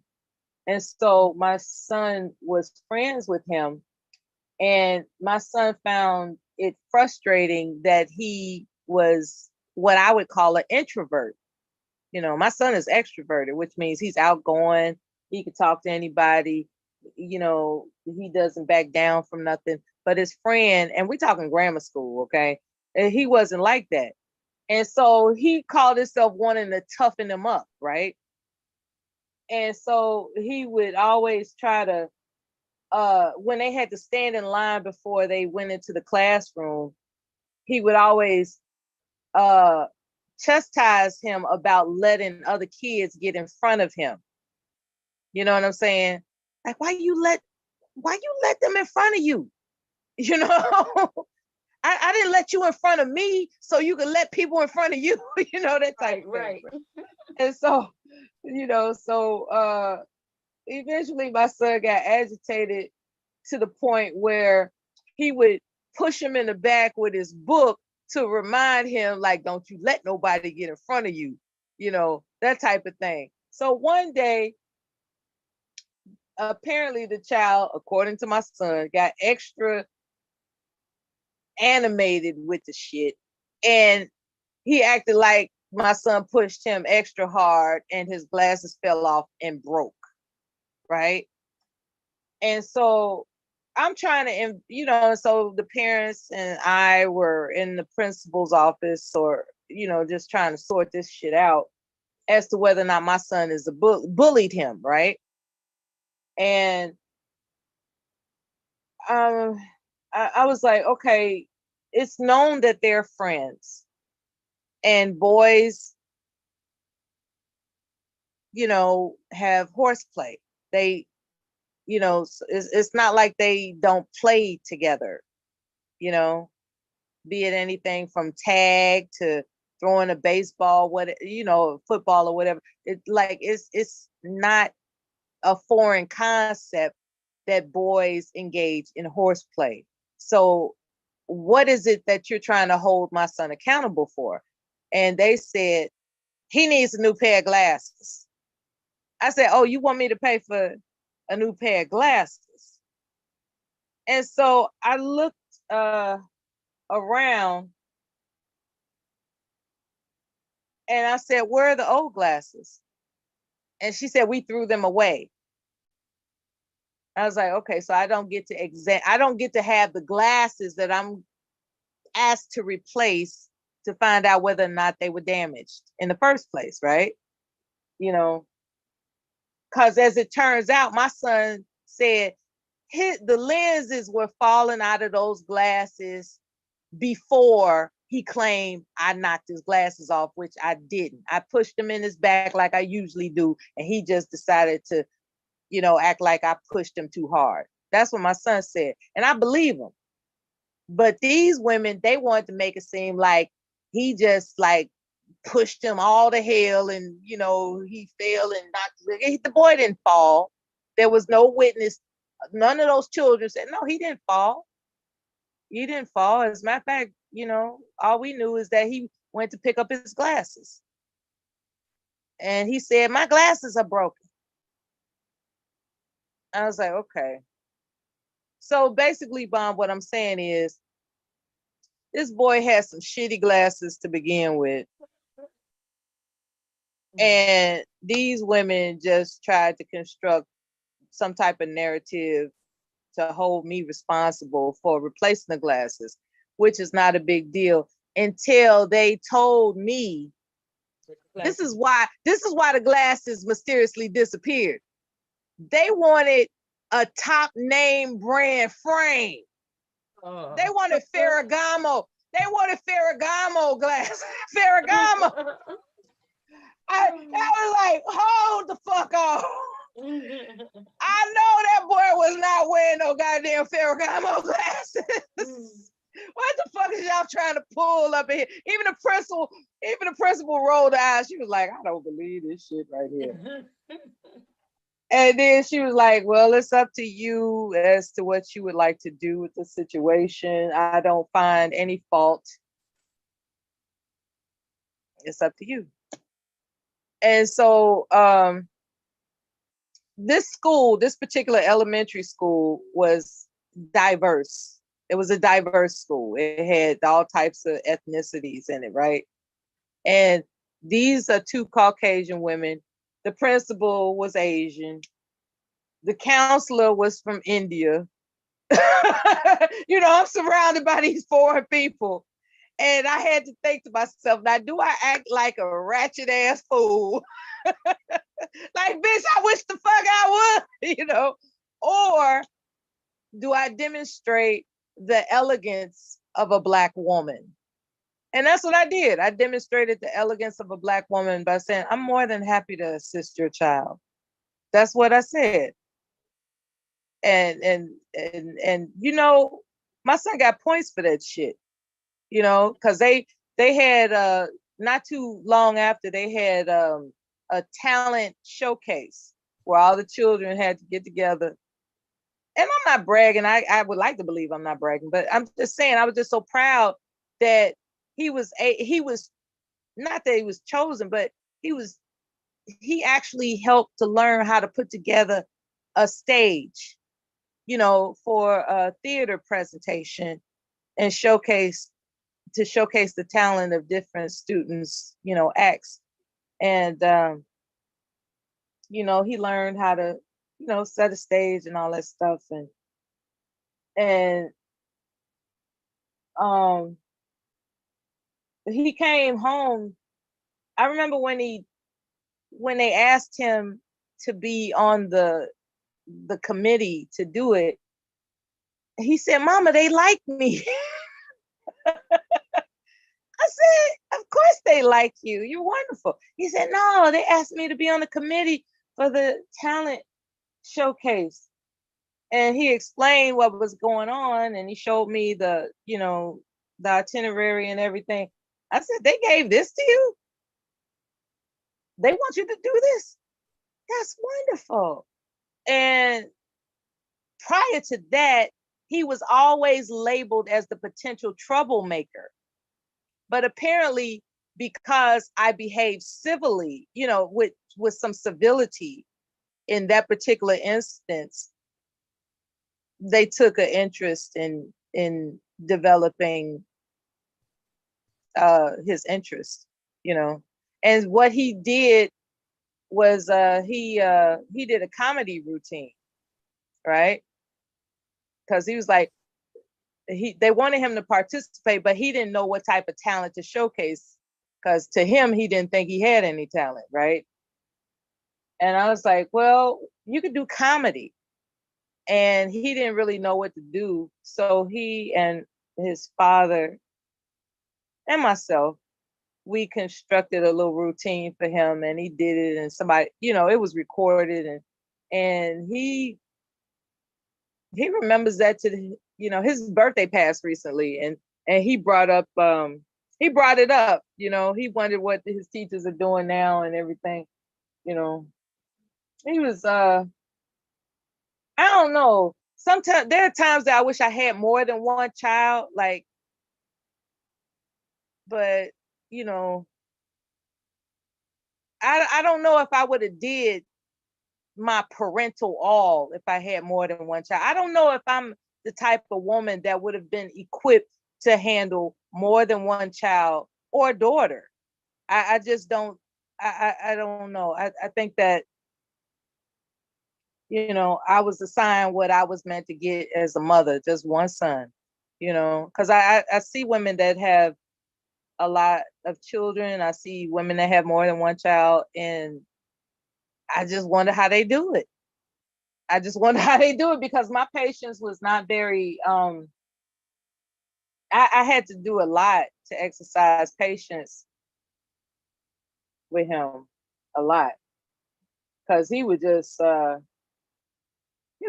man, he would just get in trouble, man. He would just, you know, he would just get in trouble. Not serious trouble, but like enough trouble for me to be like, I wonder how the hell he gonna turn out. And as it, you know, he actually turned out pretty good. He actually turned out pretty good. And I think it's because um it was luck. Because what? It was luck. Oh Lord. It was luck. Look. I'd be lying if I said I knew what the fuck I was doing. Cause I was never a babysitter. You know, I wasn't even trying to think about children at all. I was just all into my own world.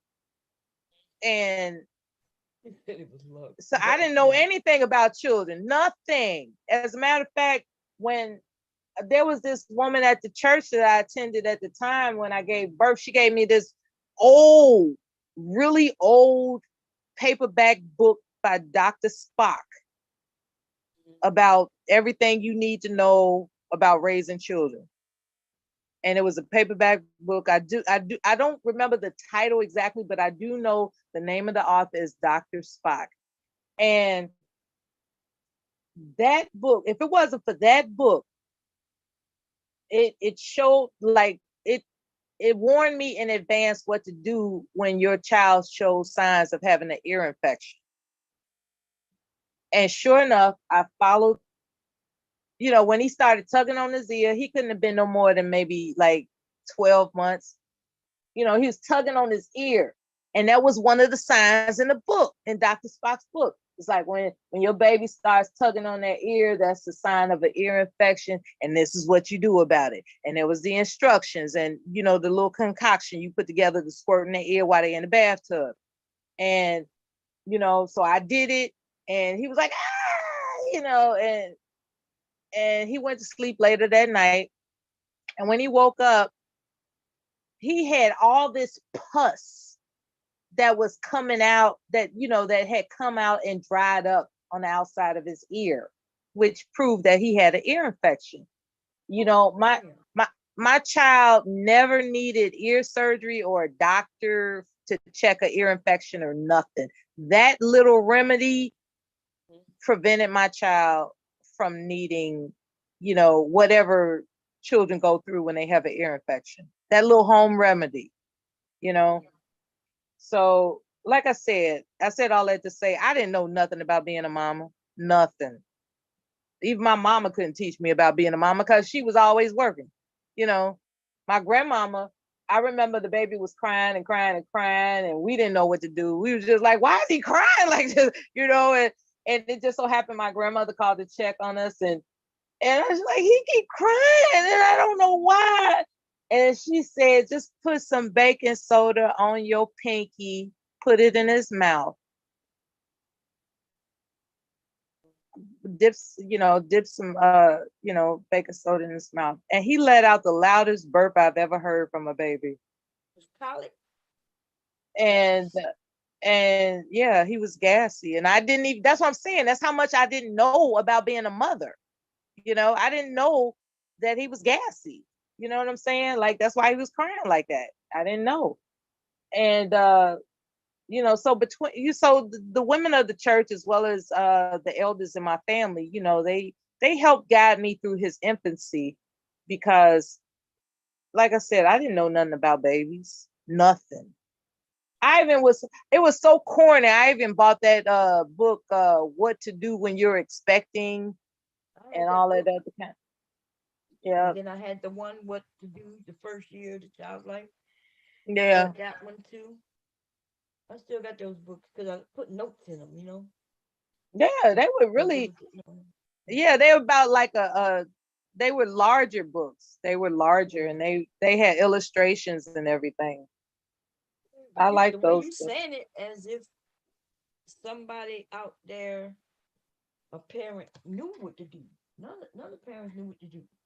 We all had to go through the learning. I'm just sharing. No, I know. I'm just saying, in case somebody's listening, it sounds like you were just a mother, a mother. You know what I mean? Because you saying that your mom didn't teach you, but when would you wanted to learn? You didn't want to learn how to be a mother when you was a child. Well, my point is that I was lucky, because a lot of us don't know how to handle a pregnancy and an infant until we actually experience it. For the most part, most of us. So I just say I was lucky. Well, I mean, I don't know if you were lucky, because you did have people who you said you was able to reach out to, or reached out to you, your grandmother, the women in the church. That's how it is for all of us. It's either there are people that don't have outside help though. So what about them? Well, the people don't have outside help is because they don't want outside help.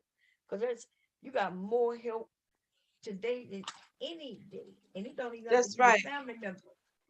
All you got to do is ask. That's That's right. right. They got 800 numbers for parents. If you don't know something, you could call the local pharmacy and he'll tell you, you tell them, hey, this is what's going on. What you think it is? What you think I should do? You ain't even got to wait for no emergency room or no doctor's appointment. We got urgent cares. And You you go could to be anonymous. You could be That's right. anonymous. You don't, because like if you think you'll be judged, you don't even have to worry about that. You could just ask them, like, what do I do? The baby is doing it. Like they can call and ask. And I think that's beautiful because a lot of these young people who are having children are not close with their family, and they're doing it on their own.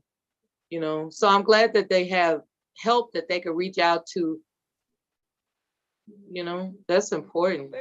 Shit, I mean, seem like if even though I had my mother and grandmothers and aunts, and I did a lot on my own too. Like trying to figure things out. Because what happens Do to one you didn't happen to the next kid. You do know, you have do you have a latch on story? Like how it was like the first time I tried to get him to latch on to nurse him, that shit was tripped out. I was tripped out. I had many latch on stories where my son had a mouthful of teeth and wouldn't stop breastfeeding. My oldest, I told you I put pepper, hot sauce on my. The first thing I tried was vinegar, and I thought because the taste bad, I thought he would taste it and then say he don't want it no more. But nope, he was smart. Just like my grandson, these damn kids smart. My grandson girl is reading over here. Oh, that's good that he's reading. That's good. I didn't even, but when I was a mother, right, when I was raising my sons, I didn't even try to get them to read at 2 years old because I figured, I'll read to them. He will grab his tablet and start reading to me. Yeah. And yes, and some of the things I thought, well, because he does have a good memory too. At first, I thought he would just memorize, which he does do that too, until like when I try to switch up some of the words on him and ask him what they say, and then he's telling me what it say. I'm like, my God, damn, he's 2 years old. He's not even potty trained. He won't. He won't. He won't try to get on the potty, and he don't like nobody changing his pamper. But his ass can read. God damn. Yeah, those were the days. God bless you. Those were the days. That was well over 20 years ago for me to remember. Oh man. I don't even remember how I potty trained him. I don't. I don't remember. It was I had help. I'll put it that way. It was I had help, so um I don't know. Yeah, I had help. Cause I think I nursed him till he was 1, and he started potty training maybe a couple of months after that. Maybe. But yeah, that was a long time ago. But you know, And according to him, I don't have to worry about a baby being in my presence for a while. but that's what he say. But the one who my son, the one who had the baby, is the one I least expected to have a baby at all, let alone in his early 20s, because he'll be 28 this year, so he had him at 25, just like I guess same time I had his brother. But That's a good age. Yeah. yeah, but I guess like I was shocked that you know what I mean, because he didn't even like kids. My son didn't even like he didn't like his little cousins coming by. and he's spoiled because he's the youngest, right? So when I talked to him when he was about 12 and said, I'm thinking about having a baby, I brought it to him and he was like, no. My other son didn't care, but he was like, no, he ain't like kids. So I decided not to go and do it because my own son didn't like kids. I was like, damn, is he gonna not like his own brother or sister? So it is what it is. Ivy. I don't know. Well, you got leaky leak now, so that's all that matters. Oh man. So you think you're gonna eventually get a camper to travel across the country? You and legally? Yeah, I know that'll be. I don't know. It sounds good to me. Yeah. I would. It sounds like something I'm like. But girl, there's so many things that come to my mind that I say I want to do. Mm. Can't do nothing till my husband decide what he gonna do. You know? Yeah, he Yeah. likes the water, so he wants a bigger boat. I think you said he wants. Oh no. It was he got no bigger boat. We got a big boat. He, Cool. yeah, You we got ready to go? my husband he got a small boat, right? And he got a big boat that'll take 15 people. But no, That's what's up. yeah, no, he ain't worried about the boat. It's my turn. It's my turn, right? Yeah. But then again, he would beg to differ. He said all this stuff I got in this house. But that's what he get. My husband like to work, so Mhm. yeah, unfortunate. Yeah. If he I retired, just then he paid I just paid my storage bill and I was thinking like I haven't been to that storage unit in 2 years. mhm. And I really don't give a damn what's in there. But I do care about the space. Like I could actually minimalize all this stuff because I like artwork. I like artwork. I like knickknacks, and but it's just it gets to a point where it's like I would just want to actually streamline everything, but not throw nothing away that I think is sentimental and valuable enough to keep around. And hell, a lot of this shit is resellable in the event of my death. You know, I don't mean to sound morbid. I'm just saying, you know, and I'm like, okay, so the stuff that's in that storage, I can just go ahead and get out because it's mostly books. It's mostly books and old fashionable clothing that I paid way too much money for, and I just didn't have the heart to throw it away. So, Mhm. I could just get rid of all that shit some kind of way, and then, just get rid of the I collected too many things. Look, you know, Yeah. um, Cause I mean I got stuff that I'm just looking at. I was like, what the fuck was I thinking when I bought a leather giraffe? You know, the fuck was I thinking?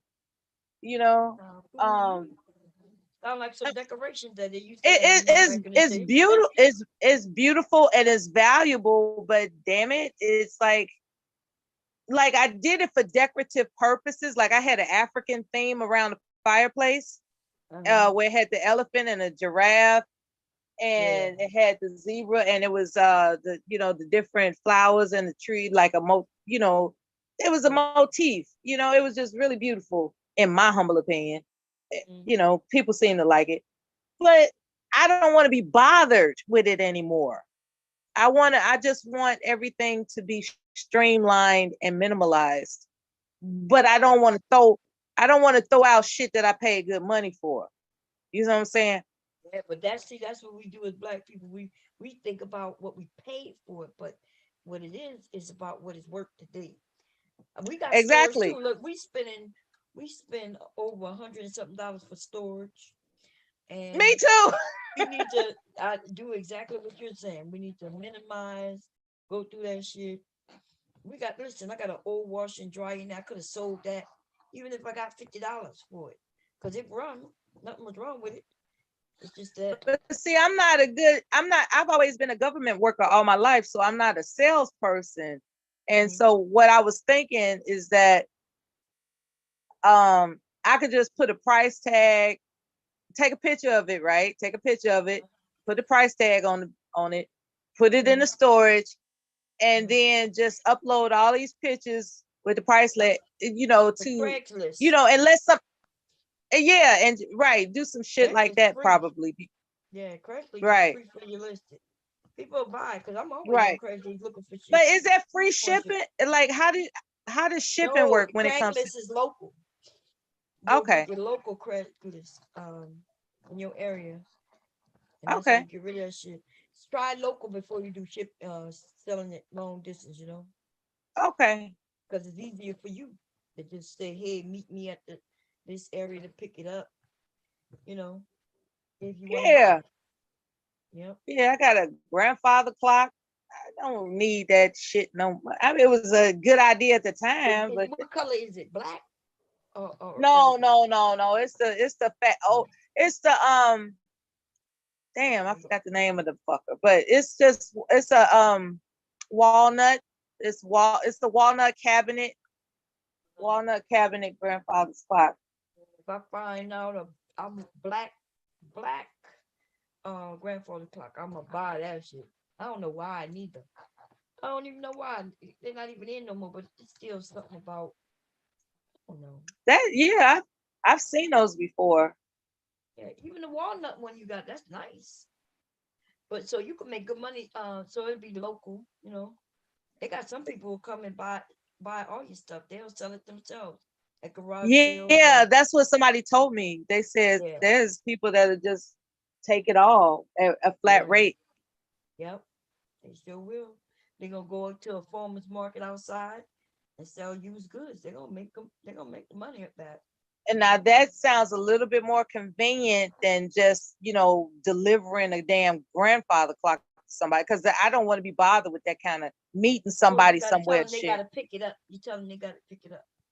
You just gotta be able to access it in your storage store. So you Yeah. open it up. They come with their truck and they people to pick it up, and bam, that's it.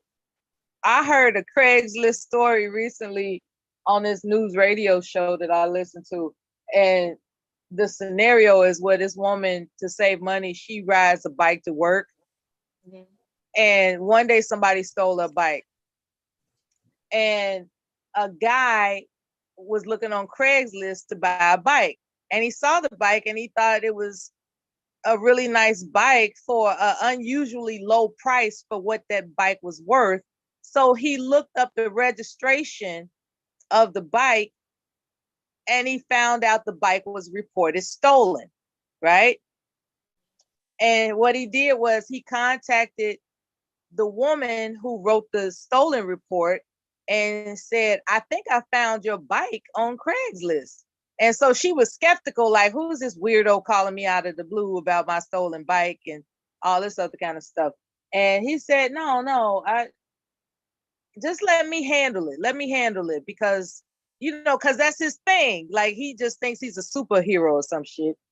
You know, he went and made arrangements to meet the guy that was selling the bike. And he told the guy, while he was negotiating the price with him, he said, look, I have to confess, I think this bike is stolen. The police are on their way. And the guy was like, shocked. Mm-hmm. And he ran away. And so then he took the bike and he called the woman and he said, I got your bike. She was like, you lying. She had that attitude. And sure enough, they met. He gave her the bike and she cried. Like, I don't even know you. Why would you do something like that? He said, that's just what I do. So I think the name of the segment was called it was something about Good Samaritans, like unusual Good Samaritan type of story segment type of shit. But I thought that was kind of cute. I was like, how does he know that, he wasn't going to, how did he know he wasn't going to get hurt? You know?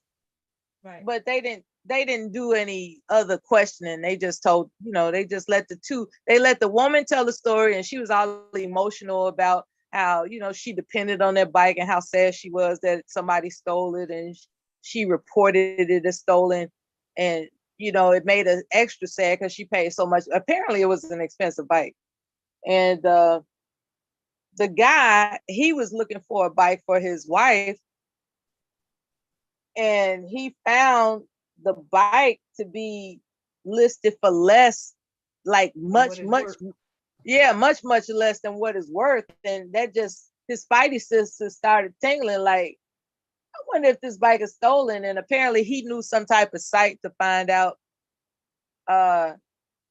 you know what bikes are reported as stolen. And he On the contacted that one. website, I think when people have stuff stolen, there's a website you can go on, see what's stolen in your area. I think. That must have been what it was, because you sure that was a cute little story. Sometimes I like listening. They have different segments on this news radio show that I listen to when I'm cooking and cleaning, and that gives me a chance to stay updated with what's happening in Ukraine, because I'm not trying to watch the news about no goddamn Ukraine. But they keep you updated with, and then listening to those people, when they interview them about what's going on in Ukraine, they just sound so devastated. It's hard not to feel sorry for them.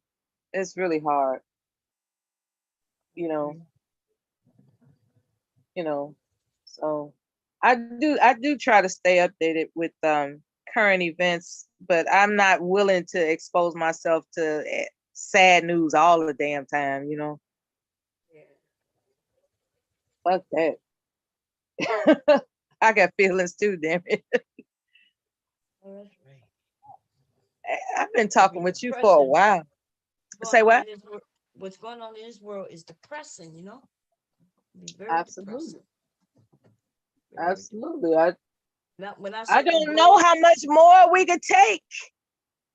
When I saw them blow up that hospital with them. Yes. Man, that shit, I was like, that's some cold-hearted motherfuckers, man. That's cold. It's cold-blooded. Like hospitals, schools. They violating people. They leaving bodies all over the place. Just, man. And they, this tripped out. So I haven't bothered to look up the history between them two and what this is all about yet, but I plan to. Because I'm not really into geopolitics like that, but because of the way this happened, I just want to find out what's up with like, how far back does this Russia thing go? Because somebody told me it was like something in the Bible that indicates that their mission is eventually to attack Israel. That, like, that's what their goal is. And the way they said, the way they described it on this video about how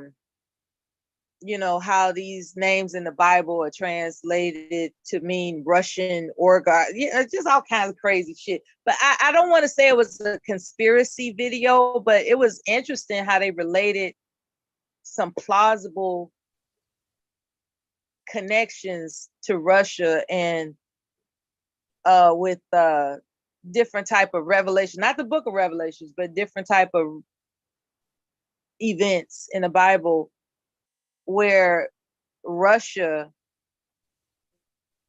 wants to destroy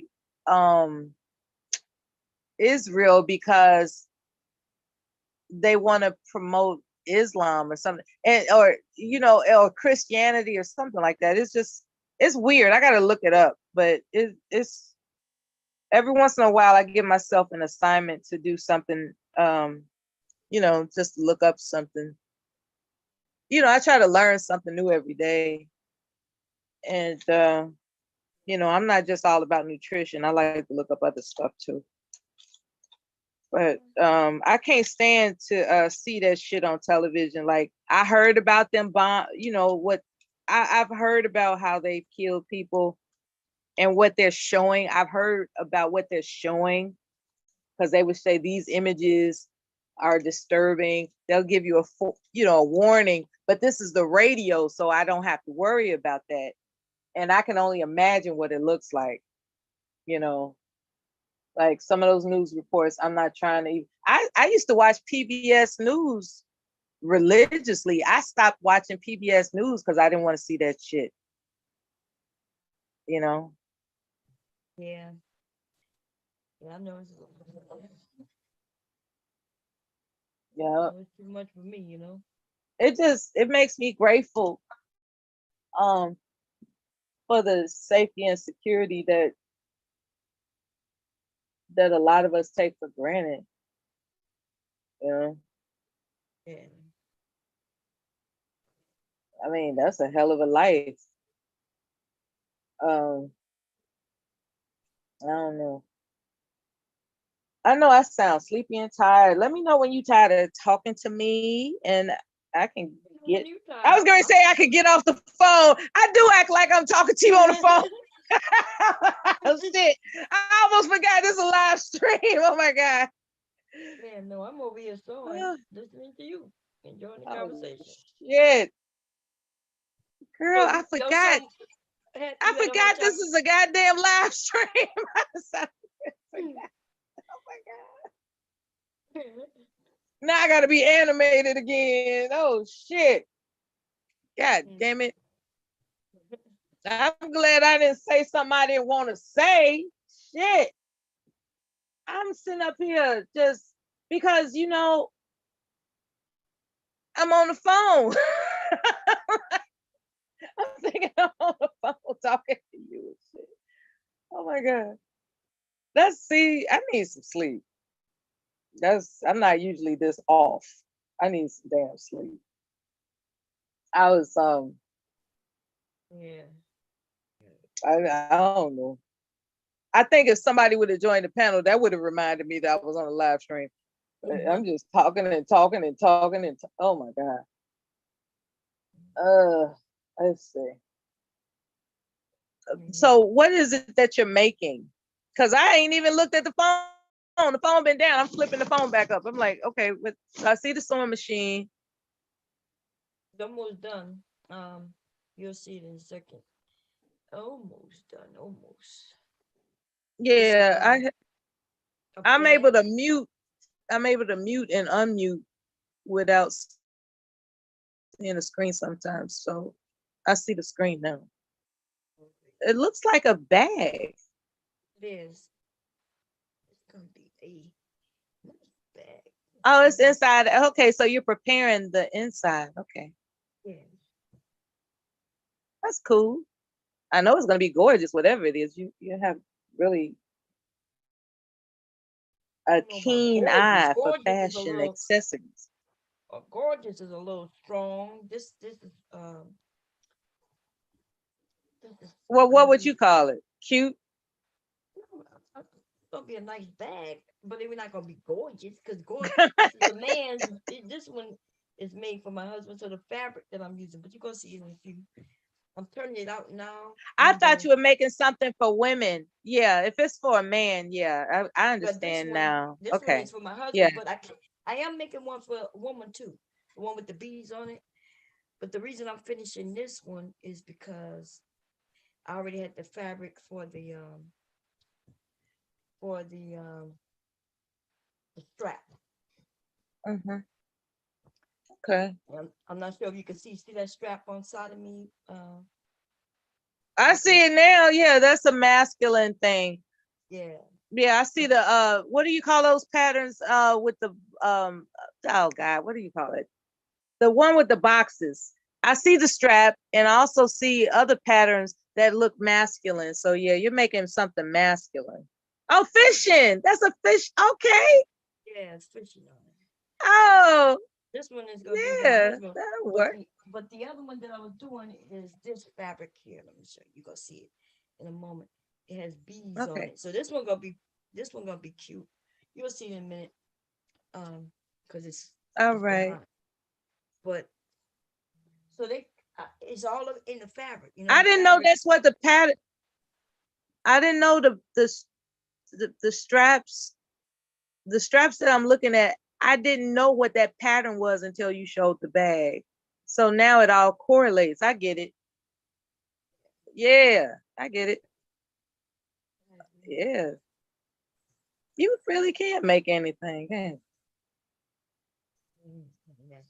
When you gonna make some shoes?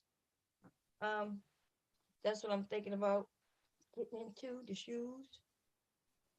Um, I just have to get some soles. I gotta find out where to get the soles from. That's it. Get the soles, and I'll start making some Yeah. shoes. That's They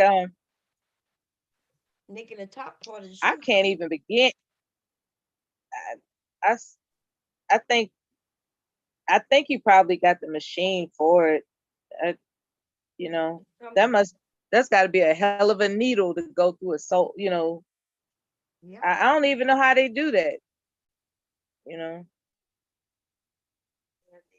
The machine that because I I got that's coming, it should be here next week. It could go through leather, you bought it. tents. Yeah. All right.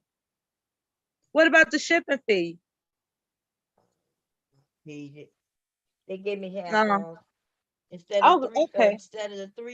300, it was 150. Okay. Yeah. All right. Well, I'm happy it wasn't the full 300. Because remember when you was on Books for Moses and I had to log off. I did, I listened to uh I listened. I couldn't be on the panel, but I could listen. And I was hearing you talking about how you was pissed off that you was gonna have to pay $300 for the damn Just machine. for the shipping, I know, and the place is not that far. Where it is, it's 2 hours. Yeah. Then when I talked to my husband, he was like, "Just pay it." He didn't, By the time we went all the way up towards New York and um, got a U-Haul, and then you know paid the tolls going, it would have been we only saving like maybe $100. Actually, we're not saving that. Yeah, we're not saving nowhere near $100 because if it was 300 like it was, then yeah, I would have been saving like $100. But so I let me. It's gonna catch up in a second, and you'll see it. I'm gonna top stitch it to let the inside. I have to close the inside up, but I'm gonna put a strap on it. And so what this is a bag that if you're going walking, you can put your water bottle in it. It's called the H20 Sling. And I did a hack on it, following somebody's instructions where there's a pocket and you can put your phone in it or your ID and just go walking. Go walk around the park, go walk around your neighborhood, go walking with your dog, and you have your water, and you don't have to hold the water. It'll be right in this bag. Let me stop the share and start it over so it can catch up with me. Cause let me see more. Screen. Yes, yes. Okay, That's exactly. I didn't know I was on mute, but yeah, I feel you on that one. I'm sitting up here saying yes, yes. yeah, I was wondering. I thought you were gone for a minute. Okay, so you see it. So Yes, I made the I love zipper it. so you can put your phone in it, or your ID. It's the perfect size. Yep. And let me see if I have a water bottle. I do. And So you don't have to worry about keeping up with a bottle of water. I've left many bottles of water somewhere. yeah. So I'm like, damn it, I left that bottle of water. I'm gonna put the strap. The strap will be adjustable. But this gonna be Mm-hmm. my husband gonna love this because when he go fishing, when he goes fishing, he can have it right on his side, his bottled water, or he can put whatever he want in it. It don't just have to be a He bottled don't water, have to worry about keeping up with stuff. right? Yeah, and shit. Yeah, that's a good idea. Hell yeah. So I do have to finish You it know, up. men, they sit on their wallets, right? And that's Mhm. not good for them. Right. So a water bottle bag where he could put his phone and wallet in there if he wanted to, or whatever he Mhm. wanted to put in there. I Kind of. remember my father had a big old wallet and he had Uh-huh. it in his back pocket all the time. That wallet was so thick, I couldn't figure out how he was sitting down. Like, how the hell is he sitting on that big ass wallet? And it was just full of all kinds of stuff. But that was back in the old days. I don't think men carry, they carry credit cards and stuff. Um, Even if you you want know, the juice, this orange juice thing, which I drunk, you'll be able to see it. It fits right in there perfectly. Look at it. I like that. See that? And That's okay. So it could fit like a 32-ounce bottle in there. yes, that big yeah, it fits right Yeah, in. that's a man size. All right. Yeah, that's Yeah. a man size bag. Well, my That's my water bottle is big. It's back of there. Let me grab it. It's big as that thing right there. Let me show you. Come on, come on, come on. Let me give me a second. Let me touch this real quick. that is really handsome right there. I like it. It's That pat handsome. No, it's designated for a man. You know what I'm saying? Like a woman not walking around with that pattern right there. Yes, You she know, would. They got women who go fishing. Like me. There's a lot of us that go fishing. A woman would walk around with that. I ain't going fishing. Well, you don't go fishing, but a lot of us do. A lot of women do. So this is one of my water bottles, and this is another one of my water bottles. And of course, this one is much bigger than this one, right? And but they How both many fit ounces is that big one? 32? uh 48, Oh yeah. 48 ounces, and it fits right there. Look at That's perfect. Yeah. that. And but also the little one also fits in there. Yep. So they both I fit like in. it. I've never even seen a design like that before. I guess I wasn't looking for it, but Yeah. that's no, I'm serious. She said, I ain't never seen a design like that before. Yeah. Um, yeah, No, no, I I didn't just make the design. I bought it. Somebody made the pattern here on YouTube, uh-huh. and I got it from them. And so it's my first time making it. Is Just the give me strap gonna be adjustable or yes, just adjustable, yes. okay, cool. You can make it short, you can have it long. That's what's up. Yeah. That's why I have the hardware here. The hardware is What you gonna the do with your new machine when you get it? uh it's for to make bags, but leather and vinyl, heavier Okay. bags. Yeah, it's an industrial machine. The ones that, yeah, it's an industrial machine. All right. It's got more punch to it. Hell yeah, it could go through leather and all. It could go through all kinds. Oh man. Oh And man. this is the one that I'm making. I was making two at a time. This one is gonna be for the woman. A woman, of course.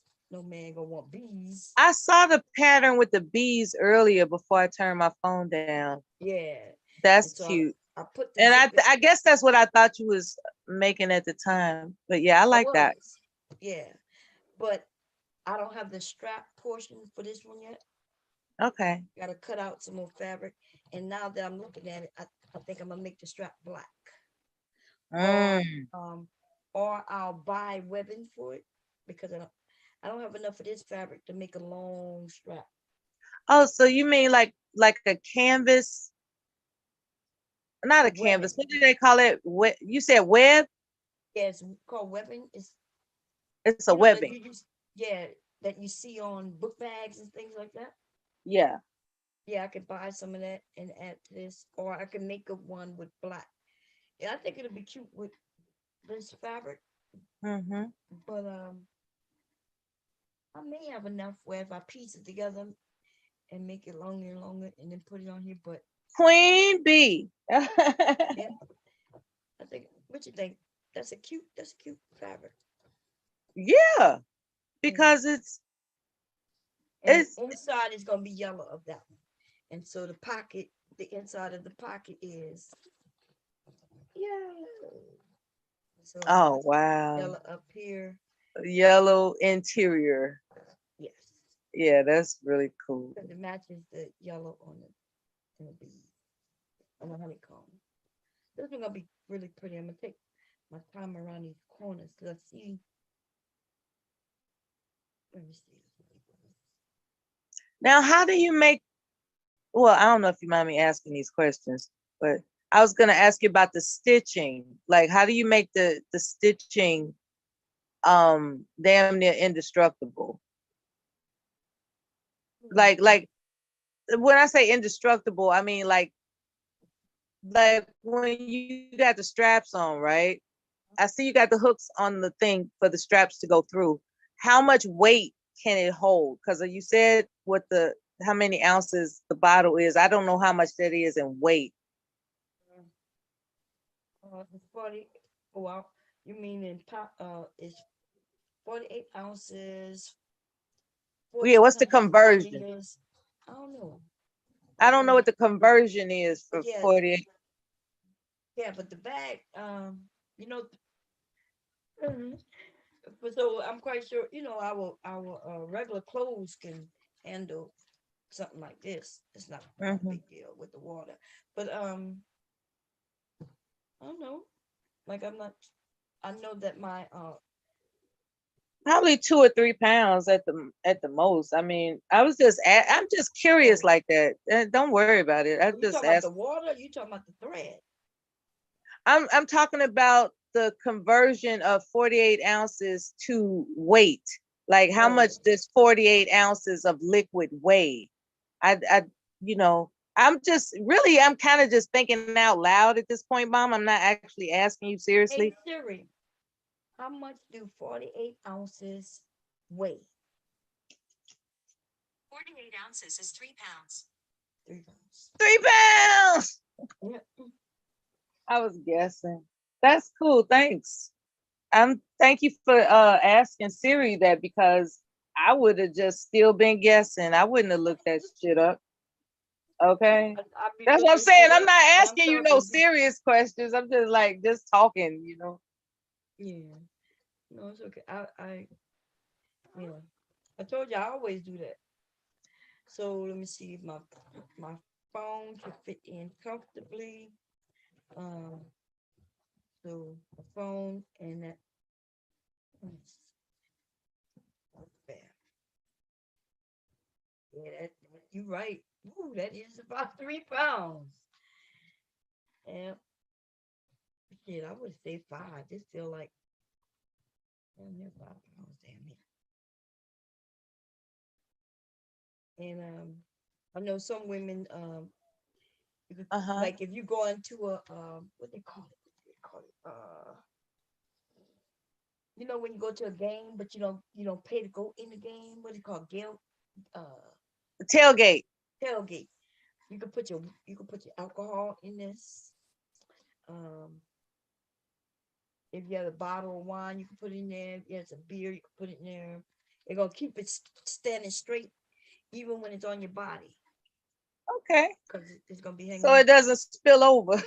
Right. So even if let's say you had a can of beer, right, and you was talking to some people, and you wanted, to put it down, but you don't want to put it down where people can, because you can't trust putting shit down nowhere.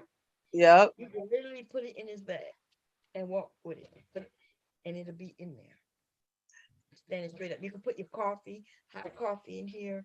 Now, for those who might use it for hot and cold, they need to let the person making it know, because I would have put some insulation in it so it could keep it hot or keep it cold. and Now, protect the electronics too. Like, yeah. Well, electronics, from the moisture or whatever, or the temperature change. Like yeah, from if it's hot and it might affect the phone. I don't know. yeah. I'm just guessing.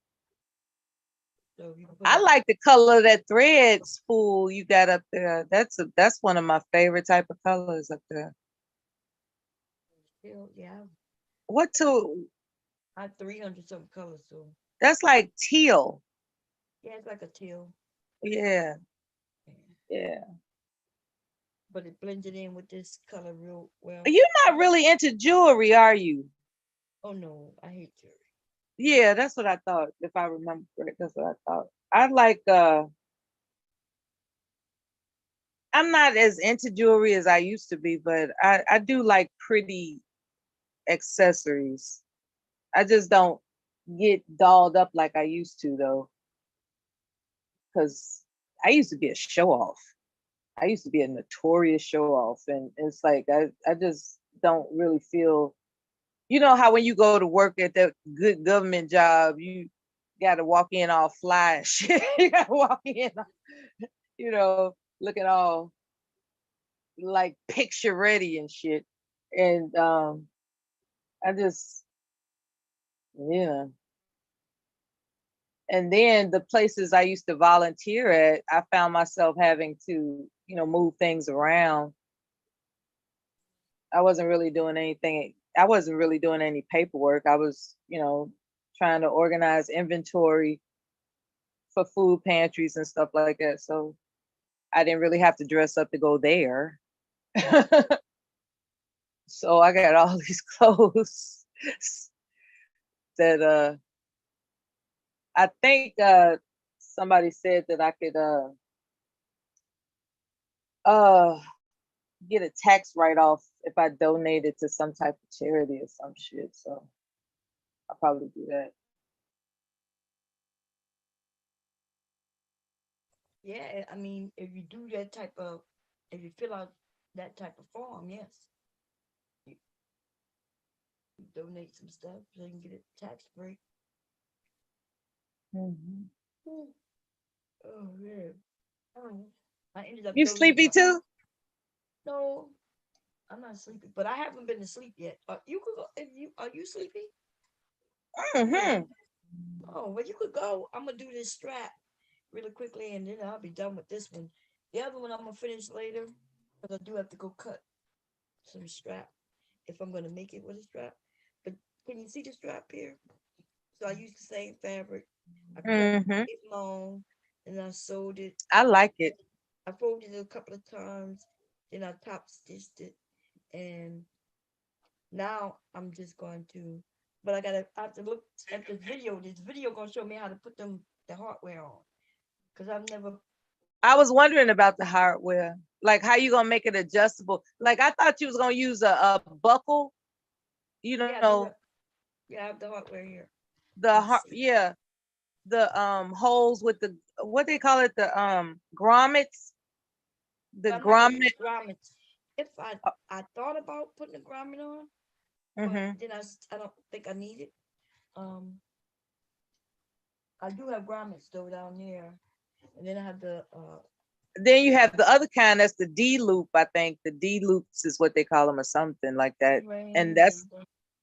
Yeah, yeah, that's the easier way to yeah, just like you got right there, right? That's what they. I don't know what those are called, but that hardware right there that you got at the top of the bag. Yep. yeah. But I'm looking for it, my slider. So And then they got some kind of way they attach it to the strap so it can make it adjustable and stuff. So yeah, that's gonna work out. And it's secure too. You don't need grommets. It's but the grommets is helps with the weight. Like if I wanted to, I could put grommets in in this area. You'll see it in a minute because it's slow again. But where I think the most weight would be, but I don't need it because like I don't foresee him putting anything that. So if I put right there and uh-huh. it'll help secure, but it's good. Yeah. Now for some bags I would use granites. That's why I have them, but for this one I don't need it. I am looking for my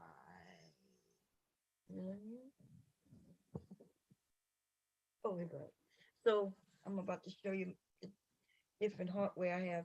Oh damn, I wanted to put a tag on it that says homemade or my business name. But it's for my husband anyway, so it don't matter. Um so I have rainbow color hardware. Um I have antique, black, silver, gold. You'll see it in Yeah. it. And I oh that's why I can't find it. I put those two on already. Okay, let me see. Everything's so cute. What are those? Oh, It's the okay. yeah. All right. It's the Yeah, bronze. I recognize that. Yeah, I recognize it. Um, Okay. so I decided on this antique, so I need to find gold and silver and black. Another antique glider.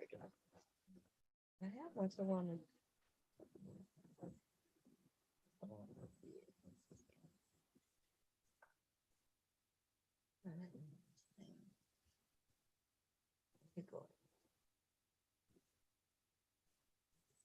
Okay.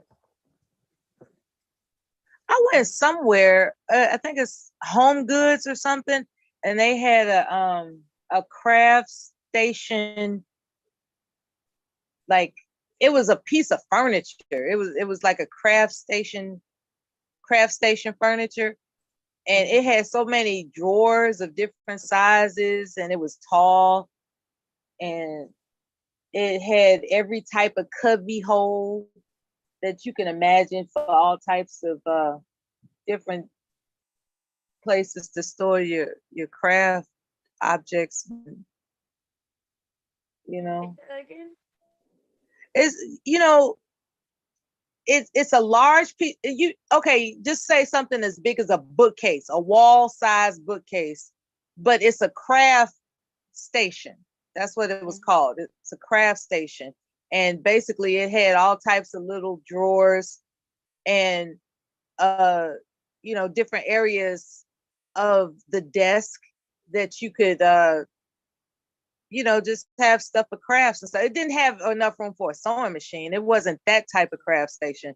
It was the kind of craft station when people do arts projects, or when they construct little Christmas just stuff to put your ornaments in, and what do you call it, gift wrapping area and stuff like that. It was really big though. It was really Yeah, big. mine is. I have a craft station downstairs. You didn't see it? I did a video on it. A big wall unit. It's one, two, three, four shelves. Mm-hmm. It looks like four shelves. It opens up, it closes up like a cabinet and opens up into this big ass wall unit. And That's then what's it up. has a table. You see me on cutting on that table before. It folds out. The table folds out. And I cut on it. That's where I cut my fabric and things. Mm-hmm. That's important. I gotta check that out. That's important. I'm glad you got it, Yeah. especially since you're getting all the new inventory and stuff. That's good. All my stuff is. I have my vinyl cutter down there, my embroidery machine down there, my all the fabric is stored down there. Have you talked to Auntie about making the purge t-shirts? The first t-shirts. Oh, did he say he wanted some shirts done? No, it's just a thought that came to mind. That would be nice on the purge. Mhm. Let me see. So I chose this color. I got this. I only have Yeah, one of those. because everybody can collaborate together in some fashion. That's just a thought that came across my mind. You don't have to take it seriously. I just thought, um, um, I don't know. I was just thinking about how I never considered that Aunt T is actually a marketing specialist. Um, I didn't until he talked to Kev. He was talking to Kev 504. Kev did a live stream a couple of days ago, and they were talking business, man, and it was just really encouraged. I like when black men are talking business. They were talking about different ways of enterprising. It was really cool. It's better than when black men are just talking crap about black women all damn day. You know?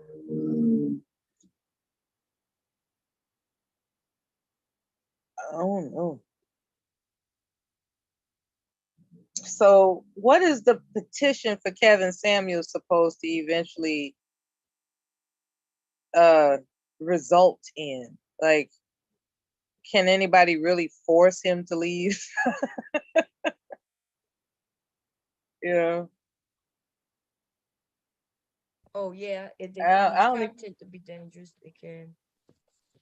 Okay. Because that's what they saying, that white men, if he was talking about white women, the way he's over there talking about black women, they would have been taking his ass off. You don't think these No men, doubt. white men, mad enough to be saying what they say, but they don't like survive when they do. No. Hmm. See, so you see this slide. This is what's gonna make it adjustable. Yes. Oh yeah. Yes, I recognize that. And that's strong. Like when you put it through the other loop, that's Yeah. where the strength comes in. And it's adjustable.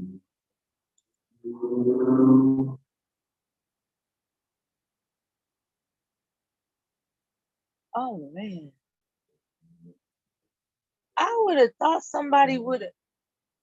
Oh wait, I got something coming later on this week, not today. Okay.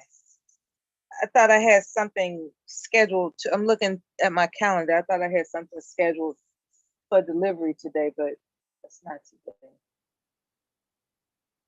Ugh. I'm supposed to go outside and walk and, well, trot it, trot, not really walk, but trot. And I'm gonna have to just do it later. I have to do it. I have to do it every day, or else I don't feel right. If I don't exercise, I don't feel right. And I don't mean exercise like doing jumping jacks in the house or something. I'm talking about like actually get out there in nature, because it's a park not too far from here, and you know.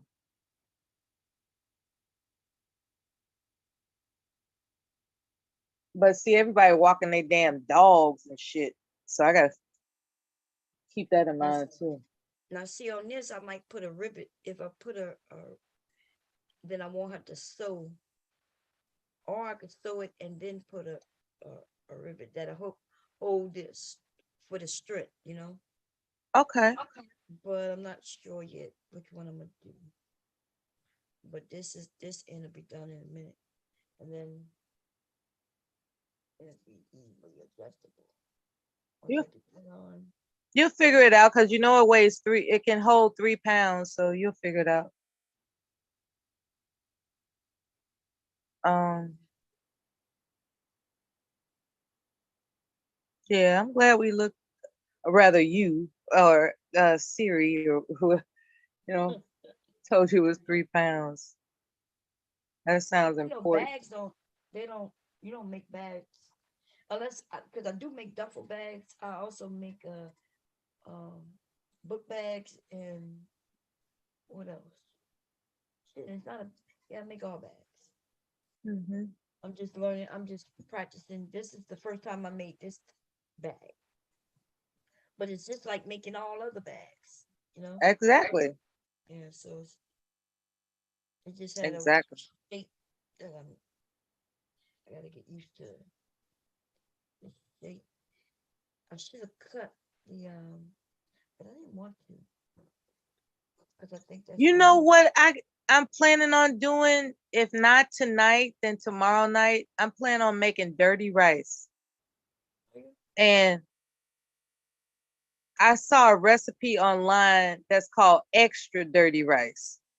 And I was just like, what the hell is extra dirty rice? Do you know they put liver in it?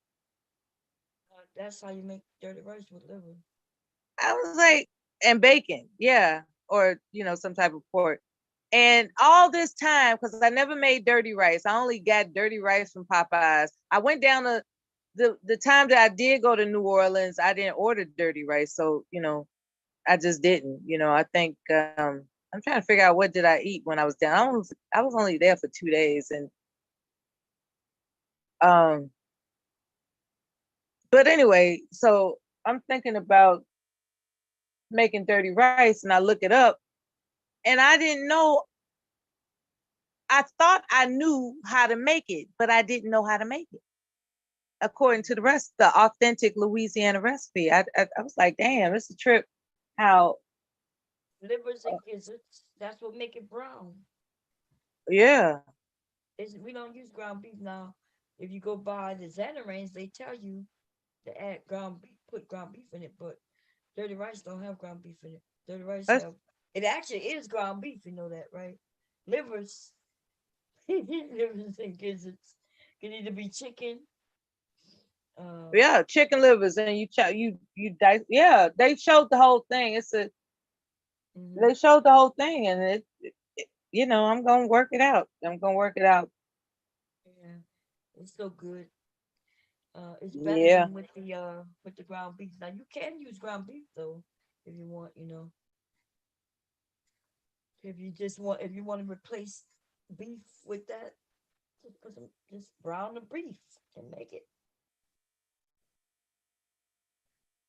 You have the right type of yeah. rice. I'm gonna follow You need a long grain rice. the they he said, yeah, he said it was on the video. It was long grain, Yeah. and I wish I could recite to you from memory exactly what he said so you could critique it. But I know if I said it now, being as tired as I am, I probably miss a step or something. But um, it looked like it came out good, so I'm looking forward to. You take gizzards and liver, and you brown them, and then you put them in a blender or a processor, and you grind it, Mm-hmm. and now it's grounded. Um, Yep. you it depends on what else you're adding, your spices and things like that. Yeah, it's simple. It's really simple. You just gotta watch your rice. Your rice don't cook too long, but you're gonna cover it, and while it's standing, it'll cook. Yeah, it's pretty simple, straightforward. Yep. Yeah. He Mhm. cooked the rice in the pot and not separate from the dish. So I Right. like the way he did it. Well, You you could know. do it that way, which is the one way to do it. But because I cook rice so much, if I have leftover rice, then I use that rice. Mm-hmm. So I'll make the Okay, that base, makes and then sense. yeah. So I think I showed that once. I'm not sure. I think I did a video because I had rice Okay, left. if you got it up, I'll look that up too. Oh no, I probably don't have it up. Remember, I lost the channel. That's okay. It was on the other channel. Okay. No, yeah, it was on another channel. But I do have to, some cooking videos I gotta put back up. I don't know if I have the dirty rice when I gotta find it. I I think I did that live, if I'm correct. Like I did the lasagna live. I did um I think I made some homemade noodles, lasagna noodles. I did that live. Um Damn, there's a lot of things I would do live.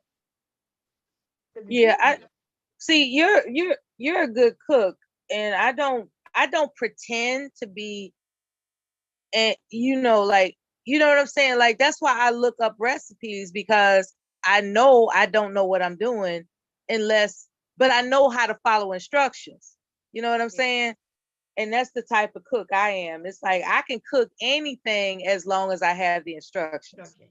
If Yeah. I, it's not like, yeah, it's not like I was raised to cook. See, you were raised to cook, and that's the difference, you know. Yeah. I wasn't raised to cook. No, So you're right. I watched my, grandmothers and mothers, right, aunts. My dad was better cook than my mom, so my uncles are better cooks than my my aunts, all of them. And then I got great aunts who are cooks in restaurants. So cooking, I guess, running in the that's family. helpful. My mom, my sister know how to cook. My brother probably, I don't know if he cook better than me. I think certain things he probably do. What's Just his like my sister. specialty? Ooh, Your brother. oh, I don't know. Um, but Has, he a cook. My brother is a cook. Like he, right.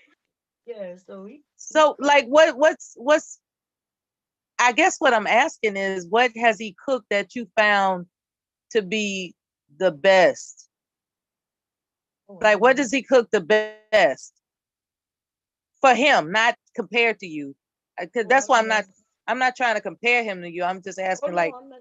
I don't oh, like. I out of don't all know. the food that he's cooked, what would you say was his best thing that he cooked? I don't know. Like he's a cook. Like he literally cooks for a job, so he cooks. You see what I'm saying? So anything he cook is good. Everything he Oh, cooks. okay, everything then. Yeah, Everything. everything that he cooks, and which is anything dealing with Louisiana, kind of thing. I never seen him make a lasagna before, so I don't know. Okay. But I mean, we were raised in the same house, so we have the same. Everything is good. Right, exactly. Everything is good. And, Exactly. we probably know how to cook the same things, except he's you know when he's straightened up, he goes to get a job as a cook, and everybody wants to hire him. Even though Yeah, that even when he mess up, they still hire him back because he's a great cook. yeah. We know what he doing. Exactly. Yeah, he's a cook. Um, he watched. I think he probably watched my dad even more than I did. Right. Um. They had us watch them, but they didn't have us participate. That would have been Right. more helpful. Like I peeled potatoes, I boiled what did I make? Okay, what's the most complicated thing I ever had to make was a sweet potato pie, right? And I'm talking about I'm 9 years old. I'm 9 years old. I'm in charge of the sweet potato pie. So I learned how to perfect a sweet potato pie. The only thing that I wanted to learn how to do was that damn turkey. Because my grandmother, in my opinion, had the best turkey I've ever had, even to this day. And I wanted to, you know, I wanted I wanted her to show me her technique and shit, but she never did. I wanted to learn how to cook that damn turkey. What kind of And turkey? that, The regular baked turkey? yeah, but the way she made it taste, it was just man succulent. It was just really even the breast. It was just it was just perfect. Like when I make Was a it baked or turkey, was it fried? Because if it was fried, that's the answer right there. Nothing beats a fried turkey, Lord. It's the juiciest thing. I can show you a video of us frying the turkey right now and how much juice. Like baked turkey, I can't stand. I never liked turkey until we start frying it because it's so dry. what type of you use peanut oil? I know she used peanut oil whenever she Yeah, fried peanut. it. Oh, yeah. So if it's fried, then yeah, that's why it's juicy. So even if you fry it, yeah, it'll be juicy. Yeah, I got a turkey fryer. It's just I just never I'm not using that shit. You put it in the air fryer if you got one. It's big enough. Oh yeah, well I'll just stick it in the oven. It's I Yeah, mean it's good.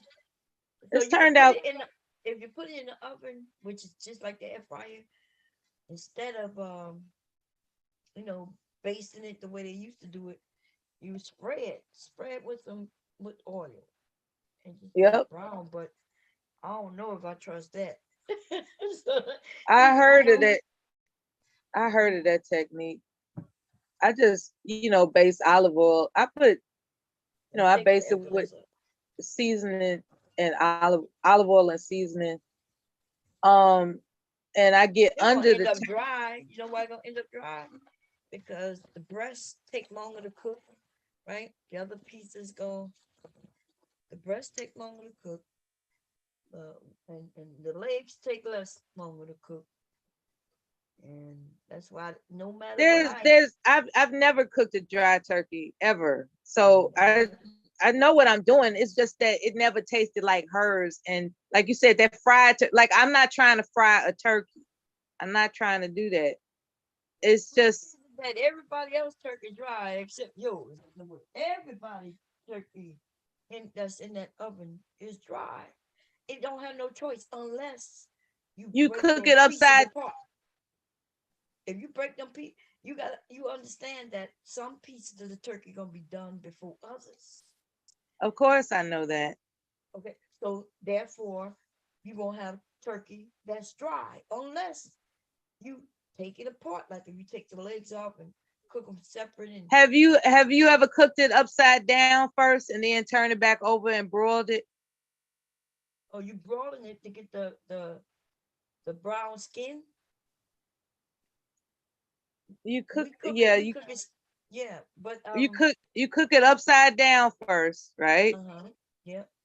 And that's what keeps the white meat juicy. When you cook it, you mean because you put it back? So you cooking the white meat first. The white Yeah, meat is at the white meat is on the breast part, right? right. So why are you turning it over to cook the back of the turkey? Like That's the way that don't that even make sense. I'm not saying that because that's the back of the turkey, right? That nobody's really eating it. It's just bone really back there. So if when you say when cook you that when you side stuff the first, go ahead. when you stuff the cavity, right? When you Uh, stuff the cavity with all that butter, butter. right? Yeah, Mm-hmm. I put lemon, rosemary, Right. thyme, Mm-hmm. salt and pepper, Right. and butter in that cavity, Oh, you put it in right? the cavity. You don't put no stuffing in your cavity. No, no, I cook the stuffing separate. Oh, okay. You don't stuff your turkey. Okay. Because that's what make it more. That's what keep it moist. If we stuff it, then now that helps it stay a little juicy. So the But dry. oil, the oils, the butter inside it saturates down into the breast Right. while it's baking, Right. and then after about 3 hours, Mm-hmm. turn it back over, and that's when you brown the top. Mm-hmm.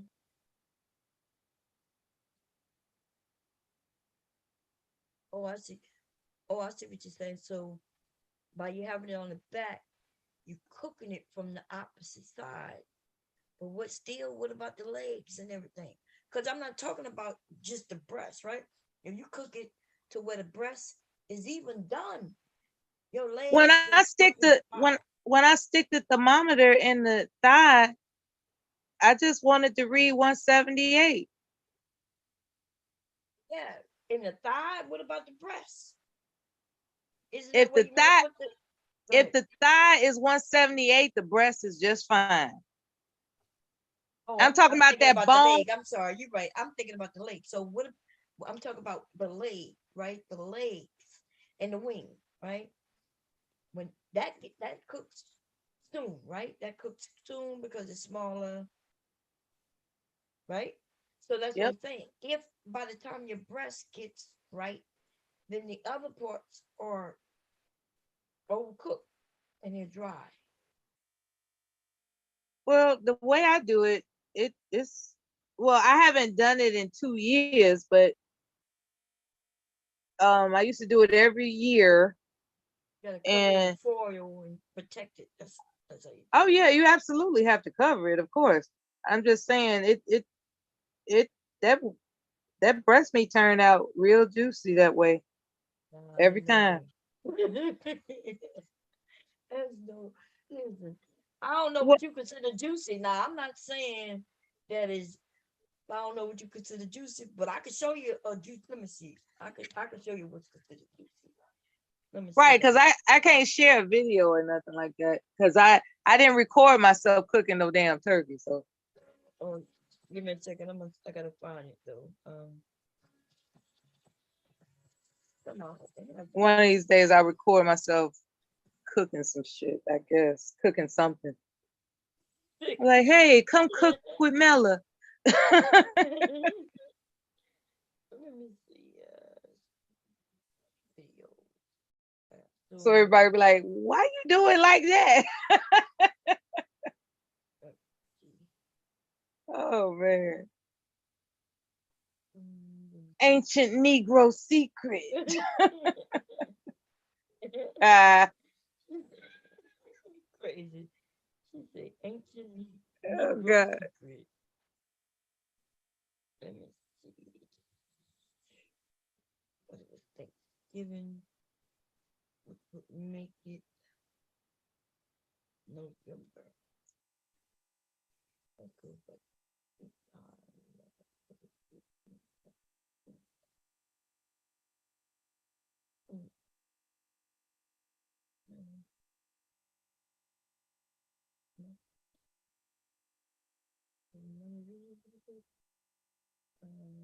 April,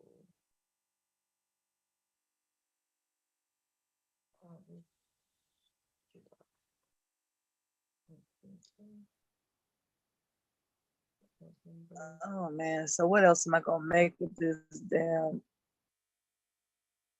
Mexican fiasco? Fuck. No, I'm not gonna do anything Mexican today. What you gonna do for Easter? What you got planned? I'm going over to the people's house. That's it. They're not gonna get me no more. I've done enough. You know, every week one of us has to get together and do something. So next Sunday is um aunt auntie's turn. So and now she's one of the ones that's a cook, and she's not a professional cook, but she's one of my older aunts. She's always cooked, so So, it should be some soul food. It should be some soul food. It's not gonna be anything. Now we talking. See, yeah, I got one of them pots. Big ass, big ass turkey fryer. wait, let me find the turkey. Okay, here we go. My husband about to cut this turkey. That's ooh, yeah, that's juicy right there. Oh, wait. Crispy on the outside.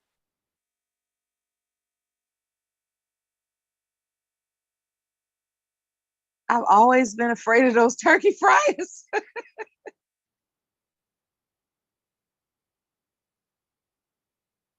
You see how moist that is going in there? Yeah, He gonna squeeze perfect. out some juice, what? And it tastes so good. Oh my God. Yes, yes, the deep fried turkeys are wonderful.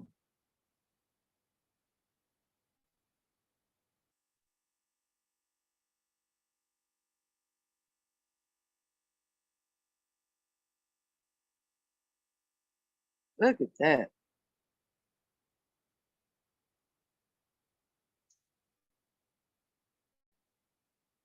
Wings just look perfect. Mm-hmm. Watch what he do. Watch.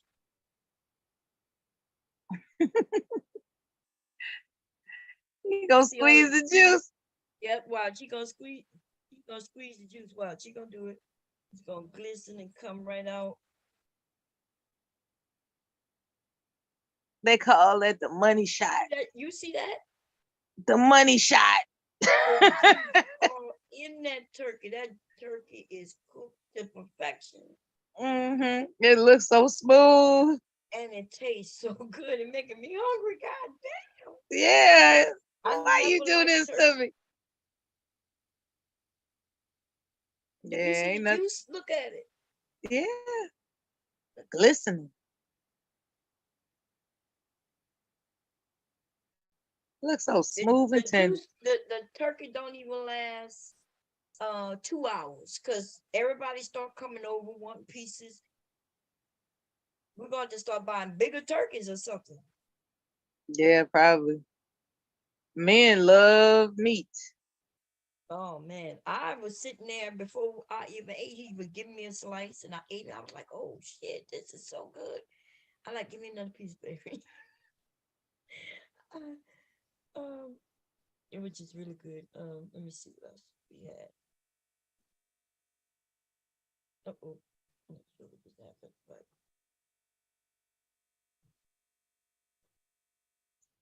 Child, now I know I'm hungry. Okay. Thanks a lot, Bon. Thank you. Now I know I'm hungry. stop the share because don't tell them what might pop up. I'm not scheduled to eat until about 4:30. Thanks.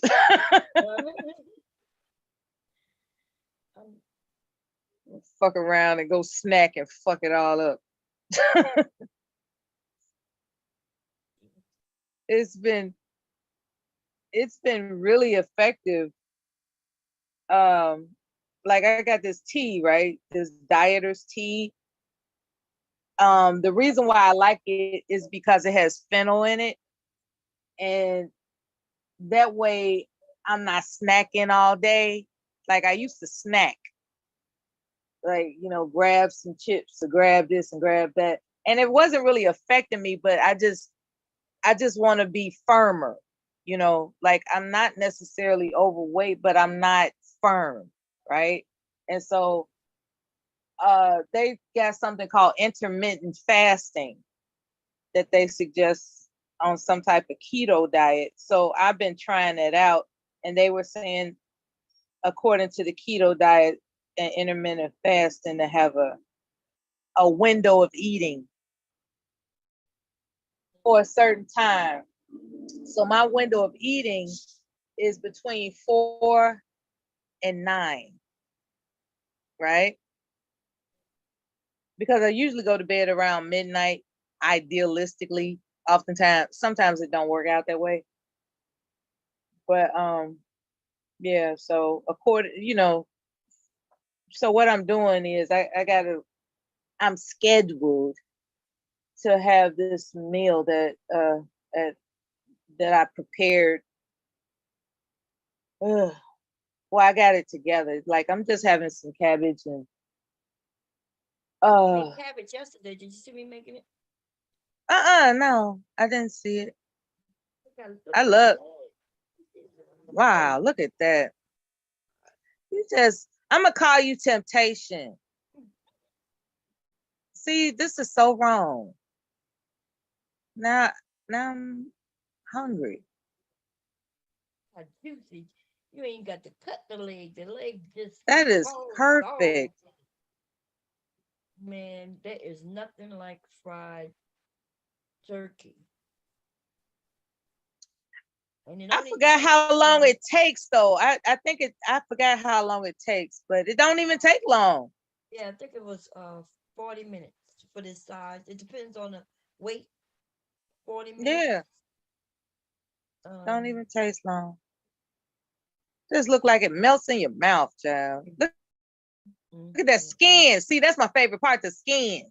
Oh yeah, it's crispy. I like the part meat, where but the skin. when he go hit on it. A slice of breast and a leg. Lord have mercy. Look at the carcass. It's just juicy all through it. It's glistening. I have turkey in the freezer. You gonna make me grab the turkey? Look at him when he squeezes it. You see? Ain't no shame in that turkey's game. And that's in the Okay. inside. That means there was no oil. Oil do not get in turkey from the that's not how shit works. That's just It's just natural bone natural. juice. Yeah, that's just natural juice. Look at I know natural bone juice when I see it. it.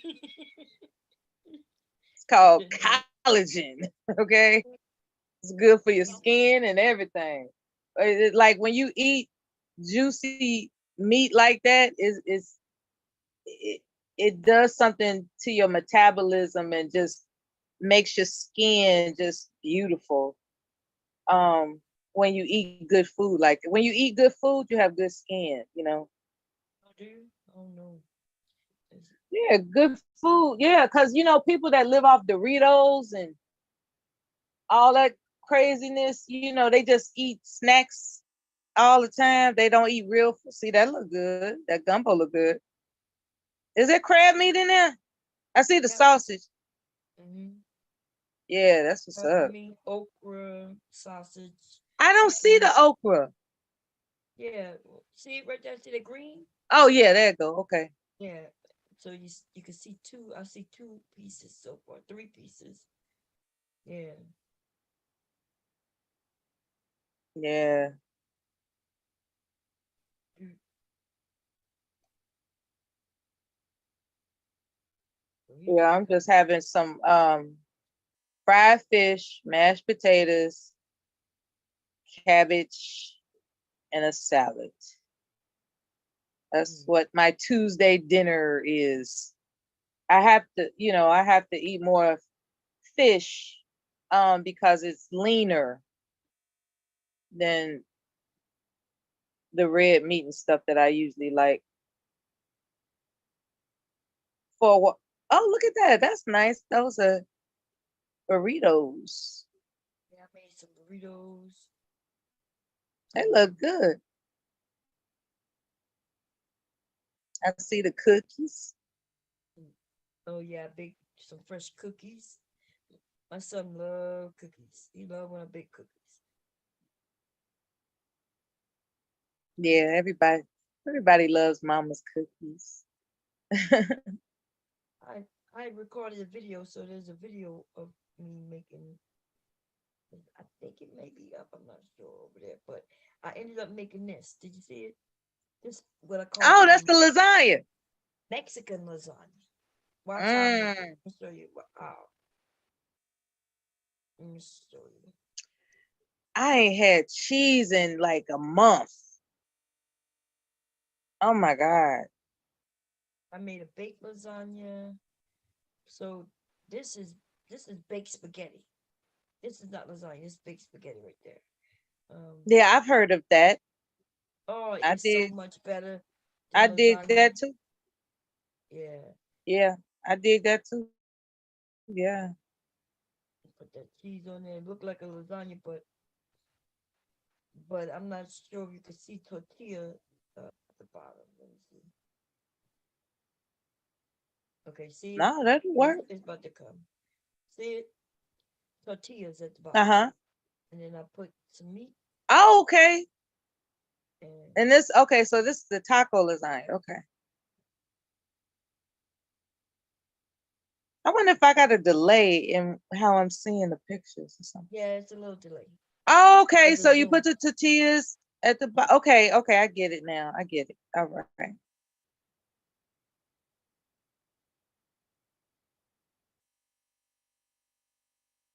It is so good. It's That'll work.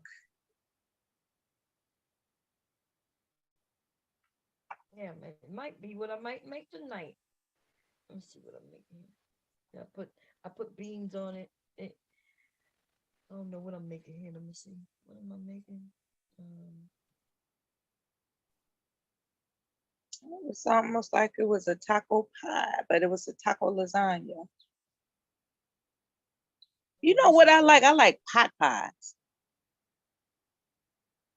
you like what? Pot pie. You know, the little like when my mama used to make And she actually made pot pies. She didn't buy that Oh, pot stuff pie. from the store. Yeah, she made them. Yeah. But her base was what was her base? Um, it like I knew the difference between when she made it from scratch versus when she used something that was ready made. I knew the difference. Yeah, you could taste. It was still good though. Her crust was still good though. Yeah, I made garlic bread. That's what this was, garlic bread. And I ended up cutting them into. Let me see what else. Okay, so this should be coming up. That is a delay.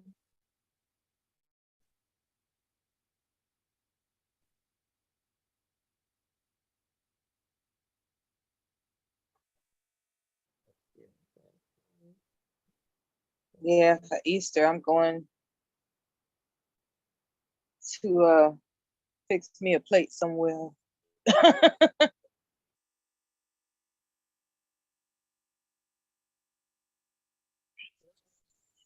Now the dough that you made, how long does it rest? Like an hour? The first time an hour, the second time 45 minutes.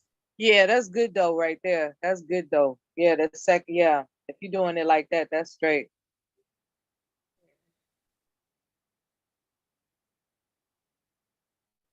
This is a snack I found on YouTube. Man, it was so goddamn good. So those are Doritos, right? Let me see if I can find it. Let me get it. I put some Oh, Doritos, and I uh food process them. Blend them up, right? yeah, make a crumb. Yeah, make a crumb, and and then as I made the crumb, I put it.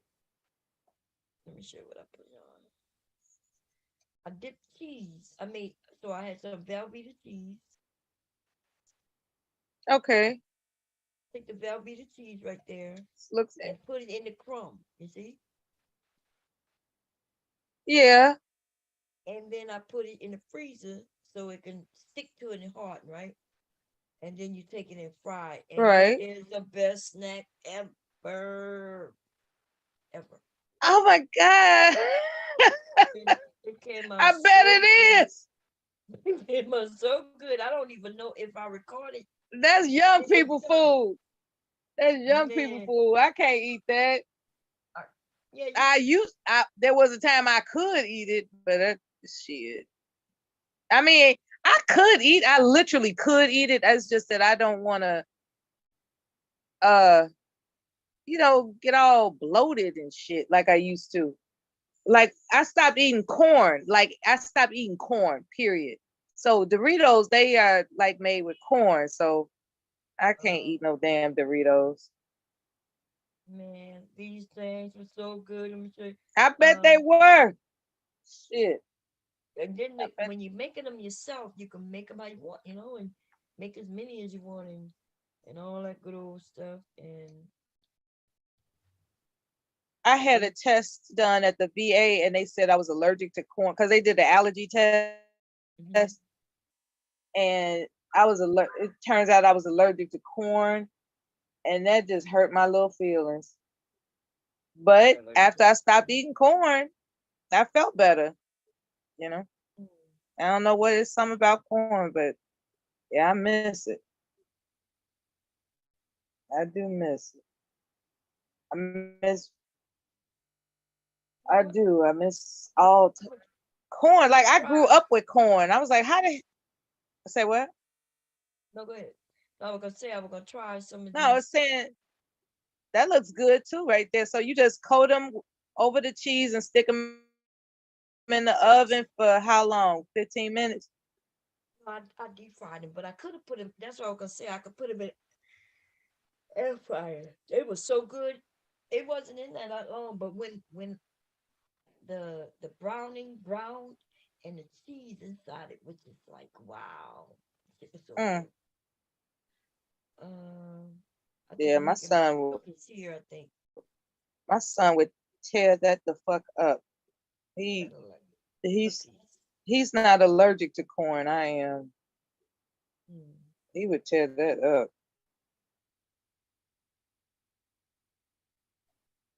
Yeah, I just stopped baking all the baking I was doing. I just stopped it because my son was like, he was eating it all. And he asked me to stop it. He said, Mom, I'm gaining weight. I said, yeah. He said, can you make, even though he's the one who asked me to make the food, right? He's the one who's always asking me to bake him some chocolate chip cookies or some um sugar cookies. Me and my son, my grandson's sister, right? Me Hmm. and her made some sugar cookies for the Christmas, and man, I had so much fun with her. Let's see if I can.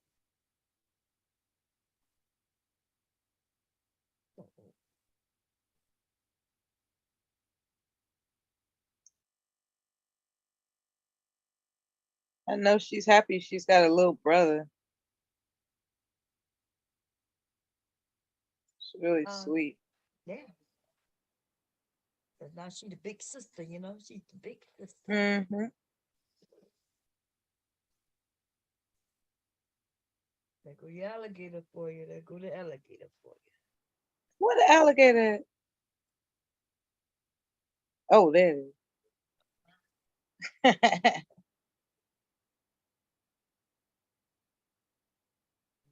Man. They said a alligator was crossing some expressway in somewhere in the country. I flipped right past that news report, but that tickled me. They had a picture of an alligator crossing the freeway, and everybody's like, "What the fuck?" Better stop him. You ain't got no choice. You can't run over his ass. Be the messed up your old car running over him. Yeah. They didn't Anyway, say y'all. what size. They didn't say it wasn't a baby alligator, but it was. I don't know what size it was, but it wasn't a baby one. Even a baby would tear up your car, depending on how baby we talking about. Uh Yeah, huh. they big. They get really big. I Really, really big. saw somebody cook a alligator on a video, not in real life, but on a video, and it was about when did I see that video? It was a while back, but I just like the way they skinned the alligator. Like damn. Yeah. Me and my It, husband, we made something called snakehead. It it was a fish, but it looked like a snake. And then I made a po' boy out of it. I did that live when we cut it. really? But I do have the video of. I think I have the video of me tasting it because I showed y'all the. So with snakehead, you could catch it, but you got to kill it right away. They don't want you traveling with it. It's against the Mm. law. So he had to hurry up and kill it. So I filmed him catching it. Then he killed it. That we were live when we did that. How did he do it with a hammer? Gutted it. Oh, okay, But that'll work too. He caught him, and then I came home and I showed you all him cleaning it because I wasn't cleaning it. So I filmed that. Um, and then I told you all I was gonna make a po' boy. I had never had snakehead before, and so my husband heard that it was good, so he went to catch one, and then we made a po' boy out of it. I think I have the video of the po' boy. I couldn't find it. Oh no, because it was live. Uh The other huh. stuff was live, so that's why I don't have it. Man, when I lost that channel, I lost so much. There were things on that most people didn't know because y'all don't look at cooking videos. Y'all people would ask me to make videos, and I would make it, and the most I would get a view on like 20 people watch a cooking video. It's like, but damn, which I had no problem doing, but it does take too much time. Just like it's not the cooking part, it's the recording part. Just like this video that I just did, it was easier for me to go live and make this than for me to record me making it. I can imagine because then you gotta adjust. Like if you're recording it Mm-hmm. for upload, you gotta shift the camera and edit and all that kind of crap. Right. So even though I was okay with shifting the camera, like every time I went to the sewing machine and here and there, I don't have a problem with that. But when I use iMovie only allowed me to upload 10 minutes. And that means I Oh, gotta take my whole video and put it into 10 minutes. oh That's wow. because I'm doing it through the iPad. But which is way like I'm So working on then, a video now. I just put a video up. It's not up yet. It is up, but I gotta take it down because I forgot to add sound to it. Of me doing mhm. my husband's well y'all see when I put it up. I realized I had no noise, no music, no nothing in the background, so I took it down. I gotta put it back Mhm. up. You can always add that in post Silent. production. Huh? So you can always Hey, add Simon. music. Hey, how y'all doing? We all right. What you were saying, Silent? I was saying you can always add it, do what they call B-roll. Like if you want to tape something over it, you can, play the music, add whatever, explain what you're doing or whatever. A lot of my cooking videos, that's what I did. I filmed it and then I add the sound afterwards. Oh yeah, that's what I do. I do a voiceover, but that's what Yeah. I'm saying. That takes time, so I gotta Oh yeah, edit. yeah. Yeah, and then I gotta talk everything out and shit. Then some clips I got it going fast, like in um, fast. So can you hurry up and see me do that? And then yeah, and then I gotta save it and then upload it. Because that's what I did. Like if you see my cooking channel, like they start off long videos, but then as it goes along, the videos get shorter and shorter because people attention span. Yeah, So I would, I speed it up, or whatever. but the difference Take some between of the steps out. You don't need to see me cutting up the vegetables. Just try to cut some of the stuff out. But yeah, I understand that. That's why I haven't really shot nothing recently because me doing it by myself, got to set up the camera, then got to move it another angle and all that stuff. And I gotta then like, you ever put something in and forgot to film it and you be like, bam. oh yeah, I'll be like, yeah, damn, I thought the camera was running.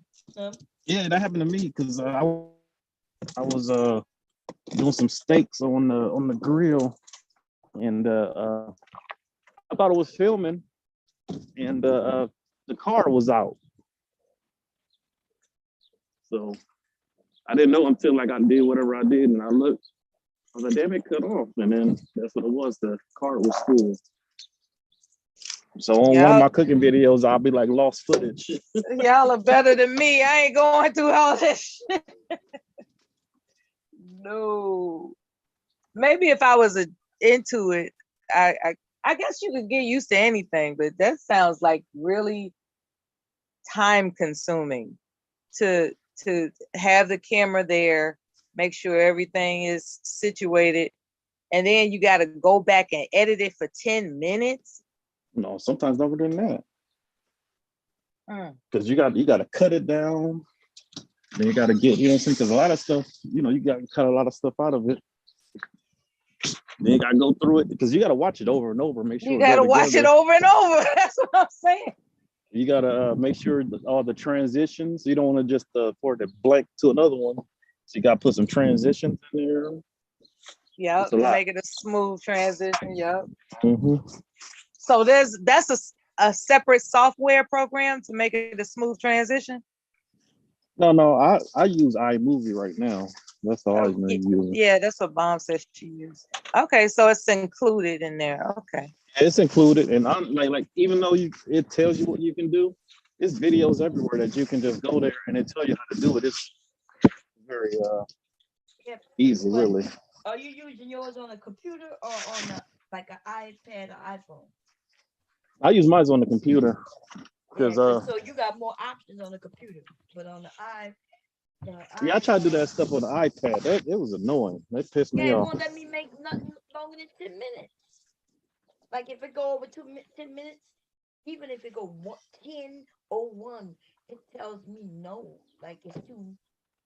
But I can't Yeah, because say that's what it was. Like I was trying to do it that way. I bought an extra connector so I can hook my camera up to it and all that stuff. Mhm. That shit pissed me off. I was like, fuck it. I just go bought another laptop. Yeah.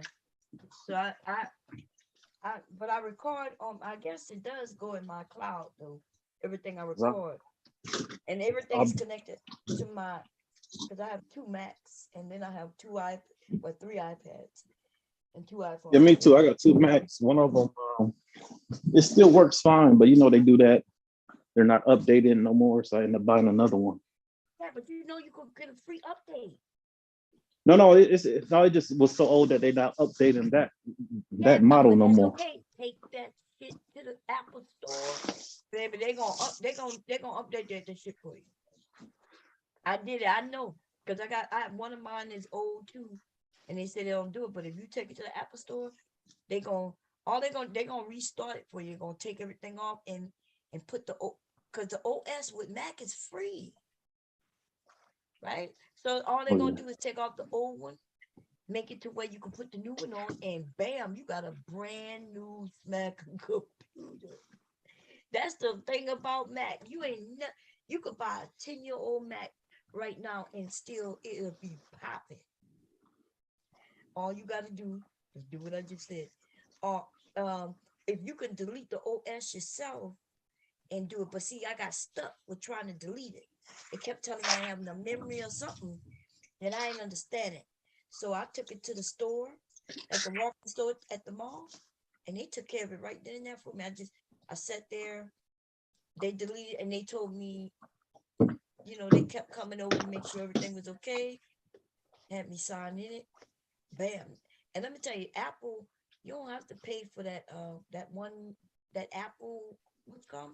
It's, you can pay for that shit if you want, but if you walk into that Apple store with a phone or a pad and there's something wrong with it, they will fix it for free unless now if it's something like you crack something, if they could put if you broke something, they gotta replace it, they'll charge you for that piece. But if it's just something wrong, they they, they take it to the back and fix that shit for you for free.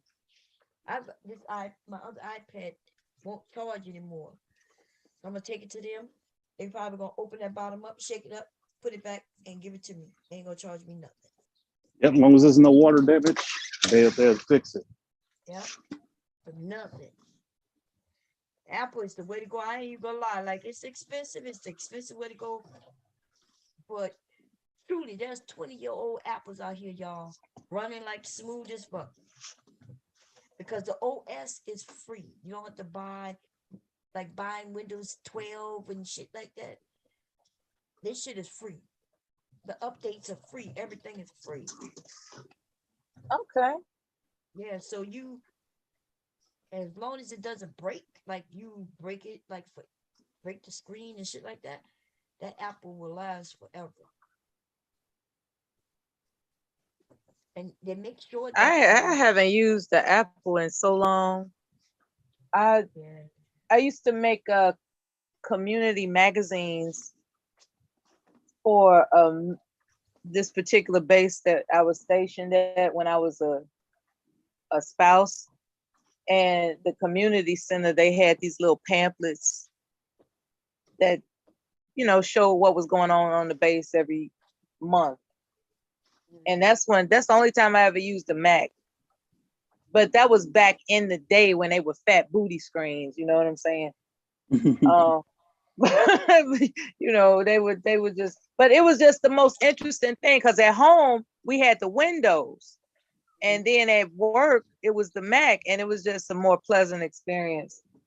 So I'm glad to hear that they last forever because if you're gonna pay that kind of money to, become a Mac user, that sounds like a good deal. If they take care of you like that, that sounds like a real good deal. With Windows, you buy a Windows computer, right?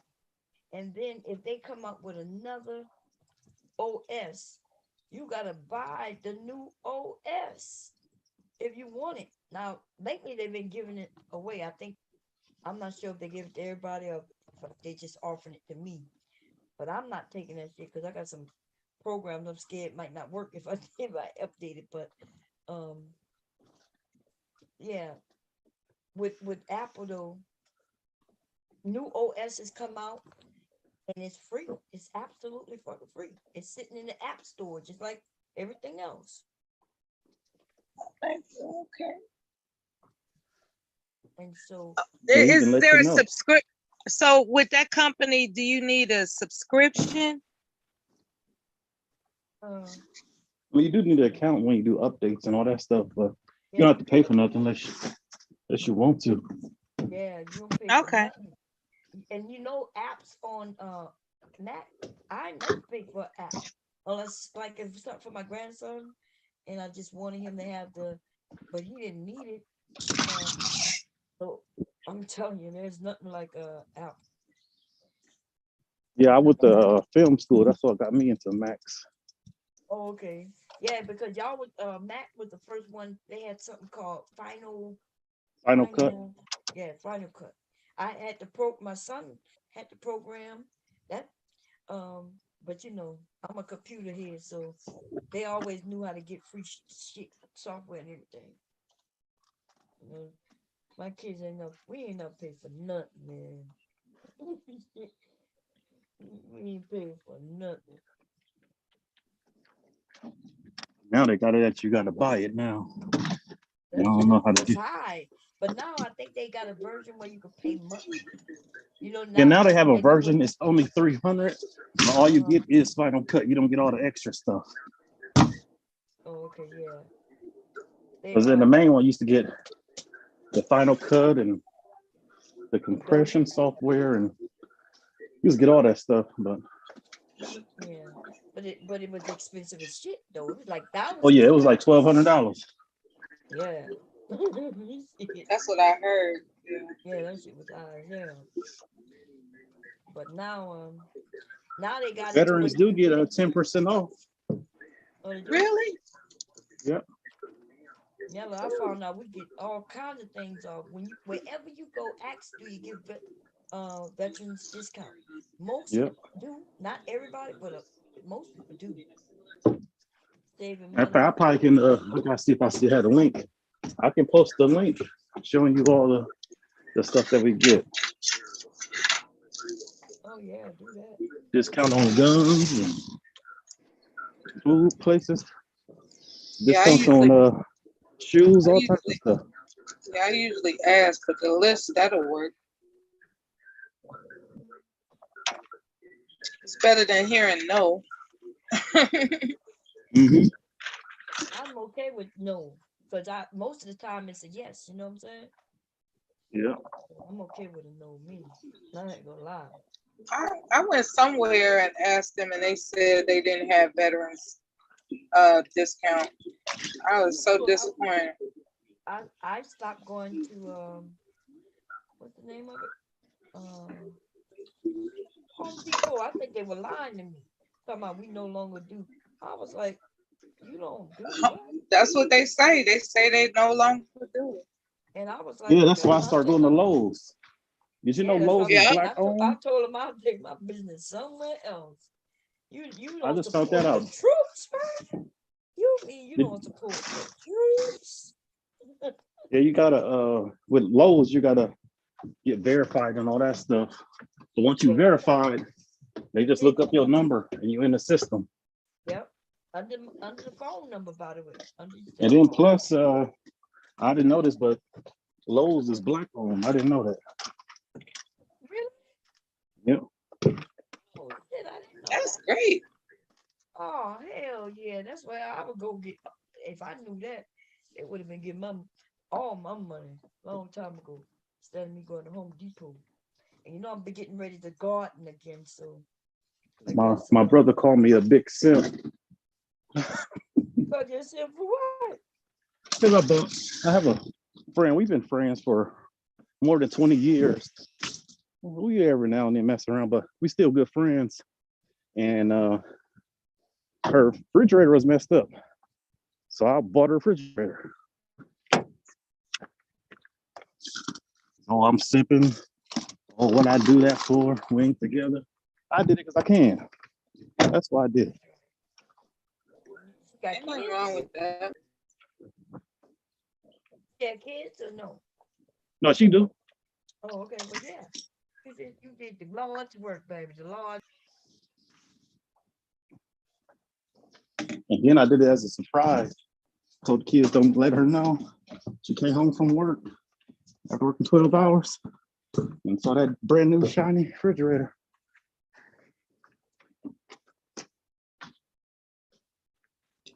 That's a beautiful friend.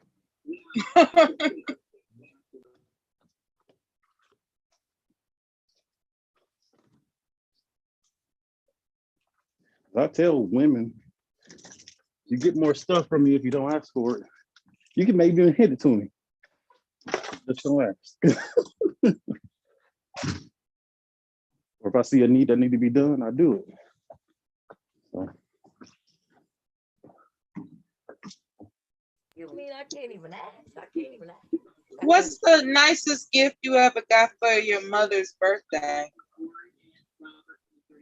my mom like money. She was like, I asked her what she wanted. She said, give me the money. My mother's like that too. It used to frustrate me until I was like, well, that's what she wants. So, okay. Yeah. Mom's like, So what I do now, I pay her cable bill. Anytime she need me, I run her errands and I do her grocery shopping for her. I just tell her, write a list, exactly the ounces, the brands, everything you want, and I go get it. So.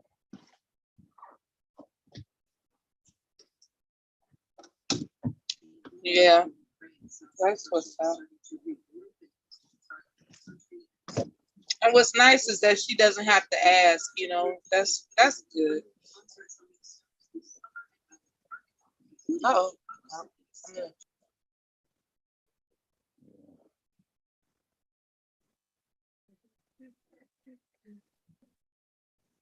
bag is looking nice. What happened? You hear I'm here. Oh, okay. She must have got knocked off. I'm trying to put this strap on here.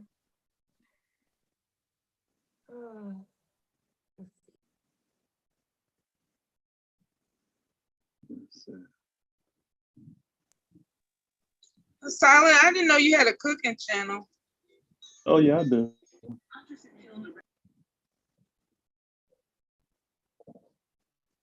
I haven't been on there in some months though.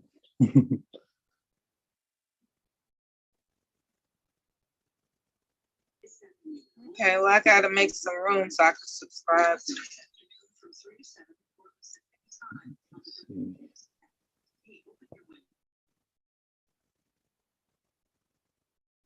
For some reason, I'm subscribed to so many channels that it's exhausted itself. So I gotta clear it out. I was subscribing to everybody, but nothing.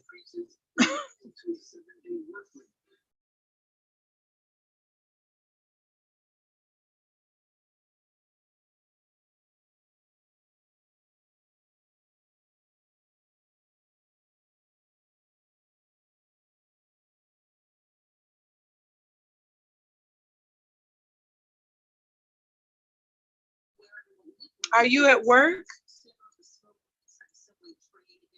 Hello? Hello? My fault. Okay, can you hear me now? Yes. Are you at work?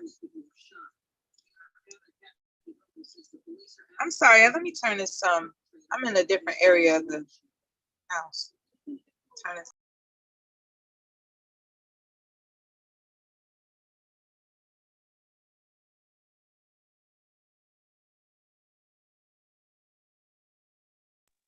There we go. I was telling Bomb how instead of watching the news, I listen to the news so I don't have to see the violence that they're reporting. So that was the background noise you might have heard. Bomb made me hungry. I'm hungry. Showing that too. succulent turkey. Yeah, I am hungry. You showed the fried turkey, and I was like, damn, now I'm hungry. That's fucked up.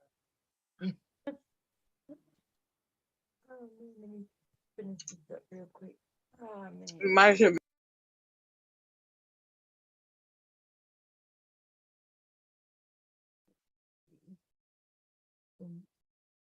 Mm. Okay, so,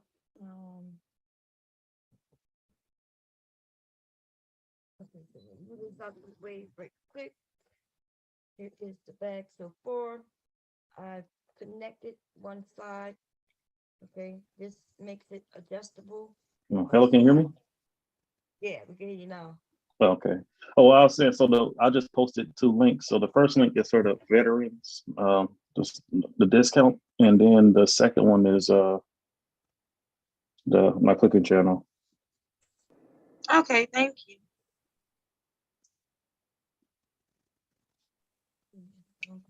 I guess I'll forward it to my email, I guess. And I'll throw it right there, and bam, that's the adjustable strap. But I'm not gonna connect it all the way yet, because I want to go and top stitch. That looks good. Looks strong. Yeah, it is. So I'm gonna end up sewing this here, and then I go to strap. That's it. Put that little stitch right there. It should be. My husband's real tall, so he can use it go across his body. And if he wanted short, he can make it short by adjusting the strap. And that's that one. Okay.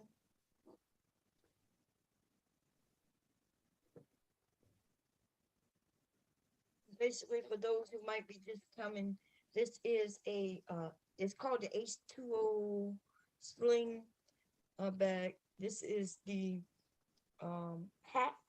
This is not the original. The original is awesome, but it takes time cutting up all the pieces and all that. Um, I think it's women. The women will like it, but the men may not like the that one. But for men, this one is cool. This one is more masculine. Um, and you could put your water bottles in it and carry it. And your phone. Your phone goes in the pocket. Like this with your ID if you're walking. If you're walking your dog.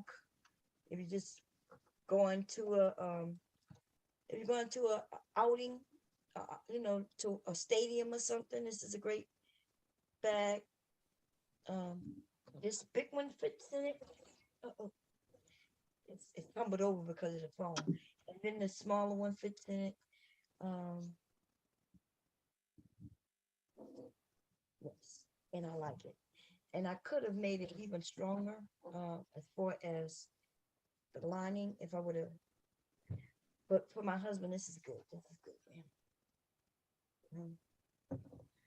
But it's structured really nicely. It's standing even with my purse in it. I'm sorry, with my phone in that pocket, it's still standing. So it's sturdy. Okay. I just have to. Yeah, I like how it stands on its own. I like that. Yeah. So I'm gonna take this off because I do have to finish sewing the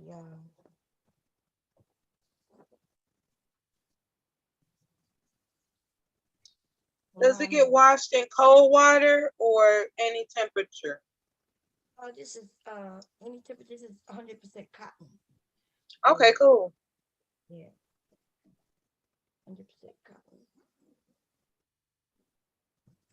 So yes, you can wash it. But it is a bag, so I mean, I don't know what you would do to get it wet. I mean, messed up. Well, you were talking about the tailgate party. You know, like people when they go to tailgate parties, they got barbecue sauce on their fingers and shit. Oh yeah, that's true. That's true. That is a fact. That's why I mentioned that. Good looking out. Good looking out. So yeah, it came out. It came out really nice, y'all. This is my first time sewing this bag, and so I do see what adjustments I will make.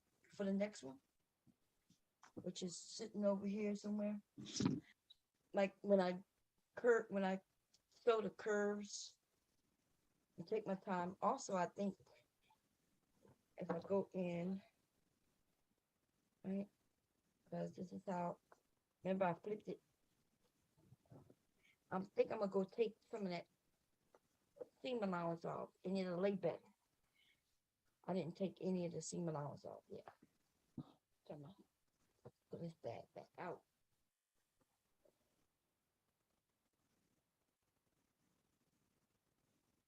See my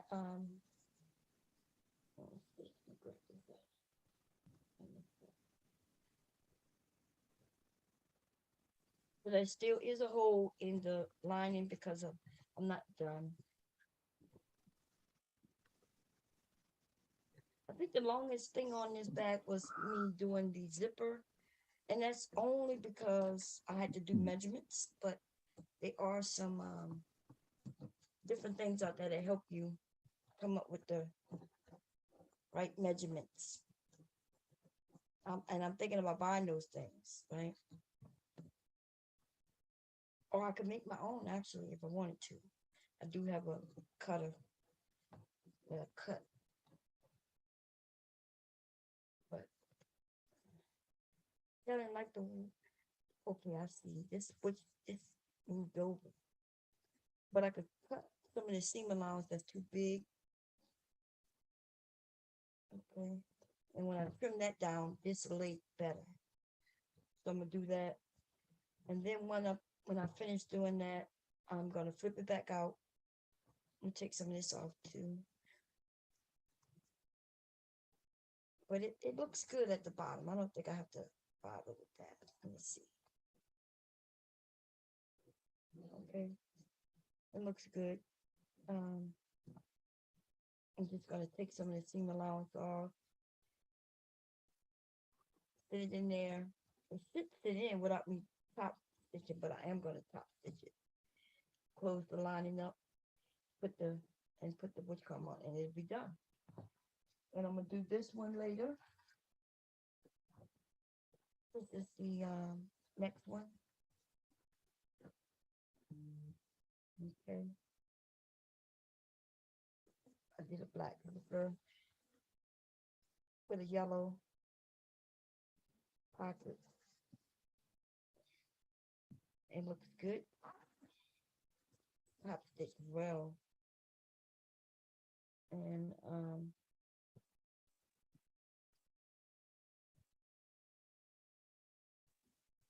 this is the next one. And then I think I am maybe later I might try the longer version. You know, I mean, it's just so much fabric, like because they have this pattern, right, with a piece cut out, and then I got to get that fabric again for this piece, and I got it just seems to be so much fabric. Okay. Let me see somebody said something.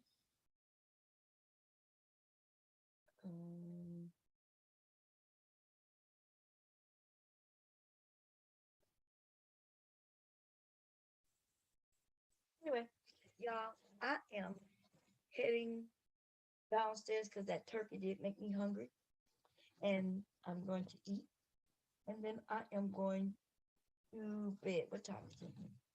Wow, it's 1 o'clock. Oh, snap. Yeah. I ate my dinner for lunch, Bomb. Thank you. Oh. Watching all that delicious turkey. Oh, yes, I'm going to eat some dinner too. Yesterday I made beans and rice and cabbage. And I'm not sure if there's anything left. I need to go look, see if anything's left.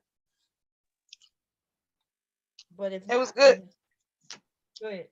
All right, it's been good now. Okay, everybody, I'll see y'all later.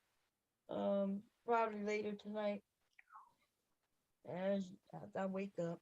I usually wake up around 8, 9. Yeah, me too, child. Girl, I'm Especially I'm up now all that, night. especially now. I'll talk to you later. All right. Okay. See you All right. later. Peace. Peace, Bye, everybody. everybody.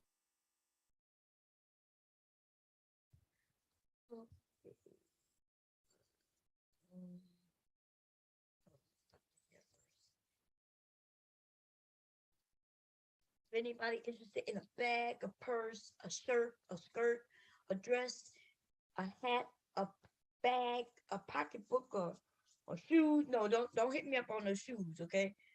Don't do that. Don't do that. I can't do that yet. I'm thinking about taking a class, but I'm not sure.